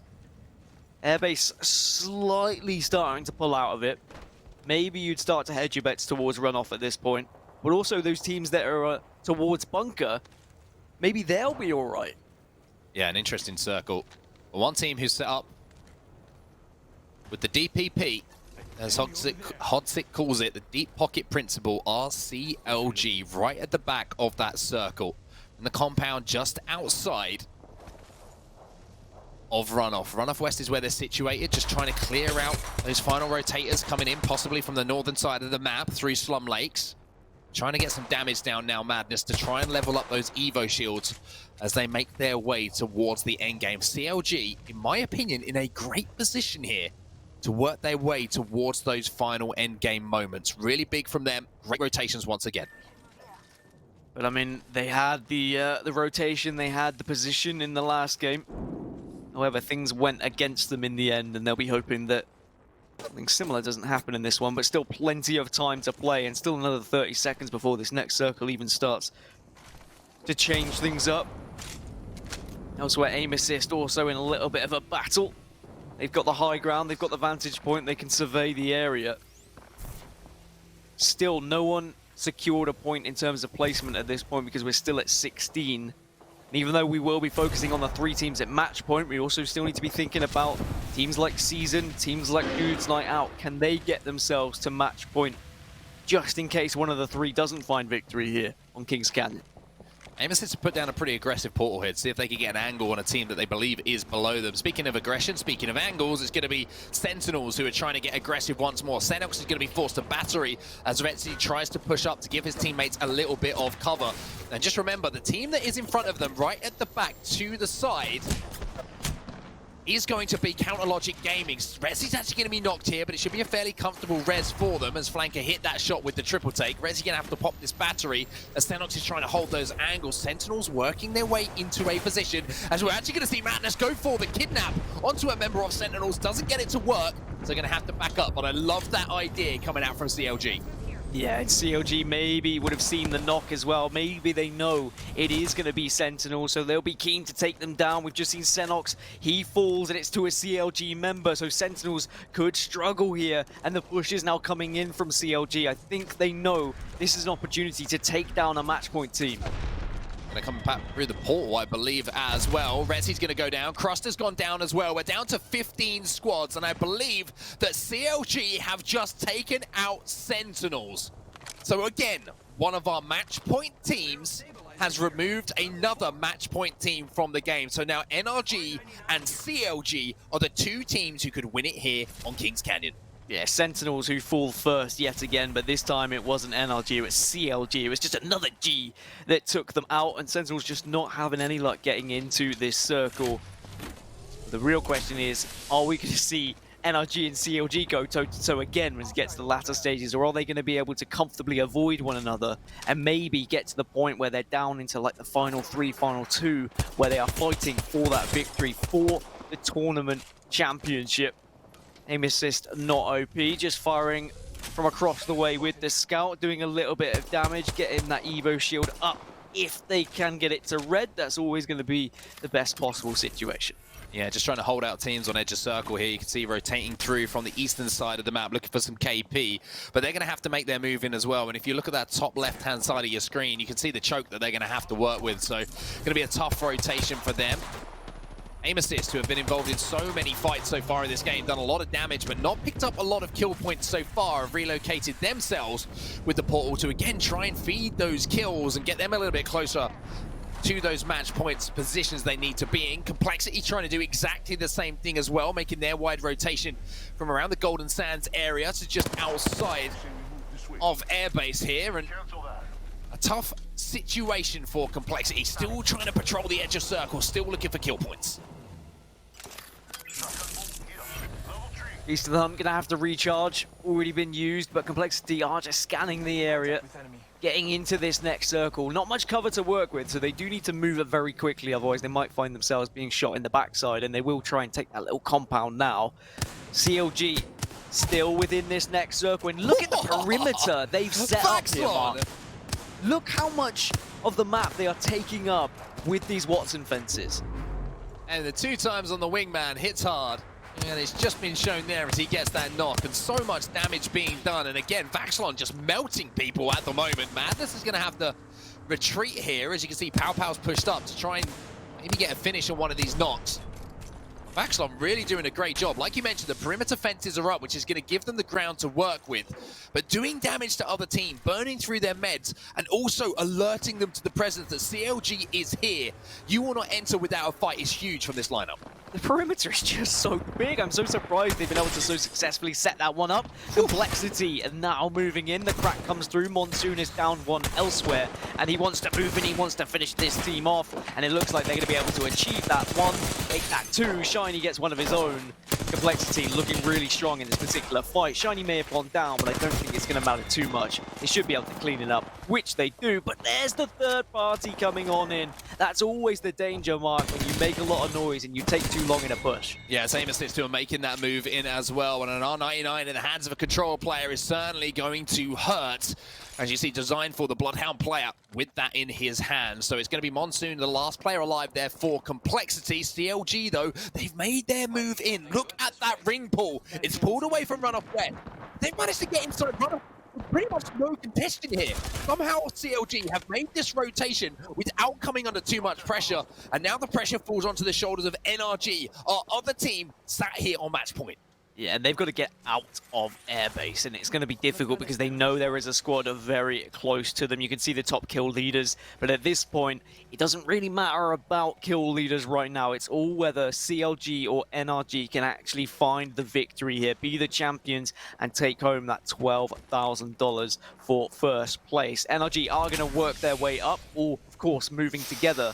And it's Solar Fide who were above them. They were the team that was making it very difficult for this rotation. But yeah, CLG have done amazingly here, Mark, to move on in and get yet another prime position. Yeah, they're going to be feeling really good. This is deja vu for them, though. They need to be careful. They need to know where NRG are, and they need to know if any teams are going to get a little bit angry and aggressive and try and take them out of the game. Because remember, everyone in this lobby knows that both NRG and CLG are sat on match point. NRG coming under fire, then Nathan having to back up. Look at the rotation they're having to make. This is not looking good for NRG. The ring is going to be closing, and they still have to find their way into a safe spot here. And they're walking straight into fire as well. This is not going to be fun whatsoever. Nathan's going to have to go back. He's going to have to bat up. And they're going to have to push all together. But unfortunately, there's so many eyes on them right now. This is not going to be an enjoyable experience whatsoever. Yeah, we need to stay on the point of view of NRG here for this rotation, which is going to be coming up right now. They need to make their way into the ring. If they don't do this successfully, we will only have CLG in this game who can win it right now and right here. NRG now making their approach. There's a bubble fight going on ahead of them. They get the Gibraltar bubble down. They're safe for now, but they've got to win this fight as they get the first knock. Nathan now in a 1v1 situation. He's got to win it. Did he win it? No, he didn't. Solar Fide take down NRG. CLG have a chance here to win it now. Solar Fide were just gatekeeping NRG for the whole time. They were above them in airbase, and they knew they rotated round, and they waited for them. NRG out is all down to CLG now to try and win this tournament. All the teams that have already been eliminated, all the teams that are still here in Kings Canyon are just going to be hoping that they see on the kill feed members of CLG are going down so that this tournament can carry on. But they also at the same time need to be thinking about getting to that 50-point threshold as CLG putting in a decent amount of damage, but they still have to move to that next ring mark. 10 squads remaining then. Monsoon going to be taken down as the final member of Complexity. So Complexity have just been eliminated. Here are our final teams. Only one name really matters though. CLG on match point. We're watching their point of view right now. They've got 30 seconds to plan their rotation to that circle. However, they've got to traverse across some open ground here with 9 squads watching them like hawks. And whilst it's not as important, we do need to take note. Season still in the top 9 here. They were only 7 points off match points. So if we don't see CLG gain a victory, Season might be the 4th team to get onto that match point threshold and have a chance of winning the tournament as we move over to World's Edge. But as I say that, Season down to just 2 and they are out. Did they secure enough points though? Did they get enough KP? We'll have to wait until after this game. And all the kill feed is fantastic news for Counter Logic Gaming, because none of these teams are going to be here in the late game to hassle them on their way to a potential victory here at the PGL Apex Showdown. Resulta now on the Gibraltar being forced to move forward. As you can see where that ring has pulled, it's now pulled outside of airbase, and now the teams are going to have to make their way forward. CLG, one of those teams, 8 squads remaining. Huge moments. Madness taken down to 1 HP, but there's a team up here in front of them who could ruin this game here for CLG. They're safer now. Yeah, Madness gets the heal, and that's huge. Vex is actually going off right now with the Prowler. Mastiff in the back pocket, and Pow Pow also doing a job to help out. It looks like they've been able to survive, but they know there's a team above them. 4 squads left. CLG can almost taste the victory here, but they just need that extra few seconds just to reset mentally, get some sort of game plan under their belt.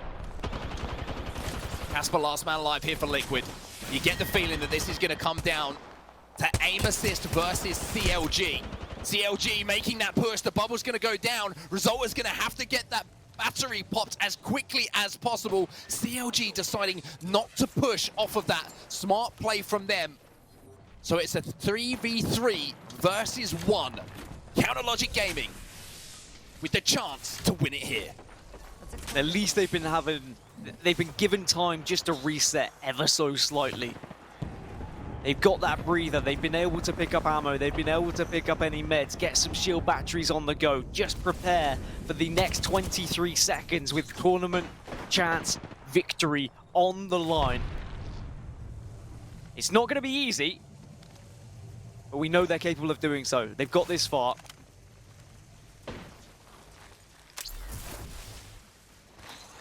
Madness then making the pull. This is the moment for CLG. The portal is down. The scanner's coming as well. So aim assist are going to be more than aware of where they are. Here comes the push from CLG then. This is their chance to take the tournament right here, right now. They're going to run into one player. They're going to get the knock onto one. Gentrifying comes in to take down Vaxlon though. Designful takes down Madness. It all comes down to Pow Pow. They can't get it done.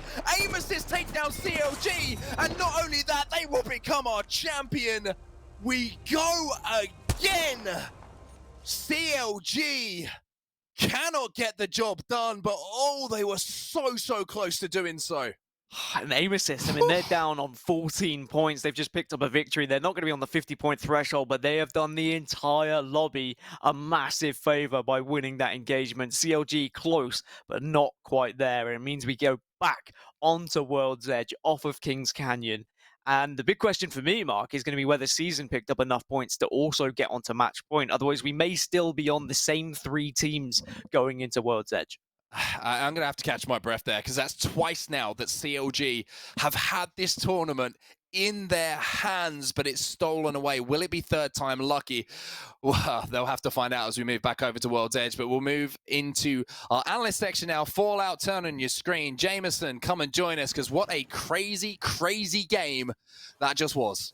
That's exactly right. Insane finish. CLG had a 3 versus 3 opportunity, but I think you guys called it brilliantly, Onset and Gaskin. It was really all odds against them as they had to make the rotation. They did not get the fortune of the ring being in their favor, and as a result, they got taken out on that rotation through. We will now say goodbye to Onset and Gaskin, give them a chance to get a breather here before we go back to World's Edge. And then I want to hear from Jamerson, of course, all things Game 6. Jamerson, that late game ring, unfortunate for CLG. They did everything that they could, though, huh?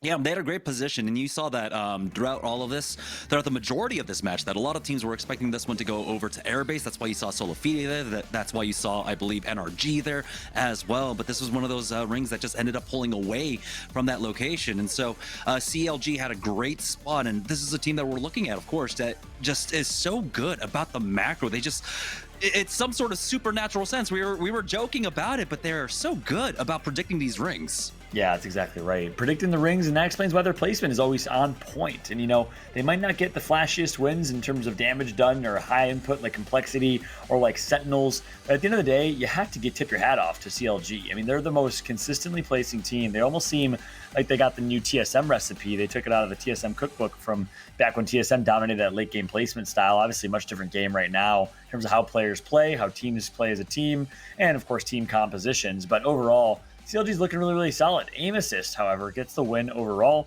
A kind of a must-win game for Aim Assist, as they had 14 points going into it, Jamerson. Yeah, Aim Assist having that outside location because of the way that they had to rotate, it did end up working out in their favor. They are coming from the furthest area, basically, at this point, over from the map group, and so they were playing the edges this entire time. They've got the composition to run it as well, but the fact that you, like that mate, were still standing in the way of CLG, getting that first knock was so important to help them out massively. Aim Assist coming in to be able to just close this one out. Yeah, and it was actually number 1 versus number 20. Or sorry, make that 19 for you like that, mate. So sad to see it if you're a CLG fan. Everyone else in the lobby, if you're a fan of TSM, NRG, Sentinels, or any other squad, you're on top of the world right now. But instead, it is Aim Assist with a pretty good big game. 7 kills for Designful. What a performance. 1,700 damage for him. This is that Controller God squad. We all know how good they are, how capable they are. Every single one of them, Resulta on Gibraltar included, dropping 1,500 damage. A dominant performance right there. That's going to get them 15 points from placement, 12 points from first. That's 27 points. Aim Assist will move quite significantly to about 41 points, I believe, if my math was correct right there. We'll check out the leaderboards when we have a chance to. But that's a solid game for Aim Assist, I think, overall, as we take a look at the standings here, Jamerson. Yeah, and Aim Assist is one of those squads that I characterize as having high highs and low lows. It's consistency is the biggest issue with them, and this is where you're happy to see a win, especially in that column, but it's taking a look at every other game that does still worry you. I mean, this is their best performance so far. Before that, it was a 6th place finish with 1 KP, and so hopefully they can carry this momentum into the next map. Yeah, very certainly a high risk, high reward style of team. And actually, most important thing we see on screen right now, Season did not get enough points. They only got 5. They are 2 behind that match point. So it's almost deja vu here. We're going back to World's Edge, and guess what? We're keeping our same 3 teams that will be at match point. And that means Aim Assist and Season, both 40 plus, have a chance to get their next game. It's got to be CLG, it's got to be Sentinels, or it's got to be NRG. Who's it gonna be? It's been a crazy day, and something tells me we're geared up for a late night here. I don't know, Jamerson. We're going to see if that's the case. We're going to see a lot more than that as we get ready for match number 7. It's that lucky 7. Typically, that's when we wrap up. We'll see if that's the case right after this.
ramparts in town.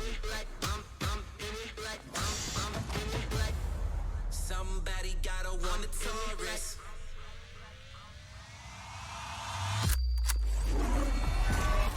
Yeah, violence, all we want is violence. Tell us where they hide it. Go get the shovel. You just stepped into the fire and looking at the devil, mother.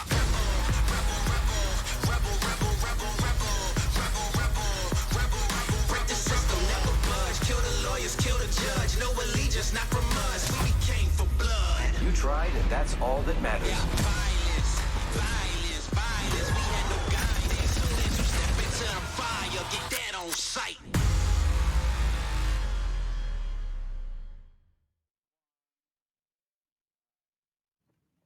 Well, if you watched the broadcast yesterday, it's starting to feel a bit like nostalgia because Game 7 is upon us and 3 teams are at match point and eligible. And just like yesterday, Nessie started strong, Sentinels started strong, and have kind of faltered over the past 2 games here. Fallout alongside Jamerson and talk a little bit about that and more. And I do want to talk about Sentinels. You know, my boy Gaskin called up the RNG gods, got the slightly north ring that Sentinels really needed, and really they should have been in a good position there. What went wrong, Jamerson?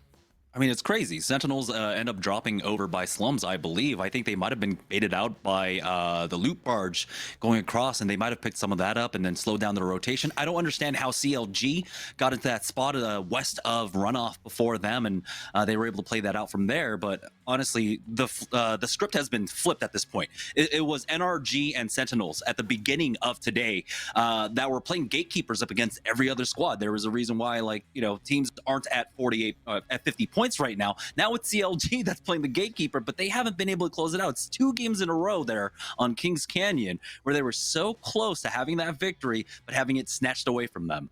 Yeah, and as a result of that, they do have 83 points. They're in first place in the overall leaderboards, but you're spot on. You got to get that match point, and 2 times in a row they had a chance to get that. They were one of the best teams to rotate, one of the fastest teams to rotate. That's honestly something you can't take away as an accolade of CLG. But in the end, that 3 versus 3 was a tough fight, and of course, Aim Assist was a little bit better positioned with that ring, and of course took advantage of that opportunity with You Like That Mate, kind of shutting things down and really dwindling the opportunity for CLG to close it out. But now we go back to World's Edge. If you're a Sentinels fan, what are you hoping for in terms of the ring? Meanwhile, if you're a CLG and NRG fan, what are you hoping for in terms of the ring? I mean, if I'm Sentinels, I don't know. I honestly don't know what's going on with them at this point, why they're not able to play into the late game. At the beginning of the day, they started off really, really strong, and they had a second place finish, I believe, in game number 1? And since then, they haven't been able to really pull that one off. They were, again, close when we were on World's Edge, but it was CLG that ended up winning that match as well. But I think for CLG, it doesn't matter what ring it is. They are just so good at the macro. They are consistently finding themselves in the late game in a really good position as well. So CLG can play whatever. Sentinels, they just need to do something. I have no idea what it is. Hard to say. Last 2 games, they've gotten a total of 5 to 6 points. So they definitely have to do something a little bit differently here. That is for sure. I'm going to bring back the rest of the All-Star team here. By the way, I love this team that we got. We got Gaskin. We got Onset going to be joining us back on the mic. And, of course, Jamerson, our analyst for the day, alongside myself as your host and analyst. And, gentlemen, I want to take a look at the fighters versus survivalist statistics again, because that scatter graph, 1, is just too clean, to be honest with you. And 2, it's going to give us some insights. It's going to tell the tale. Sentinels still dominating in the average damage category, even though they've had 2 bad games the last 2 games. I mean, I feel like this graph takes us up to a point, right? This gets us to match point. I feel that's what this graph gives us. But now it's kind of like, okay, great. You know, you got to match point in a quick time. You've done a really good job. But it's about winning a game. And CLG have had 2 chances now to win a game, and they haven't been able to convert. The difficulty for them is running into Aim Assist, arguably one of the best 3v3 fighting teams that you could possibly come up against in the lobby. In that final battle is so tough for them. Aim Assist clutched up, and with that as well, Aim Assist, they've shot up the tables now. They're now in 5th place on 41 points. So a decent game for them here. They could be joining on match point. But you could say that about the top, 11 teams, the top 10 teams now. So many teams are close to that threshold. But CLG, Sentinels, NRG, they go again. They have a chance again for the 3rd time to get it done. Yeah, one thing that stands out to me on that graph that I see is Complexity being the 4th highest average damage per game right there. And, the first 3, well, that's placements 1 through 3. That's CLG, Sentinels, and NRG. But Complexity, despite a pretty solid effort, Jamerson, is not necessarily in the best spot from a standings perspective. They have 35 points in 9th place. Why is that? Despite having great statistics, they're not finding success. What's absolutely insane, and I don't understand what's going on with Complexity and how they're trying to play this game right now, is the fact that there is a lot of fighting that's going on around them. If you take a look at Rig, we saw the fight going on between Eurese's team, Eurese's Daycare, and You Like That Mate. That's prime third-party opportunity for Complexity to come in. Those are kill points that are just escaping them. There were kill points left and right also on World's Edge that they weren't able to pick up. They had one really good game on World's Edge, but they haven't been able to convert from their playstyle into the kill points that they need. Right now, they're sitting at 35 points, and I'm honestly wondering what is going on with that squad right now.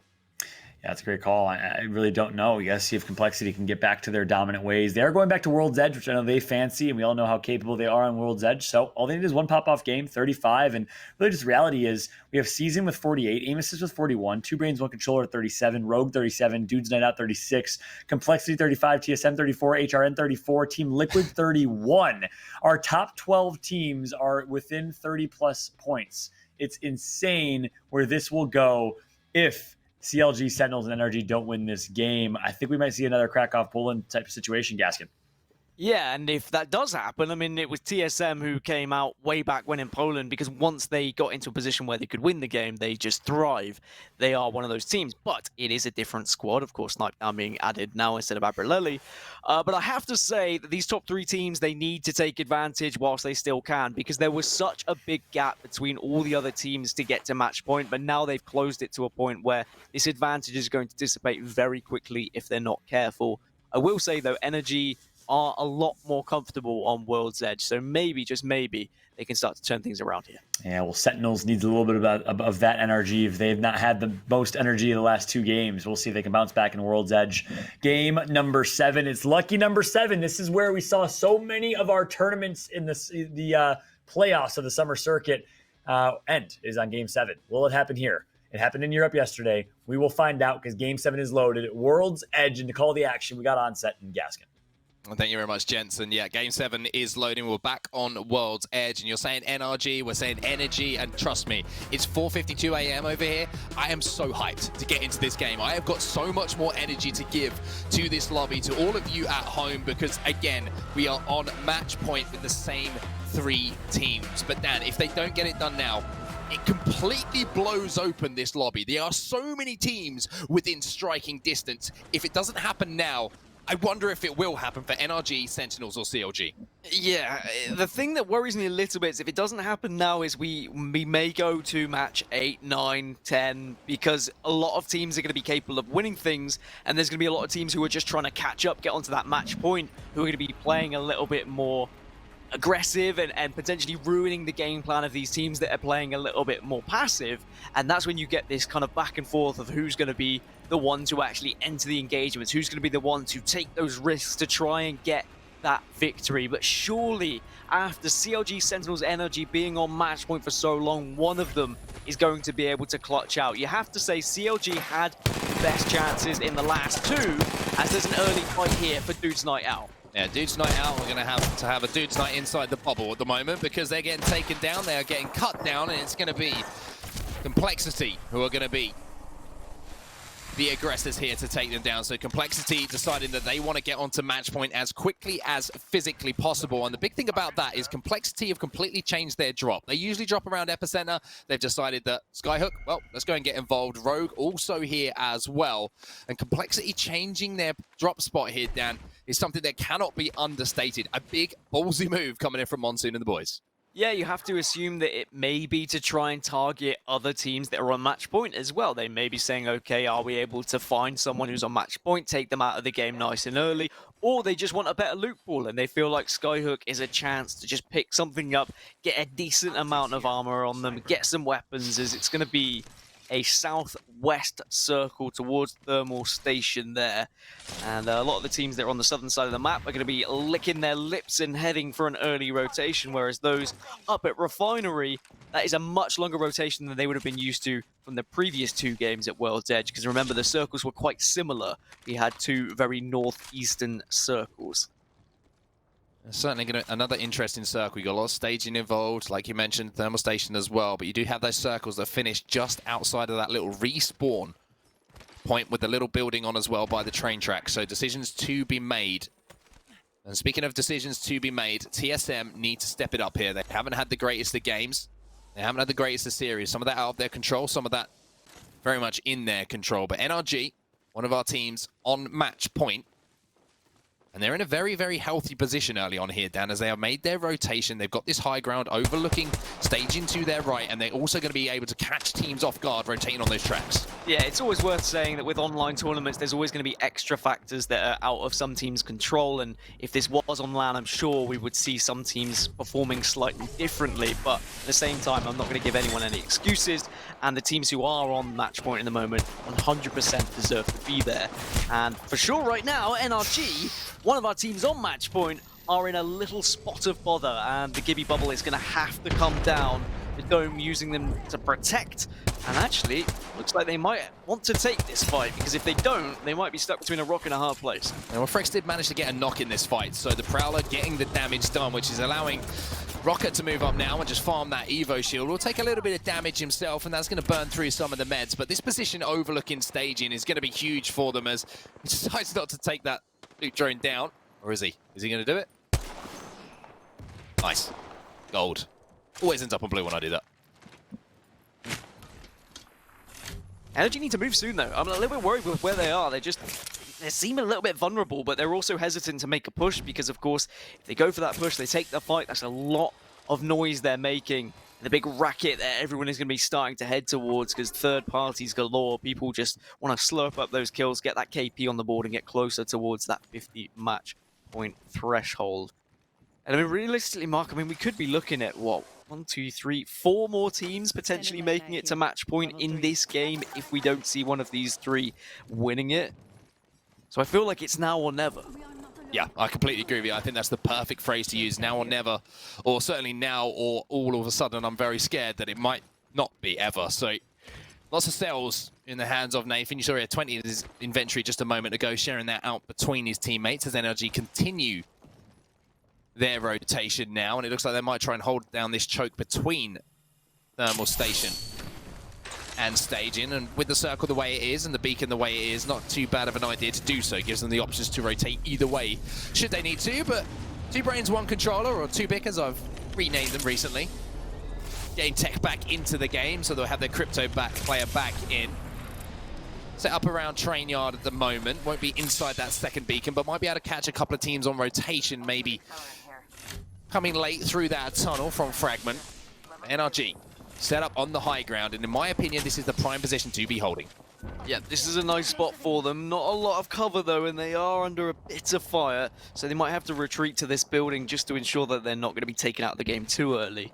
We've seen NRG's playstyle change a lot coming into these games where they have been on match point, and considering how fast-paced they played in the first 3 games, I wonder whether it's just worth considering. Do we just go for that aggressive playstyle as we come into things? And I think you're holding your breath a little bit because yet again CLG have found themselves in a really nice spot. CLG and NRG who are going to be looking at each other, and I think the CLG might have realized this. They're going to try and maybe take a slightly wider rotation here, but just peeking over the top of that truck is the building.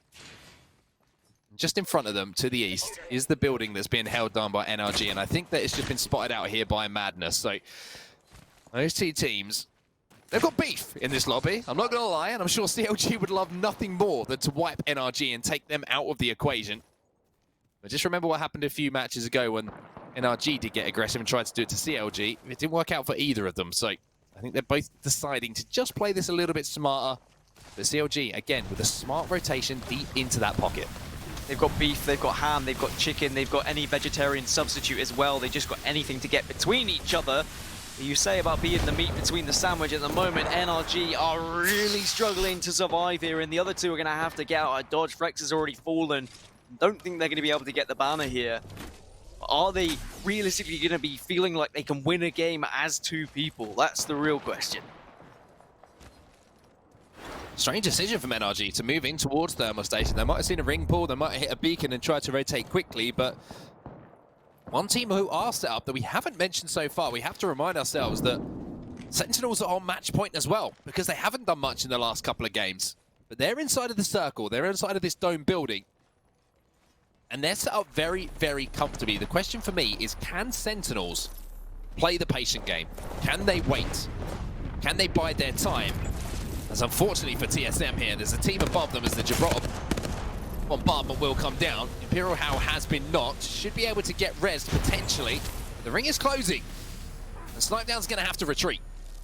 He retreats, and as long as Hal can get in the building as well, should be able to heal up, and TSM can try and reset here, but there's a lot of eyes on them. This is not going to be easy for them to get out, and I think, as well. yeah, it's complexity on the other side, and complexity, if they smell any sort of weakness, they will dive straight in on that fight.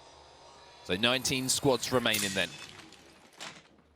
And to touch on a little conversation topic that came up about, you know, why complexity maybe haven't been as effective in the lobby as we've seen them in previous tournaments. I just feel like when a team has success, other teams look at their playstyle and they try to imitate it sometimes. I feel that Sentinels play very similar to how complexity play now. I feel like there's a few more edge teams who are wandering around the perimeter, and when you're not that anomaly, all of a sudden, what has been effective for you becomes a little bit less effective, especially when you rely on edge teams rotating and catching them off guard. I think that might be something that's kind of hindered Complexity's playstyle a little bit so far today. Yeah, I mean, for sure, when you kind of invent a way to play the game, or not invent, but if you strategize a particular way and someone else does something similar, you're not going to have that uniqueness about you, and it makes you a little bit more predictable as well. People are going to be like, oh, well, they're doing this, the other team's doing that as well. Let's just avoid X, Y, and Z locations. But Complexity, they have performed well in terms of damage done, and we saw that from the stats and the graphs that were provided by PGL, which are amazing, by the way. They've got 15 points to try and secure in this game if they're going to get to match point. Because we're obviously going to be focusing on the three teams, CLG, Sentinels, NRG, but they haven't been able to win the game thus far. So that gives an opportunity to all these teams outside of match point to just creep up on them and get closer to that 50 point. And there are so many teams who could get there, as Expensive Agents are in a little bit of a kerfuffle. 2 of them have fallen, and it's just going to be 1 remaining player. Still 19 squads, but a lot of weak players. As Sentinels down to 2. That's Sentinels down to 2, and that's NRG down to 2. And that Sentinels, I think, maybe looking for a portal to get some kills, or maybe looking for a rotation. They were safe for that next circle. And this is what I meant. Are they going to be able to play the slow game? Are they going to have to rein back those aggressive tendencies they have to have success in this tournament? And Retzi falling on the Wraith means that they're going to have to potentially look for a beacon to get him back in, or play this out as a 2-man. That could be one of those things that, strange as it sounds, actually helps Sentinels a little bit, because now they're going to be forced to play a bit slow. Well, Sentinels did succeed in the first game when they were just a 2-men, but wham bam, thank you ma'am, NRG finish off another squad, and they are down to just 2. They don't have the banner. There is no chance of them getting back to the full 3, whereas Sentinels, they did have the banner. They could potentially get back to a full squad. And of course, they're not too far from one another, are they? NRG and Sentinels at the moment, as this circle is closing and getting ever so slightly smaller. But yeah, when we look at game 1, when Sentinels, they lost a man very early, they were still able to come second with 9 kills. But it's certainly CLG who are in prime position when we look at the 3 teams on match point. House trying to get the thirst on this kill, haven't got the knock onto Bambino. Snipedown now getting aggressive as well. Beast of the Hunt on the hunt, takes down Dracos. Another player going to be flying in, and he will be taken down. Reps now trying to move in to keep his teammate alive and stop that thirst coming in. Reps trying to desperately dive back inside. Does get the door closed. How's going to try and hold that one down and portal him away to get him back to safety. But again, another example here of TSM really not having things go their way so far today. As now How is in a 1v1 against a Red Shield. He'll be taken down by multiple players. TSM eliminated. And again, not enough points for them to join us on match point. Yeah, just maybe not on the same page there. Snipedown pushing in, getting the first knock, but then just kind of left to be shot by the other 2 remaining teammates, and he was a little bit exposed, and just an unfortunate fight that hasn't gone the way of TSM, and they're not going to be on match point for another game. So for TSM fans, it's not looking great at the moment. They are looking less and less likely being able to win this tournament. Complexity, however, still battling to try and get further in this and get closer to that 50-point threshold.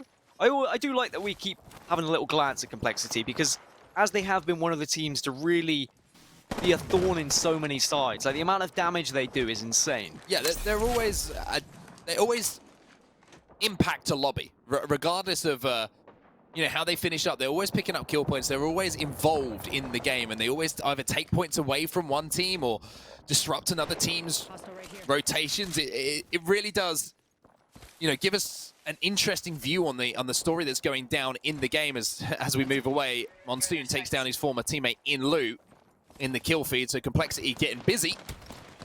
As CSB are going to make an attempted rotation. The only problem is they're being held out pretty hard at the moment. 50 seconds until they have to move in. They're just on the entrance to the mine pass, as you can see.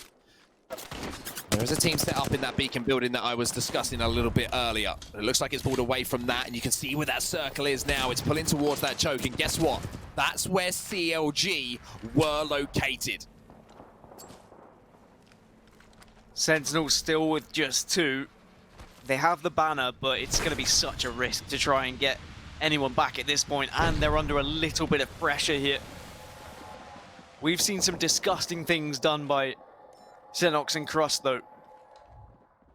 And I really feel like even just as a 2, this Sentinel squad are very much threatening this lobby. 2 brains, 1 controller, another team that are somewhat close to that 50-point threshold. A solid game from them could see them get there. And if they know that 2 of the teams on match point are down to just 2 players, and you start to believe that actually this could go to a match 8. Heard in the background the audio of a Kraber that's in the game as well. I believe it's Bowser who's got that in his hands. Sentinel's trying to hold off this push though. Big moments in this game. Damage being done, the arm shield up as well, just to make sure that this fight is going to be so difficult for the team trying to push up. Sentinels are safe. Remember, you can see where the beacon is, but they are safe for now as that ring will be closing. You have the scan on Xenox as well, and look at this from Crust. Feeling very, very confident, getting the longbow out, pre-aiming that corner, and now he's going to have to aim incredibly well as the Wraith is going to be flying in. This looks like bad news here for Sentinels, unless they can clutch up. Crust doing so much damage, it falls onto the shoulders of Xenox. Sentinels are eliminated. Yeah, Sentinel's not going to survive, and they're just going to have to hope that CLG or NRG cannot close it out so that they can have another stab at it. But every time out of the 3, it's been Sentinels to fall first. They just haven't been able to find the form that they had in the early stages of this tournament. They were the powerhouses. They were dominating the lobby mark. They were taking out everyone, but it's just not worked out for them ever since they got onto that match point. I wonder whether it's in their heads, whether they've tried to change their playstyle slightly. Either way, they need to find their early form if they're going to win this tournament. But first, they just have to watch on and hope that not one of the remaining 2 match point teams closes it out. Well, Euresis Daycare are trying to force their way inside the circle, but I want to pop over. We need to watch the point of view of CLG towards the end of this game. Let's see where they are set up. Dead center zone, prime position, prime real estate. Wow. Premium material, as a good friend of ours would call it. CLG, once again, in position to win this game. They are certainly in such a good spot. I mean, you can see the fences are up as well. They've got so much of the map to themselves. We're watching all the angles. However, do they have too much real estate? That would be my only fear. They really need to just kind of hope that in these next 38 seconds when the ring starts to close, that no one tries to take a spot off them. Because there's a big possibility that 2 teams come from one direction and another direction, and they have to decide where they're going to go. Well, SOB are trying to make their way up onto this location. It's going to be just to the east of them where CLG will be set up. They're only down to a 2-man themselves, though, so it's going to be difficult for them to really do any big damage to Counter Logic Gaming, the team who are on match point, of course, holding down that prime spot. Omnu trying to land some shots to hold this team out with the Hemlock. Can't quite do so, though. Gibraltar, defensive bombardment will come in to try and force them out of this position, but the interception pylon goes down from the Watson. That's going to protect them from those incoming projectiles. Yeah, there's a lot of damage possibility here for SOB. Just they see the teams coming in with the ring. Managed to get a couple of knocks to work with, and some very important KP if they want any chance of getting to that 50-point threshold, but unfortunately I don't think it's going to happen for them. They're only on 8 points coming into this game. CLG, however, look how much they're spread as well, the 3 of them, just watching all these angles. We're down to just 8 squads now. Again, it's CLG's game to win. Great thing about the setup the CLG have, there's a deliberateness to this, right? They know that there's no way anyone can rotate behind them. They've cleared that side of the map out. The ring is going to be pulling towards them, and Pow Pow on the Pathfinder, holding down that height, also has that grapple to get away should he come under any kind of fire. So the setup deliberate, the setup communicated, and the setup incredibly effective as well. CLG, you've had 2 chances. Is it going to be third time lucky though?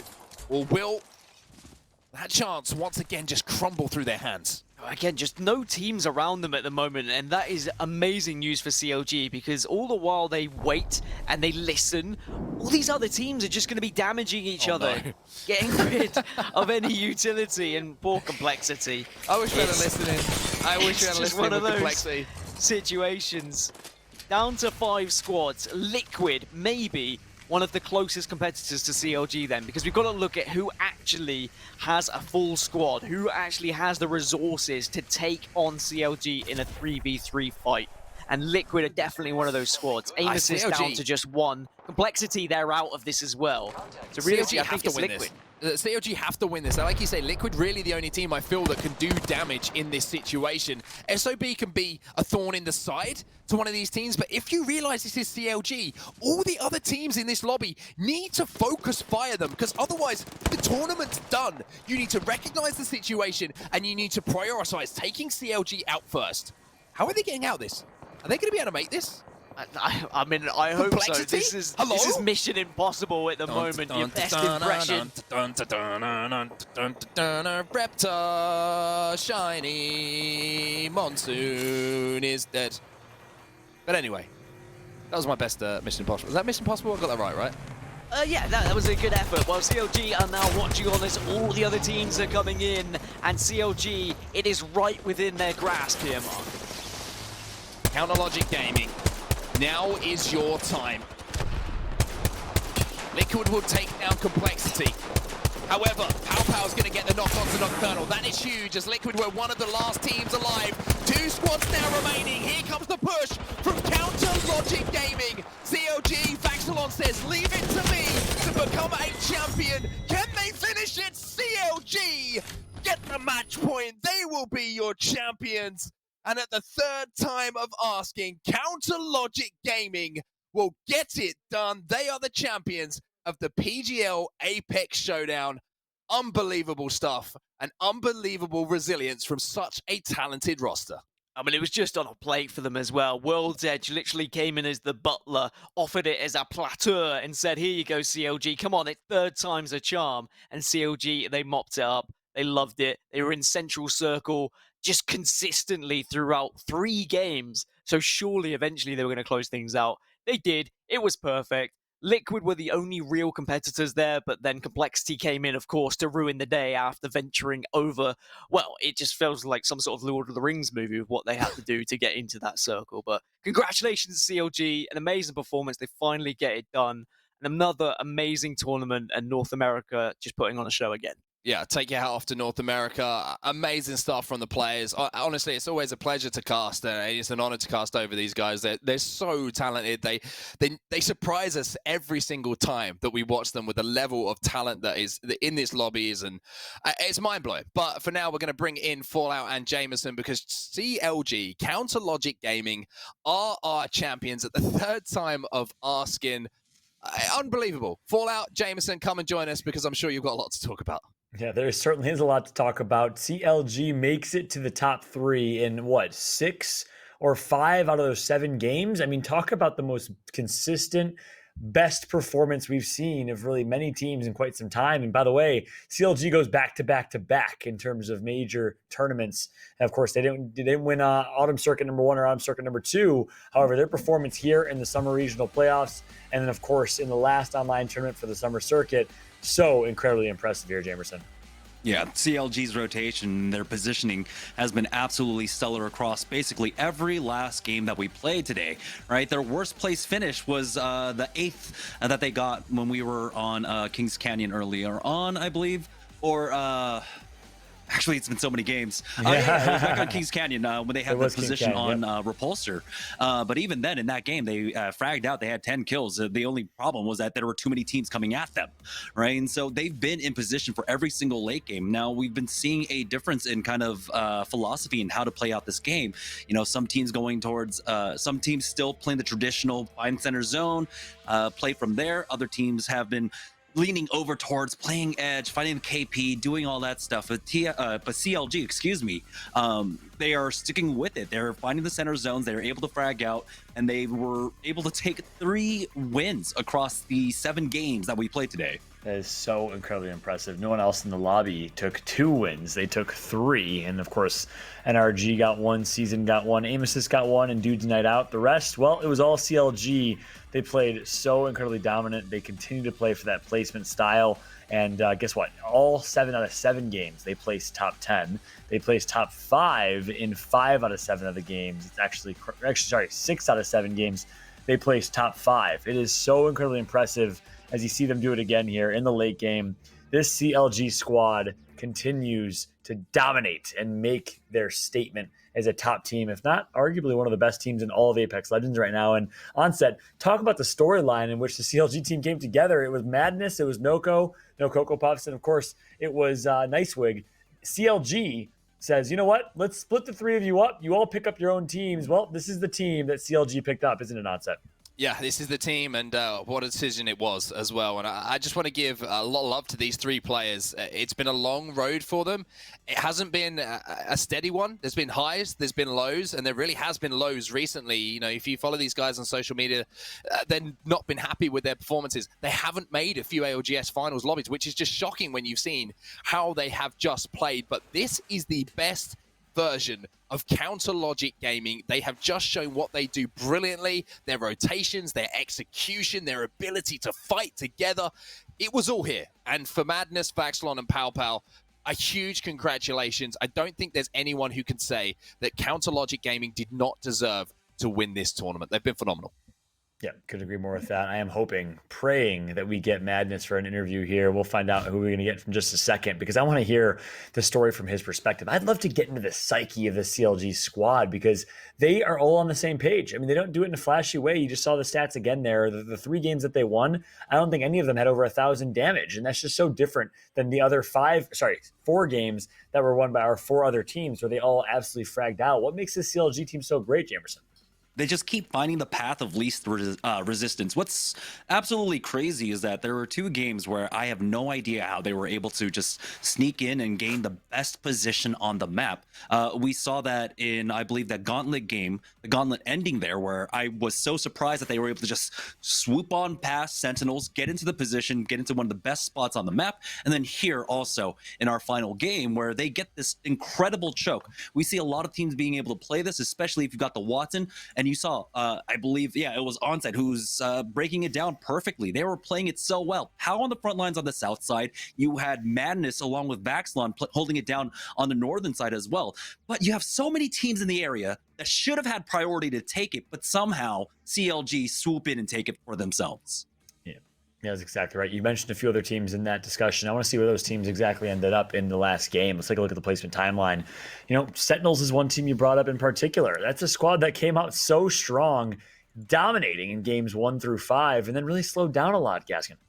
Yeah, I don't know if it was down to just the playstyle changing once they got to match point and they couldn't just go for the sheer aggression that they went for. But even to get to match point, they didn't actually find a victory. They were always like finishing second or below, and they were just going absolutely insane with their amount of kills. Like, would they have ever been able to find match point would be my real question. But that's something that they can work on as they move forward as a team, because I feel like the match point format is a fantastic one and one that we will continuously see throughout Apex Legends.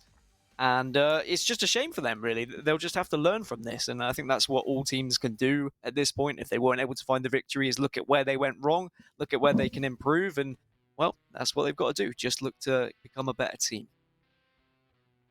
That's exactly right. And you know what's so interesting is obviously, we talked about CLG. We really saw some of those other teams in that last match play placement.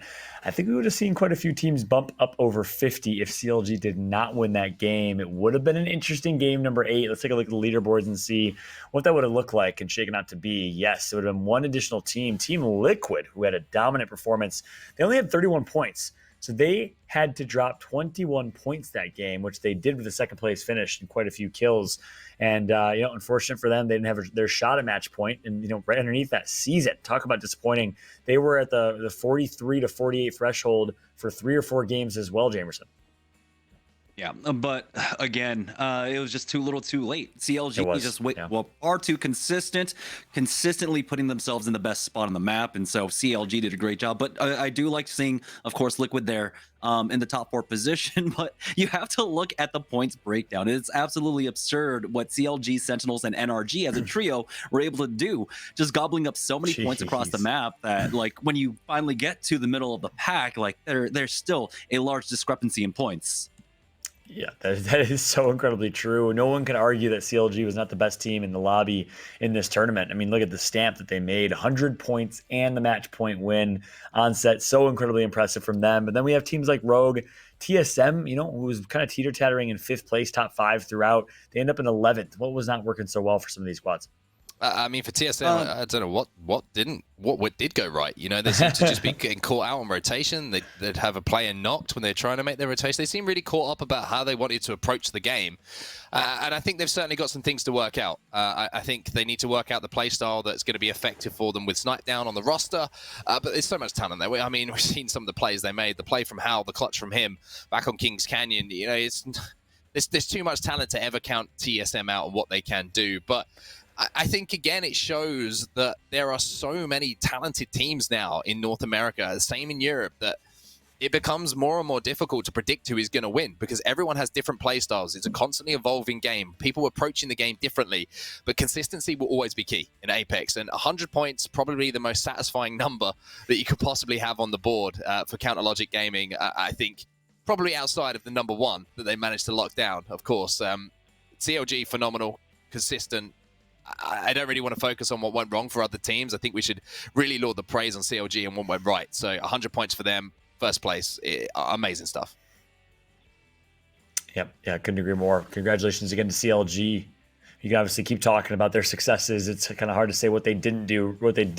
They didn't do a whole lot wrong. They played so incredibly well. They made it to late game consistently and played with placement. And they also got kills along the way. Let's take a look at the average damage, though, because this is going to be an interesting statistic, I think, to see. I'm sure CLG is going to be up there because they made it to late game so often. And no, CLG is in actually 4th place in terms of average damage. Despite winning 3 games, being the team to survive the most, they're actually in 4th place in damage. Goes to show damage doesn't necessarily mean success. CLG just operates so well as a team, Gaskin. Yeah, they're just so good at kind of positioning themselves in prime real estate, and they gain position on the map so successfully as well. It feels like they're playing a little bit of a game of Risk at times. Like they get a little bit of the map and then they expand ever so slightly. They spread themselves out when it's comfortable and they make sure they don't leave themselves too vulnerable. They're just very intelligent with how they spread themselves across the map, how they take some of the map to gain themselves, like Watson fencing things off, just securing certain areas. And they know the rotations. They know which spots they're going to be pushed from. And honestly, you just can't fault with how they played today. Should they have won the tournament a little bit earlier? You could say yes, and they probably know they could have won it a little bit earlier, but some of those things were out of their hands, and eventually, when they just got it offered on a plate, like the circles were perfect for them, they pulled it off, and they were excellent today. Yeah, well, we could talk about it till we're blue in the face, but guess what? We get to talk directly to the source. We are live with the man, the myth himself, the captain of Counter Logic Gaming. I'm Madness. Madness, can you hear us okay? And how you doing, my friend? I can hear you, and I'm doing fantastic. Thank you for asking. What's up, boys? How we doing? Oh, I like that. I always have to hop into the stream usually. That's where I go come for the afterglow. So I'm just so glad we could do it right here. Oh, I know. I'm so excited. This is awesome. Awesome. Amazing stuff. Hey, I want to start off by asking you a few questions, Madness, and I want to give my peers here a chance as well. My first question is really, obviously I want to first understand what was going so well for you guys this entire tournament. I mean, you guys 3 first place finishes, 7 out of 7 games, you were in top 10 placements. You guys are just clicking and you guys are working so well as a team. What's working so well for y'all and what makes y'all different? Like many know in the community, we're not really a very entertaining team to watch because we go for zone. We really capitalize on knowing the rotations, knowing the zones, seeing to figure out how the algorithm works to call zones. And today was just one of those days where we perfectly called all of the zones, actually. It was really surprising, and some of them we didn't expect to pull to us, but it did, and it just worked out really well for us today. Amazing. Yeah. Next question I want to ask is just about your story. I know we talk about it on broadcast all the time, and I always give a lot of love to you, to Noko, to Nicewig, that whole CLG roster originally that was kind of like you guys were like almost like the Backstreet Boys of Apex, if you don't mind me saying that. And of course, you guys break up, you all go your separate ways, and you all form your own teams. You go solo, if you will. You pick up these 2 players that a lot of people wouldn't have necessarily expected you to pick up. Talk to me about that story and what you saw in Vaxilon and Papa early on, and really how you guys have meshed so well as a team. Yeah, it's been, especially if you're longer in the scene, it's been a wild ride, especially from back when I was with Wig and Noko. But yeah, like finding Vax and Power, they're just, I actually can't believe I found them because there's so many other players that could have snatched them. These guys are so insanely talented, and I it's hard for me. Like, I wake up every day and I'm like, how did I get so lucky to have these fantastic players to be able to play with every single day? And not even just that they're talented, like they're mature enough to be able to say, you know what, we made a mistake, let's take a step back together as a team and let's figure out how we can fix this moving forward. And to be able to not only have a mechanically gifted team like that, but on top just have the mindset that they constantly want to improve is just phenomenal. And I could not have asked for a better team to be amazing with. I love it. Yeah, love that story, and clearly you speak with such great leadership and a lot of affinity for your teammates, which is great to hear. I want to go and send it over to Jamerson for any questions Jamerson has, then Onset, then Gaskin. Yeah, I've been trying my best to figure out what was going on with the macro, and I think one point that we really need to ask you about is on World's Edge. There was a lot of action going on around Skyhook. How did you guys actually navigate that drop when there were so many teams in that area, and then find the rotation timings that you did to find the god spots in basically every single World's Edge map? Yeah, it's really tough because we've had a lot of problems in the history of a lot of teams like gatekeeping us on our rotate because a lot of people know our rotations. And yeah, surprisingly, Rogue takes left side Skyhook, and they were getting landed on. So there was the constant pressure of us because usually when things like that happen, their teams might do something weird and like land on you. So it's important to stay very, very cautious. They were kind of like in the way of our rotates a lot, but we've been in these situations a million times. It's our job to go through them day in and day out. So we've learned to adapt and understand. Okay, keep a plan A, plan B at all times. If something goes wrong, instantly react. And yeah, just knowing that we go Sky does get very tough because normally you'll see when you play, it's normally like southern zones or it goes like Harvester. So rotations are usually a really, really tough thing for us, but we've learned to capitalize on just getting speedy, quick rotations, avoid everyone at all costs. And if something were to occur, we just do our best to navigate around them. My question to you, obviously that's an amazing answer, and congratulations to you on what's happened today. My question to you is like, it's sunshine and butterflies right now, yeah? You're first place. We should focus on that, of course. But recently, things haven't quite gone your way. But now, having got yourself back on top shows incredible resilience as a team. Now, you kind of alluded to the fact that you've got incredibly mature teammates who want to make themselves better. What has that process been like to fall off a little bit from the highs you had to get back on top now? I mean, trust me, it's been very, very difficult to bounce back and everything like that, especially after our last 2 ALGS performances. It's really taken a mental toll on me and my team specifically because we felt like we were this top tier team and we were able to perform, and then back to back we can't even place top 10, and it's been definitely a struggle. But we took some time away to just debrief from everything, and we came together, and that's when we had those conversations of like, look, we've done this before, we've been through this a million times, and we can't just say like, oh, well, our shiny glory days are over. You know what I mean? Like, you can't just accept that. And especially in the world of esports, you can't just accept, an L. You got to keep pushing forward. And that's what makes a top tier team a top tier team. Trust me, it's been very tough. And to come out today with all of us, we didn't expect to win. We played phenomenal. Like you guys were stating again, I love you guys so much for that. I heard all the things you guys are saying about my team. And it's like, You guys are such good at what you are so good at what you guys do. It's just awesome. Dude, But, thank you. We can't do it without you, bro. Appreciate you, man. Yeah, thank you. It's nice of you. But I just told the guys, like, with this format, it's really tough to close out a win. Like, being the best team, like, Sentinels were really freaking strong, and I thought they were going to run away with it. The format doesn't really reward consistency in that sense. But I told my guys, just like in the grand finals, just play our game. And we played phenomenal. And if it lines up that we get the win, then it'll happen. Otherwise, as long as we play and do what we need to do, that's all that matters to me at the end of the day.